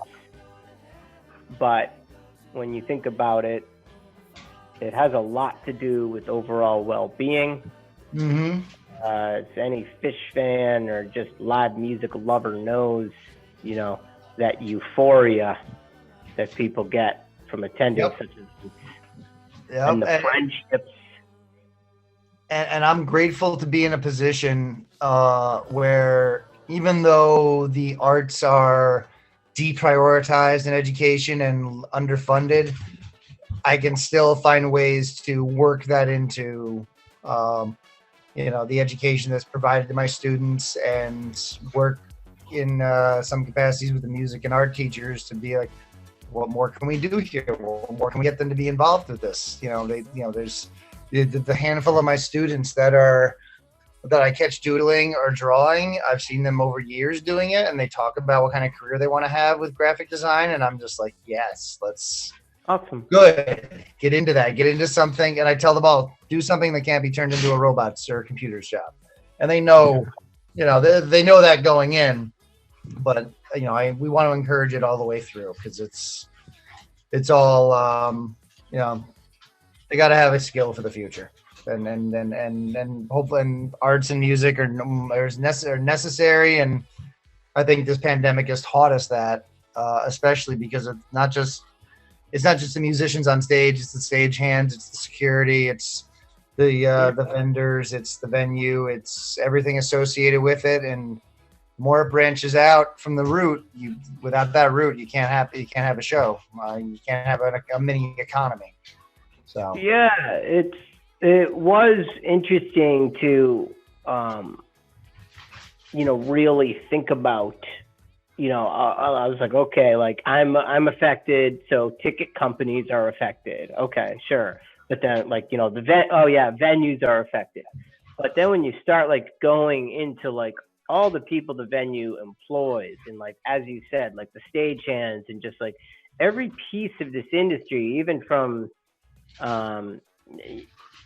promotion to like all ends of it, fan art shows, how many people actually get affected through this thing. And I know a lot of businesses have been hit, and of course, but obviously live large events have been the biggest hit that started at the beginning and will be the last to come back.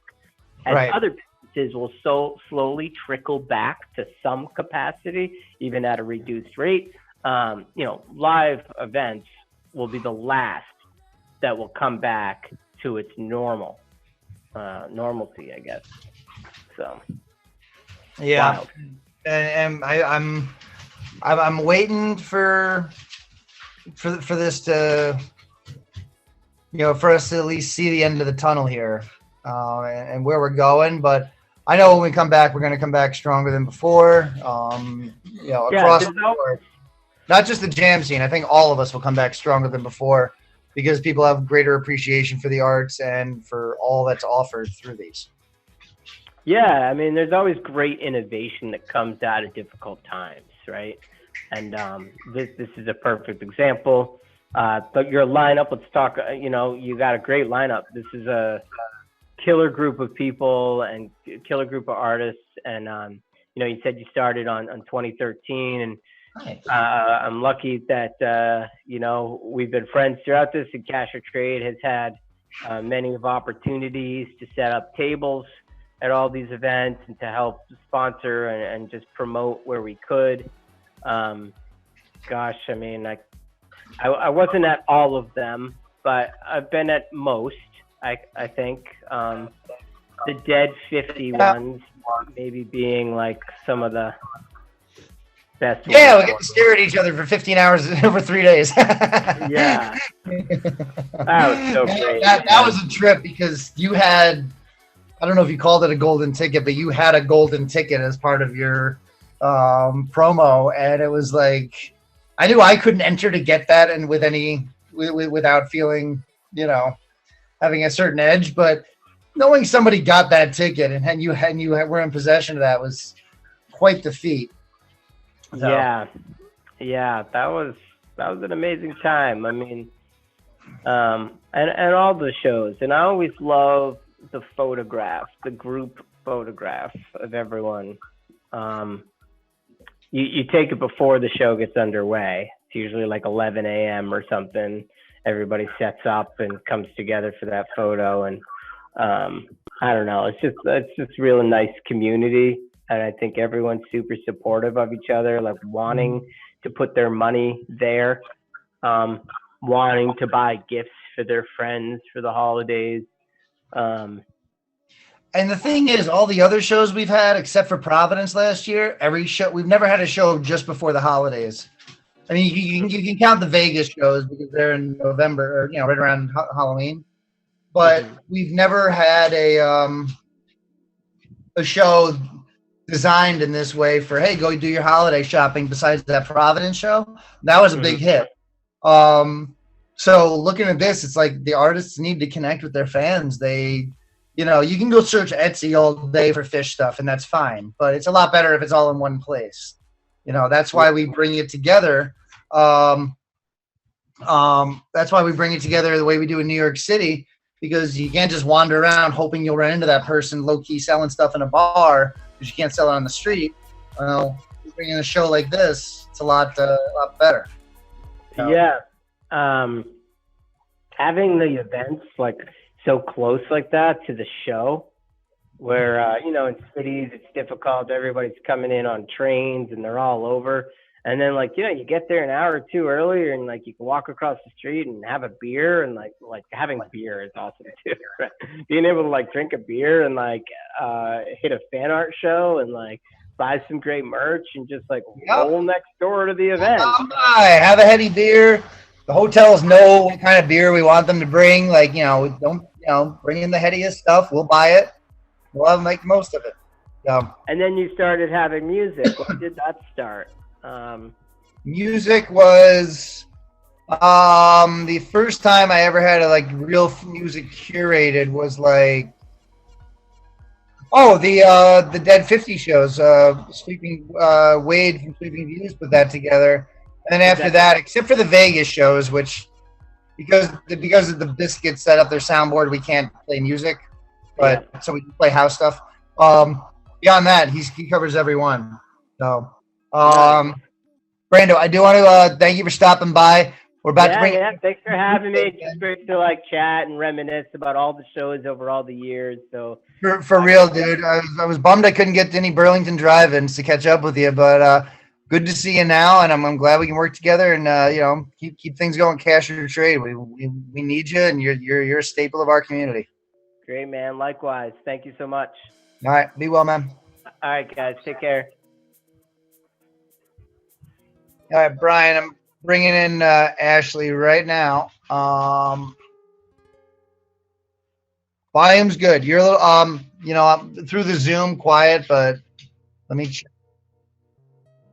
Likewise. Thank you so much. Hold on a second. All right, guys. Take care. All right, Brian, I'm bringing in. I am loud. I didn't realize that. Yeah, I'm like, I don't know how to fix my mic. This Chromebook has very few options on it. But all right, I'm gonna bring Ashley in, and then Emily, and then you have that other graphic queued up for us, right? For the end. Stop. Really, stop. Okay.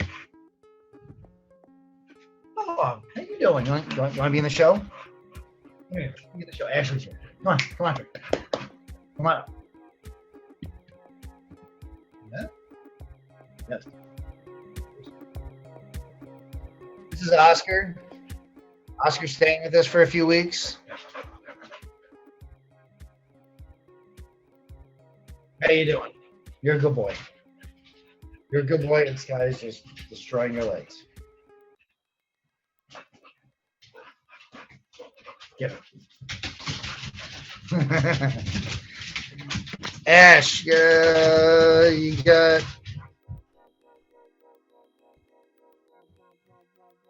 Turn your mic on, or unmute.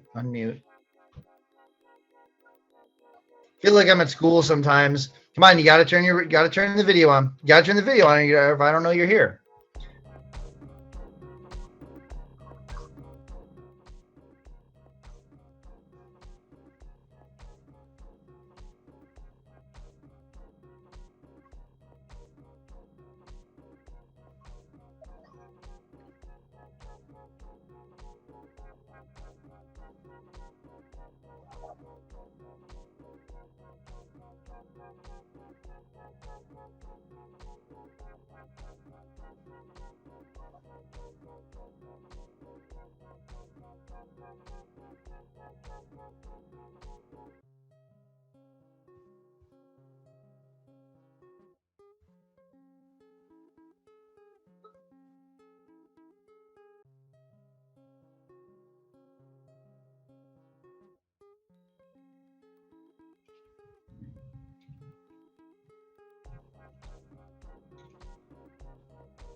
Oh my gosh, dogs.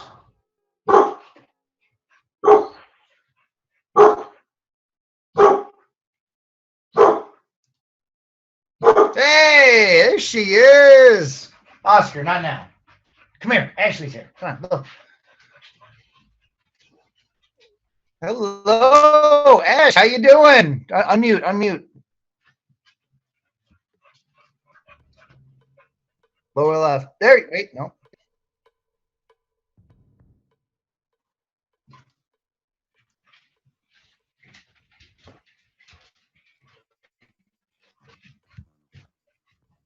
You're still muted. Okay. Okay. Hey, there we go. All right. Nice. Welcome, Ash. How you doing? Thanks. I'm good. How's your launch party? This is going great.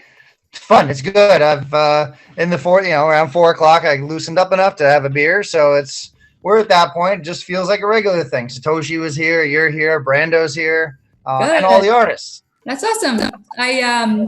I'm in Chicago right now visiting Luke before I couldn't, because lots of things are getting closed down real quick. So I won't be able to celebrate Thanksgiving. So I'm trying my hand at a Thanksgiving feast right now, like as a surprise. And I've never cooked a turkey. So I'm trying. It's just a turkey breast, but it also warranted a glass of wine. So I just cracked one as well. Nice. Dude. That's cooking up some good stuff there. That's great. I know. That's awesome.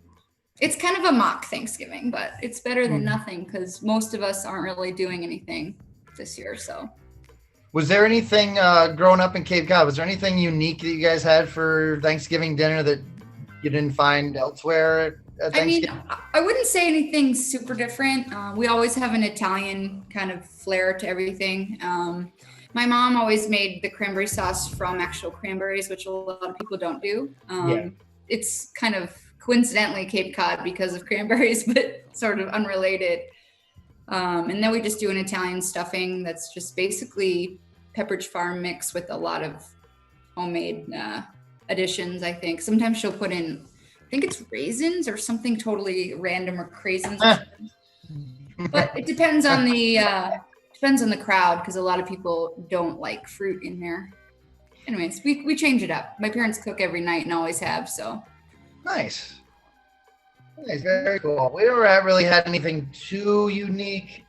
I think sweet potatoes with a bunch of marshmallows on top of it might be the most. And that's about our closest, like, random, like, I've never seen this elsewhere. But that sounds Midwestern. It does sound a little Midwest. Or Southern, maybe. Southern. Yeah. I went to, I had Thanksgiving dinner with someone once, and it was the first time I ever had green bean casserole.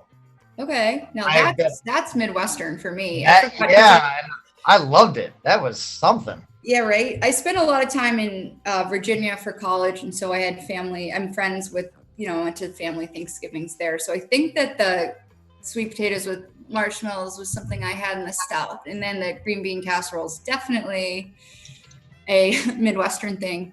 I think Mike Manning's grandma made it for me for the first time, and I was like, what is this baked dish with veggies? Like, I just, it's not something we've ever had, but it's good. Tell me more about your, just how today's going and what it looks like.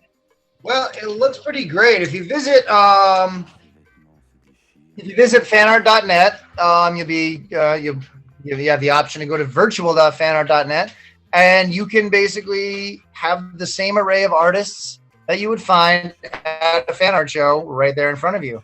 And you scroll through, meet some artists, and you can go to their website or pop back and just keep checking all the other artists out. Everyone has some great goods for sale. We got nearly 60 artists, which is more than we've ever had, even for an in-person event. And it's really succeeding very well. I've only had like one or two, hey, can you fix this so far today? Cool. So, yeah, I don't think mine's all the way ready, but that's partially my fault because I'm traveling. It's all, yeah, you're going to be taken care of somewhere in the 5 to 6 p.m. hour. So yeah, I mean, if anybody's watching, I can kind of explain what my ideas were. Tell us a little bit about what GroupSafe's doing to raise some funds during this virtual fan art show. So thank you to all the artists who've supported us over, like, what was it, 3 years now that we've actually been doing fan art events. So how it works is when we are the charity that works with fan art events, all the artists at the show donate something to us, and then therefore we can sell it for donations at our table. So it's gifted to us, and then we get to create donations by accepting money that way from fans. And so my idea for this was, because we don't have a lot of our own goods and we're not profiting being a nonprofit, we decided to do grab bags, which I named Groove Bags. And it's going to be different donation levels, will be kind of a surprise variety of those pieces that were gifted to us over the years. So I think it's $20, $50, and $100 donation gets you first set, second set, and encore groove bags. And yeah, so that would be cool. It's kind of a random surprise gift. And my thought was, if you get something that you have or that doesn't fit you, that'll be a perfect way to give away some holiday presents and things like that. You know, so it's a pretty cool idea, I guess. And we're looking forward to raising some funds for this lovely pandemic. Groove Safe is sort of changing angles a little bit, but hopefully when we can gather, we can use those funds to continue to educate and go out to shows and get set up and help people make shows better and safer. Yeah, I'm grateful for Groove Safe. You ever since you started things out, I've been, you know, my first reaction was, you're really starting this? Well, let's go. I didn't know that this was as much of a problem, and you've made your presence known as a charitable group and getting the word out. And you know, between that and just a, you know, real awakening in this country in the last 4 years of, you know, respect for women, it's a needed and necessary component of all of the entire scene. So I'm grateful for Groove Safe to be a part of this. Good. And the idea that you came up with, which I had done years ago, was these grab bags of, you know, variety of stuff that's been donated. You could sell every individual item, but that would take forever. So let's just put them into bags and sell them off. So for, what is it, 20, 50, and 100? Yeah. Yeah, for 20, 50, or $100, you get a different type of bag, and it has a variety of items that have been donated to Groove Safe over the years, and cool. you'll get your money's worth. We used to do this with FanArt and do a 3 for $40 or a 3 for $50. Sure. It was always, you're getting your money's worth, because we have just tons of items, and eventually we gotta raise the funds and clean out some space and make way for new stuff. Yeah, especially, I mean, some of the stuff's really cool, and if we don't get to do in-person shows, no one doesn't get in front of anybody. And I mean, there's some stuff from even like 2018 that is, you know, tour specific, but that's kind of the fun about it, because you may have never even seen the print or the item at all, because of its exclusivity or like limited edition runs and stuff like that we actually got gifted one of them. So it'd be fun to kind of give that back out. So who knows, it might be a piece that you couldn't get. You couldn't get it. But yeah, that's all. I guess it's tough right now, because we had a lot going on leading up to summer 2020 before our whole world changed. Just like venue partnerships and different things to get out there in a different way. So being limited now, I think it's really important to remind people that as the pandemic continues, or as we continue to handle this, everybody's comfort level is going to be different with either physical touch or even just communication or 6-foot boundaries. You know, fist bumps, elbow bumps are like, no, I'm good. Like, that's a whole new conversation about how to kind of enter someone's space and like what that means for people. So we're trying to teach that kind of new angle that doesn't have to be necessarily groping at a concert, but just interacting with people in everyday life now, because general consent, because I've been to a couple events and I've had people come up and you know, you can see that they're like, hey, how you doing? You know, and that's fine. But it's like, so every once in a while, it's like, no, we're not hugging. We're not on that basis right now.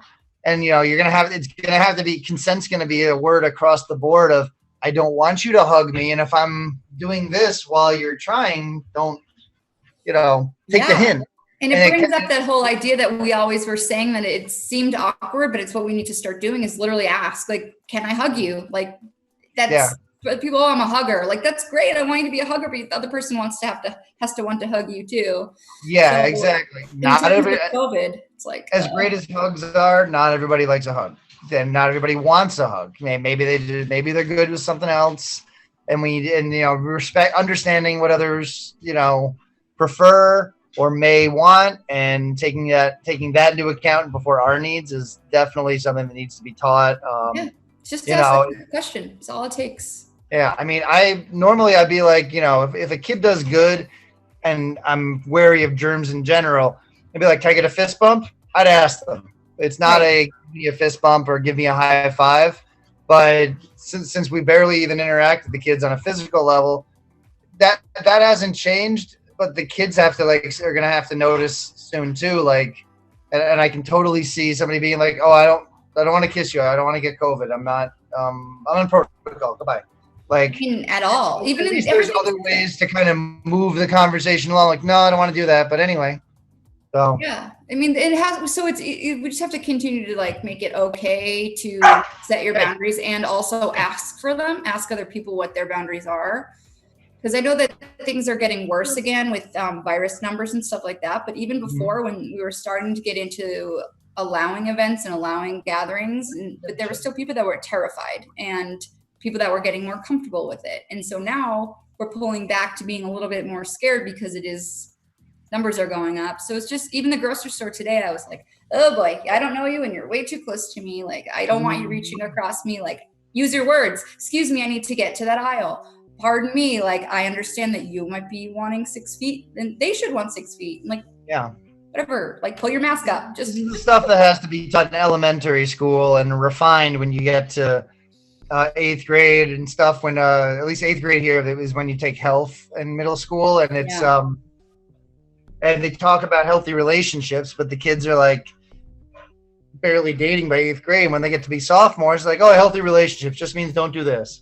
It's like, guys, healthy relationships means more than just the guy or the girl you want to date. It's the relationships you have with everybody, and and they need to. It needs to be taught, and not just in schools. It needs to be taught at home. And I mean, we talk about that in Groove Safe too. We say that body safety awareness or body safety education is taught in kindergarten. So I'm not sure where it gets missed or where people find that they're more entitled to. I can find it being contradicted at home in just simple, the parents not doing the same thing. My sister has always done an impressive thing with her son, and that's, ask him, rather than go give him a hug, it's, do you want to give him a hug? Sure. Sometimes he doesn't want to. I'm on his 1st or 2nd birthday. He didn't want a hug, and my sister said, do you want to give him a handshake?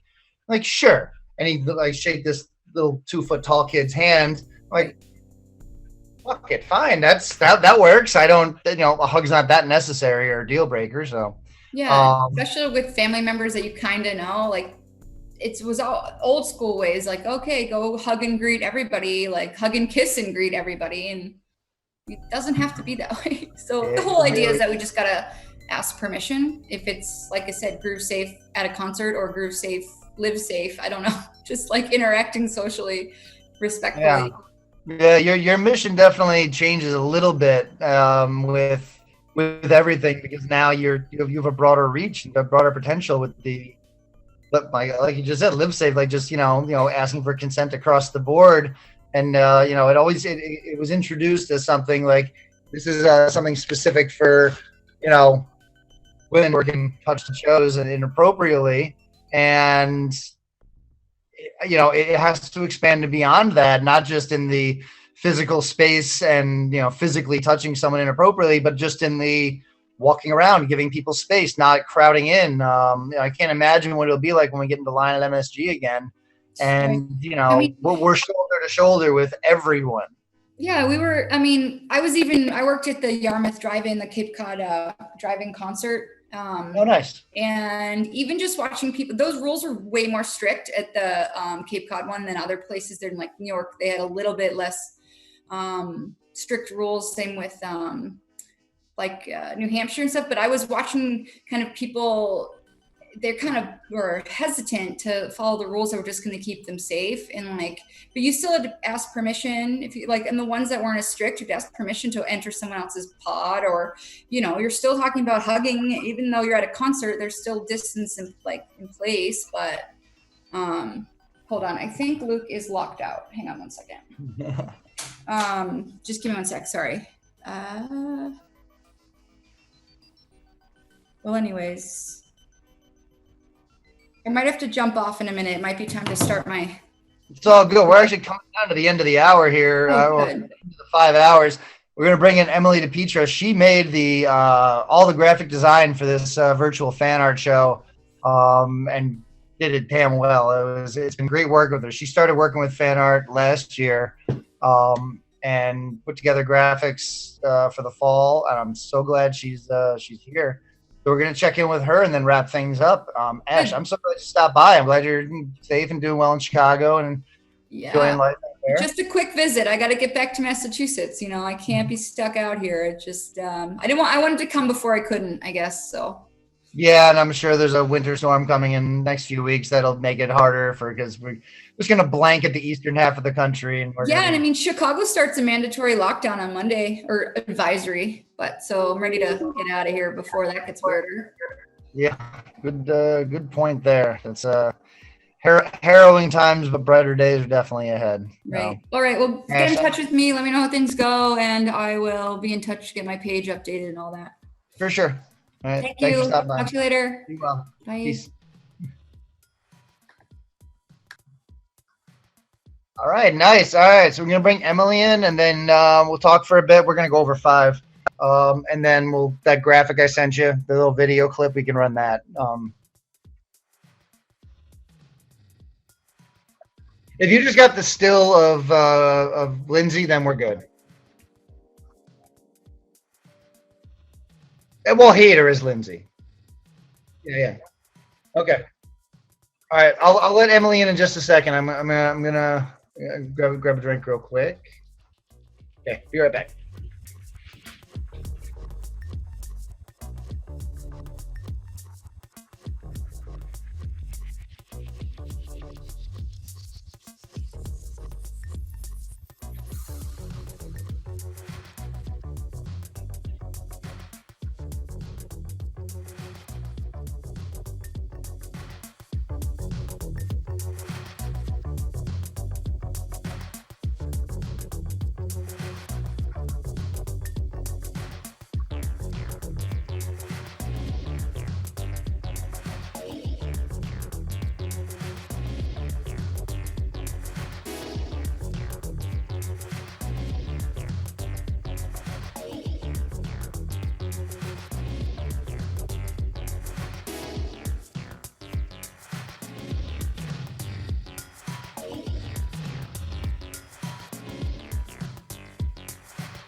I'm Raphael25.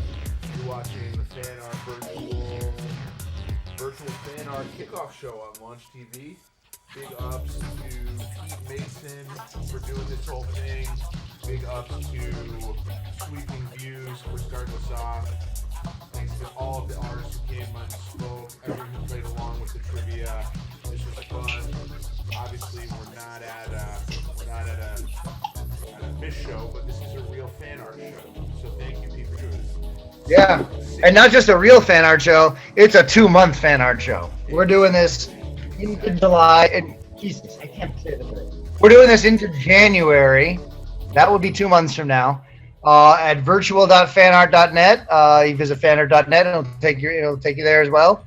And you'll be able to see a ton of artists. We're gonna have new stuff coming left and right. We're going to introduce our last guest of the day. Well, hopefully we get to this other guest. Our penultimate guest here, Emily DiPietro. She's the graphic designer who made all of the artwork that you've been seeing as the promotion for it. And she has some other items that she sells on the side. So welcome, Emily.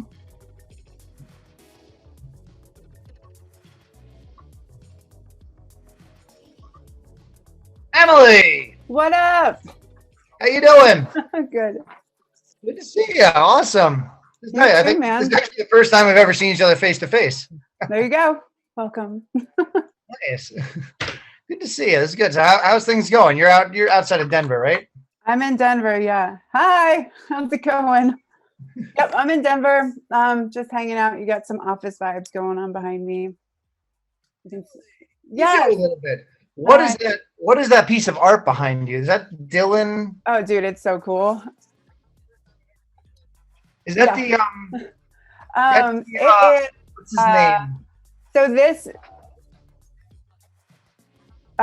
we have a major delay. Do we? Okay. I think so. Is that a Bob Dylan poster? It is. It's actually it's done by Milton Glaser, who is a graphic designer, and it was put in all of the first cuts of Bob Dylan's greatest hits. Oh, wow. Yeah, so it was kind of, I didn't get to go to the Haunted Sounds Halloween show in 2014, so that was kind of retail therapy. It was one of the original ones. Nice. I Love New York. Oh yeah, yeah, yeah. He passed away back in June or so, I believe. Oh, did he? Ooh. We had an article on New York State Music about him, and there was something very surprising that came up. Yeah, he died in June. Oh damn. We were trying to land an interview with him because fun fact about him, he's also the guy who brought Bob Dylan to Woodstock. Oh no shit. Yeah, he had he encouraged him to go there because it was had such a good art town vibe for years that there was so much land available, and Dylan went to Woodstock, stay with Peter from Peter, Paul, and Mary, and he wanted to stay away from the stardom aspect but still be accessible to New York City. Woodstock became his home. That's awesome. That's a good tip. Yeah, that is a great print. Oh yeah, it's awesome. In the obit, and I've marveled by it. Never saw it before. Yeah, and it came free within the first, I guess, 100 presses of the album, and so this is one of. So like when you fold it into 6 pieces or fold it up in 6, it's the same size as a piece of vinyl. So yeah, I'm pretty stoked on it. I clearly really like artwork. Oh yeah, it's great like that. I'm proud to have a wall to wall art in my apartment, and more to come if I can. A lot of visual stimulation. Yeah, I can't stand bare walls. It's too odd. Just be staring at paint. So how you're not just a graphic designer for the fan art show this year. You've done a great deal of work on the side as well, but you also have your own product line that you're selling this year. Tell us all. Yeah, so I'm selling reusable beeswax wraps. I'm making them myself at home. So I have some right here. They're beautiful buzz wax wraps. We've got some fish prints, and we have some Grateful Dead prints. Really wanted to focus on like marketing towards the music scene, because that's pretty much my entire life. But it's an eco-friendly and sustainable way to store your food in the kitchen. So you wrap up sandwiches. It's in place of sandwich bags and saran wrap. And it stores your food fresher longer than the actual plastic bag you would. And you really want, since I've been using them and making them, it's made me a lot more conscious of my waste in the kitchen. And there's really no point in using a plastic bag for one time. And the pro tip is to use these to wrap around avocados. It keeps them fresh for like 4 or 5 days, twice as much as it normally would. Yeah, they're really great. And it's just cotton coated with beeswax, pine resin, and jojoba oil. It's a process. It's kind of a grind, but it's a labor of love, trying to save the world one little beeswax wrap at a time.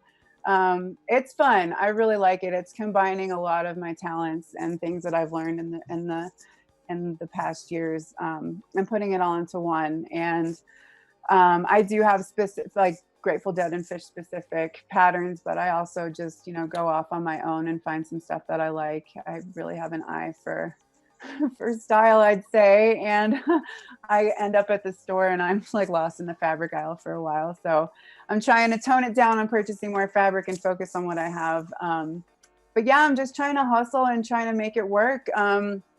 It's a crazy time out there, definitely not a conventional world these days. So when COVID hit and I thought I wasn't leaving the house for the foreseeable future, I bought like a Costco sized box of plastic baggies. And in my mind, going through them in my lifetime is still too soon. So I've only broken into one of them, but then I started to play around with beeswax that I'd had in my shed and research some ideas on how to craft and create and turn it into something that would really work. And being out in Denver, I really would, there's so many eco-friendly people in the world these days, but I feel like a lot of them, Denver itself is a pretty eco-friendly town. So I thought that it would catch on, and I've been going to farmers markets and really trying to get out there, and it's been pretty successful. I've had a lot of support from friends and family, and now it's time to take it all over the world. Nice. I have I don't have yours, but I do have some beeswax wraps that I've been using, and they are fantastic. They do keep longer, especially bread. Yeah. Sandwiches for school, donuts when I bring them to school. There you go. That's sometimes lunch, and I love bringing it in because single-use plastics have to be going the way of the dodo stand. We're due for that. So I feel that having these products and fans seeing them, it's the perfect audience for. I think so too, and I definitely at the farmers markets that I've been doing locally, not a lot of people have been catching on to the music vibe. I have to explain like Loving Cup and Rolling Stones and all this stuff for the title or for the brand name, and people are receptive, but I feel like this is definitely more of the target audience. And one fun tip about the beeswax wraps, you can use them for about 6 months before they lose their tackiness. And at the end of their life cycle, you can use them as a fire starter. So I've been collecting the scraps, and I'm balling them up, and I put the logo on them, and I feel like they'd be a really good stocking stuffer if you don't want to commit entirely to a whole beeswax wrap.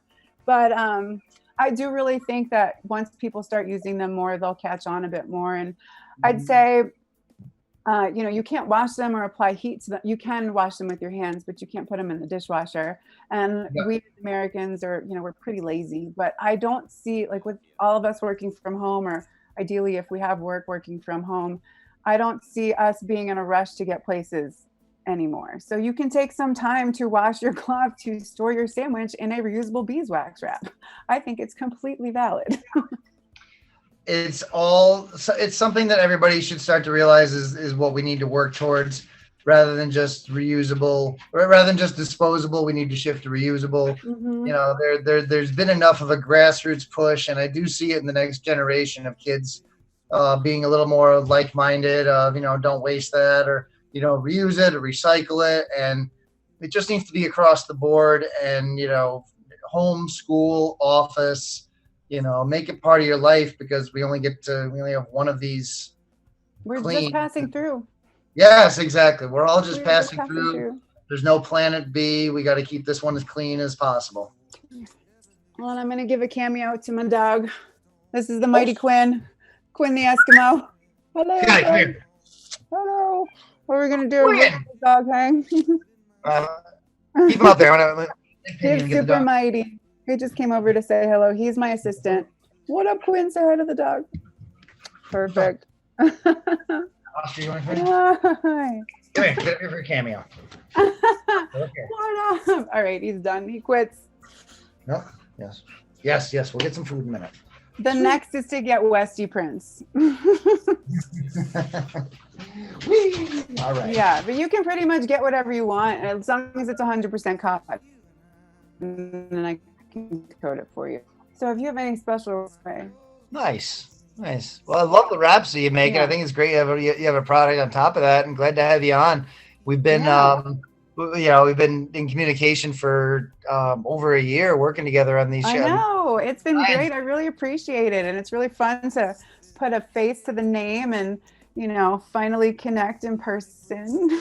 Yeah, for real. Yeah, I figured I would have called you at Dick's last summer, if not this summer, but yeah, I know. Things are strange, but I guess it's all telling us to take a step back and slow down a bit, because technology is great, but it keeps us so connected. And I guess it's, a blessing and a curse. We're able to stay connected while we're all stuck at home, but it's also brought us so close, and it's so easy and convenient to, connect with people in person. And I honestly, I'm missing live music. It's my, it feeds my soul. And I like to spread my sparkle as far as possible and, get my energy out and receive positive energy. And it's just been kind of weird being stuck at home. I feel like it's still March. So I'm glad that I have some design work, and I'm glad that I've picked up something that I can create and craft and, help the environment, and also help my bank account and help some friends out, and, do something that I really feel passionate about. So I think Nice. I'm very fortunate. We're very fortunate to have you working with us on this and put together a great string of graphics. And that admin one, the Zappa forums are really loving it. Everybody visits NewYorkStateMusic.com and look at one of the top articles. Is it on there? It should be still on the top 5. If you click on load more posts, it's right there. Okay. But, turns out Frank Zappa was an ad pitchman for a few products like Remington razors, and we needed an ad on the fly, and you put that together perfect. That's like the most spot on image for him. I'm glad it worked out. Frank Zappa, the ad man, had Who no knew? idea. Yeah, that was a pleasant surprise. Nice. Yeah. Sweet. All right, great seeing you, Emily. You too, great having you along. Hopefully, we're gonna get to this last guest here, and we're gonna we'll be in touch, and we'll be promoting beautiful beeswax wraps for the next 2 months. Thanks, Pete. I'll talk to you soon. Thanks so much for the so much. opportunity. I appreciate it. Be well, bud. Thanks for being here. Bye. Peace. All right, so we're 15 minutes over. Oh man. Hey, Raphael25, are we gonna be able to get that last guest in?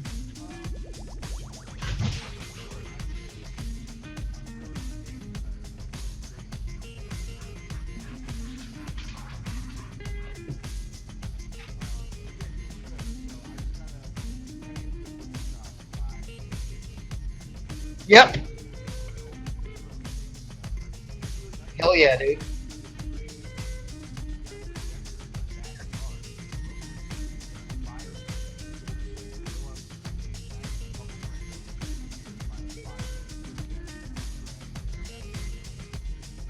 Oh, hell yeah. Nice, man. I may have to, I don't want to be hanging outside the Beacon, but I definitely do want to be in the city for at least one more day this year or something, and I want to find live music. So. Standing outside the Beacon Theater every Friday, just hoping for anything.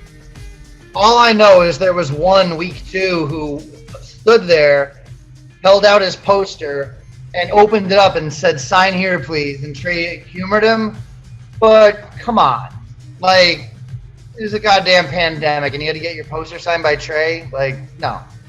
So yeah. So yeah, we're wrapping things up here. I don't think we're gonna get to our final guest here. Who's a really big apologies here to Lindsey Buckingham. We tried to get you on, but that it is what it is. It happens.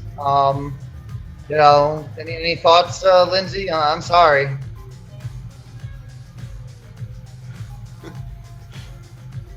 What's up with that? What's up with that?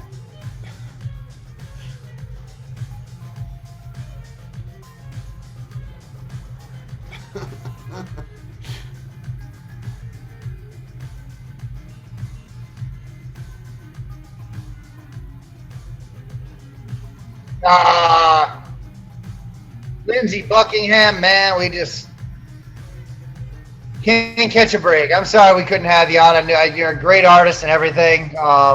Thank you to everybody, though, that came by. Thank you, Sweeping Views and Raphael25 for the music. This felt like a fan art show because we had the beats going on behind.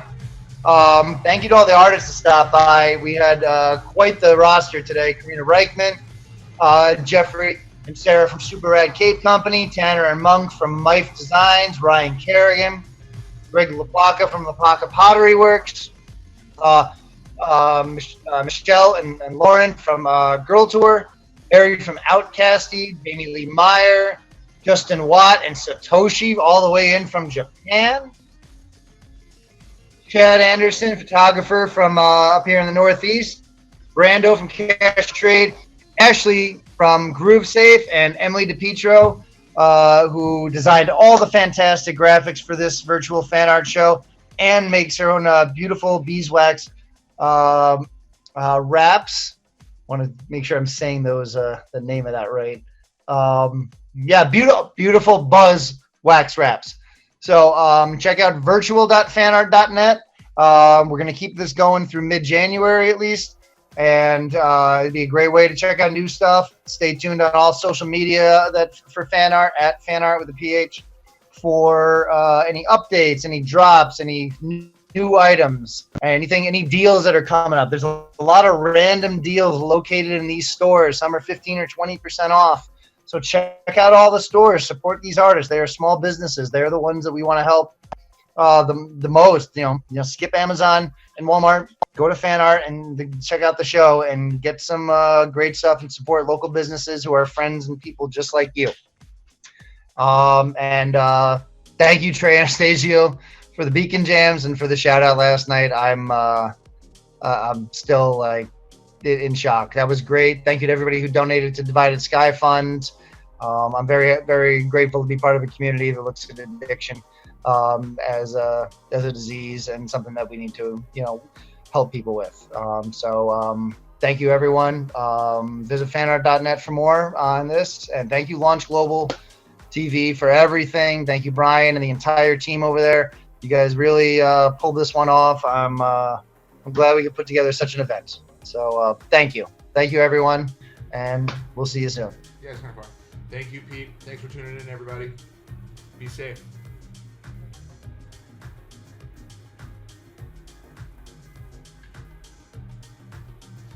All right, we're muted, dude. Hey, sorry, I'm working. Yeah. That was good. That was great. Yeah, I'm going to... hold on one sec, Pete. Sorry, motherfucker. Yeah, I was going to go now because, like, it closed at 6. So I'm just going to go now, I think. Yeah, so I'll let you know. I'll let you know what they have, but good recommendations. I'm sure they'll have something good.